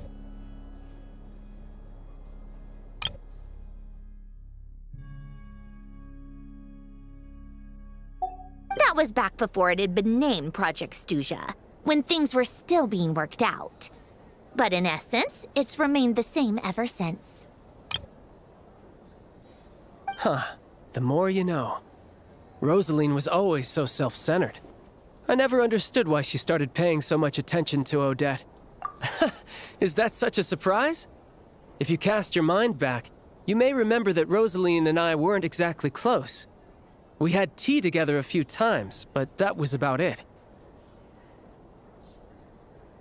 Odette's past is no secret. Her father was a fatus and her mother was a very famous ballerina. On the surface, it looks like she followed right in her parents' footsteps. But the truth is quite a different story. After her father passed away on a mission, her mother was overcome with grief. She broke her leg during a performance and could never dance again. Odette was only interested in ballet at the time, but this tragedy left the family with both breadwinners gone.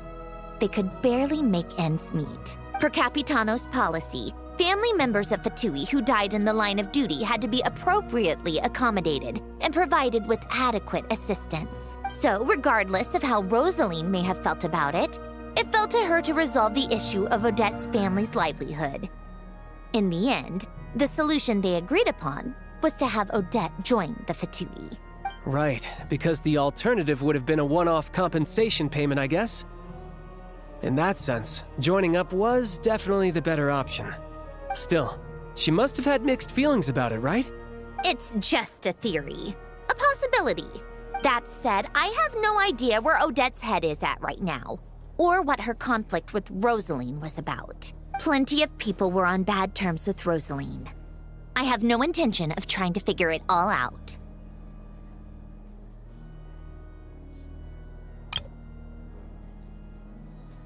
Yes, but there's not much point in discussing that now. Yeah, back to Lelik. Since our investigations so far have turned up next to nothing, we've got nothing to lose by trying a new angle. Funnily enough, Tonya and I had actually made plans to go to the theater tomorrow to watch Odette's rehearsal. Which means you can go in my place. No point wasting the ticket. Plus... Spirit Seeker. Quite the classic ballet. But Odette's been practicing it diligently, and it's... Tonya's excited for it too. I've actually seen it several times before. It's a tale of love and regret. But when that classic melody... Not an easy dance to do justice to, though. In that case, I think that even if she is Lelik, we should wait until her performance is over before we respond. I'll let you take it from here, comrade.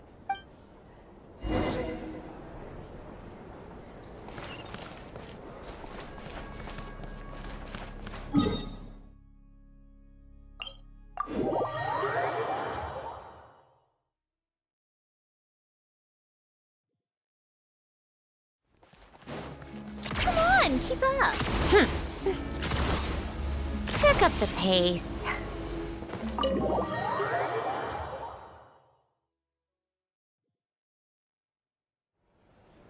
Take a break.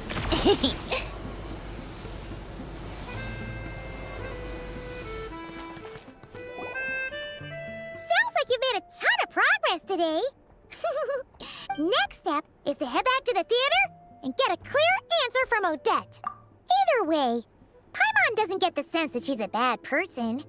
Sure, maybe this is going too far, but like, with everything she's managed to do so far, why leave a letter when she could, well, so, if it is her, just, yeah! Well, all you can do is, well, no change, really. Hearing you talk about your Yeah, I wish you could be there too. I'm not used to adventuring alone. But don't worry, we'll get to the bottom of this. Guess it's just one of those things. Never mind. Paimon will behave herself and keep resting.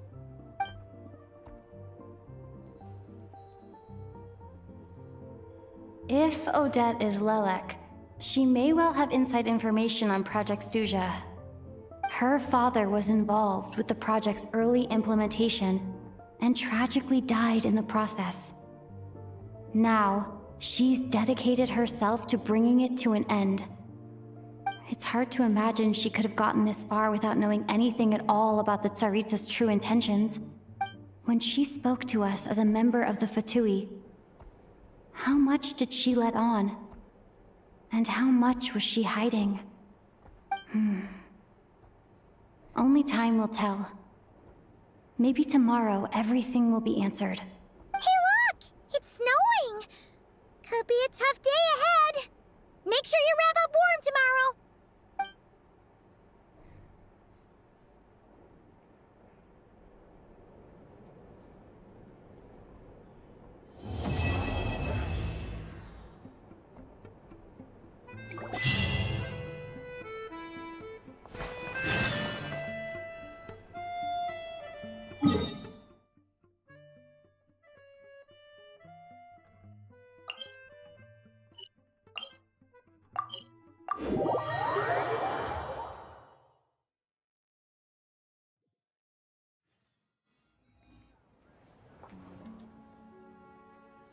No way! It's true, I swear. Everyone's talking about it. You're sure someone didn't just make that up to scare people? Yes? I heard it last night.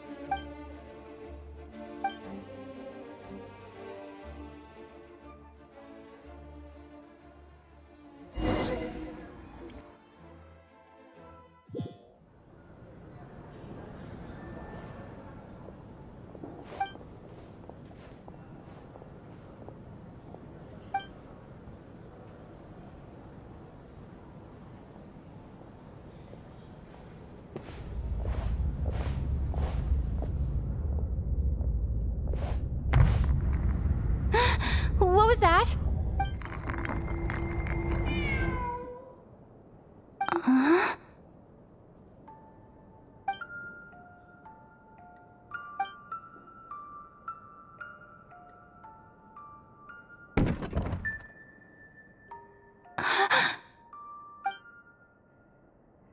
Who's there?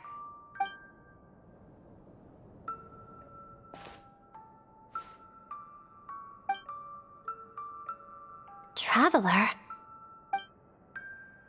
Odette? Yes? What were you expecting? A ghost? I have. Here. This is the true form of said ghost.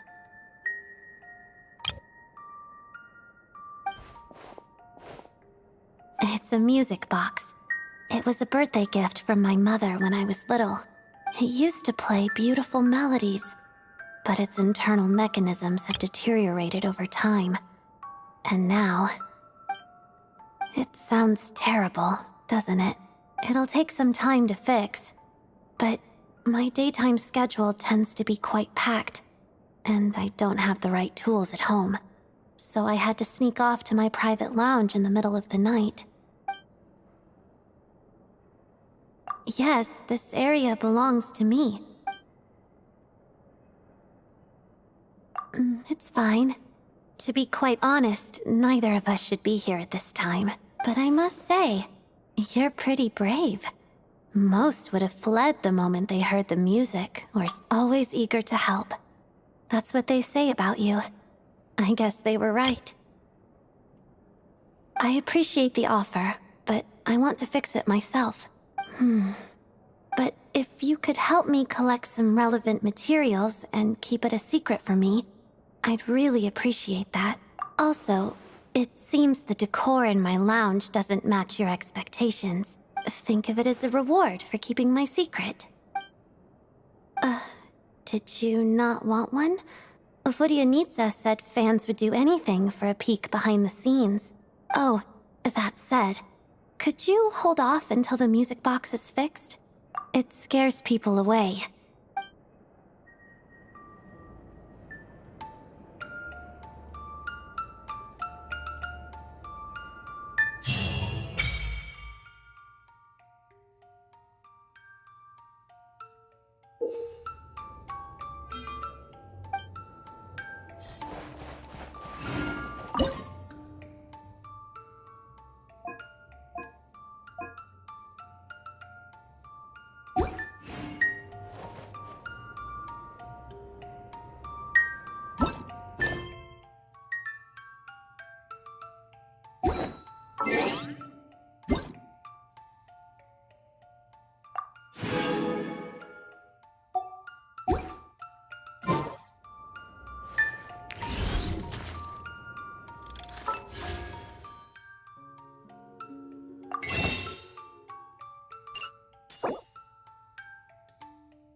Thanks for all the support.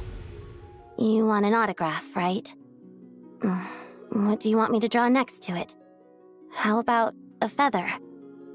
Oh, wait, you're not one of my fans? Guess I misunderstood. Let me start from the top then. I'm Odette, a ballerina with the Korylevsky troupe. Well, thanks for all the support, anyway.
Called back to the Zeppeljärny Palace again?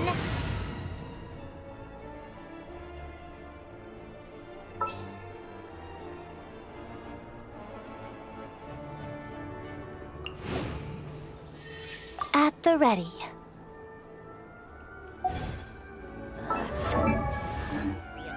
What's the point in all these endless meetings?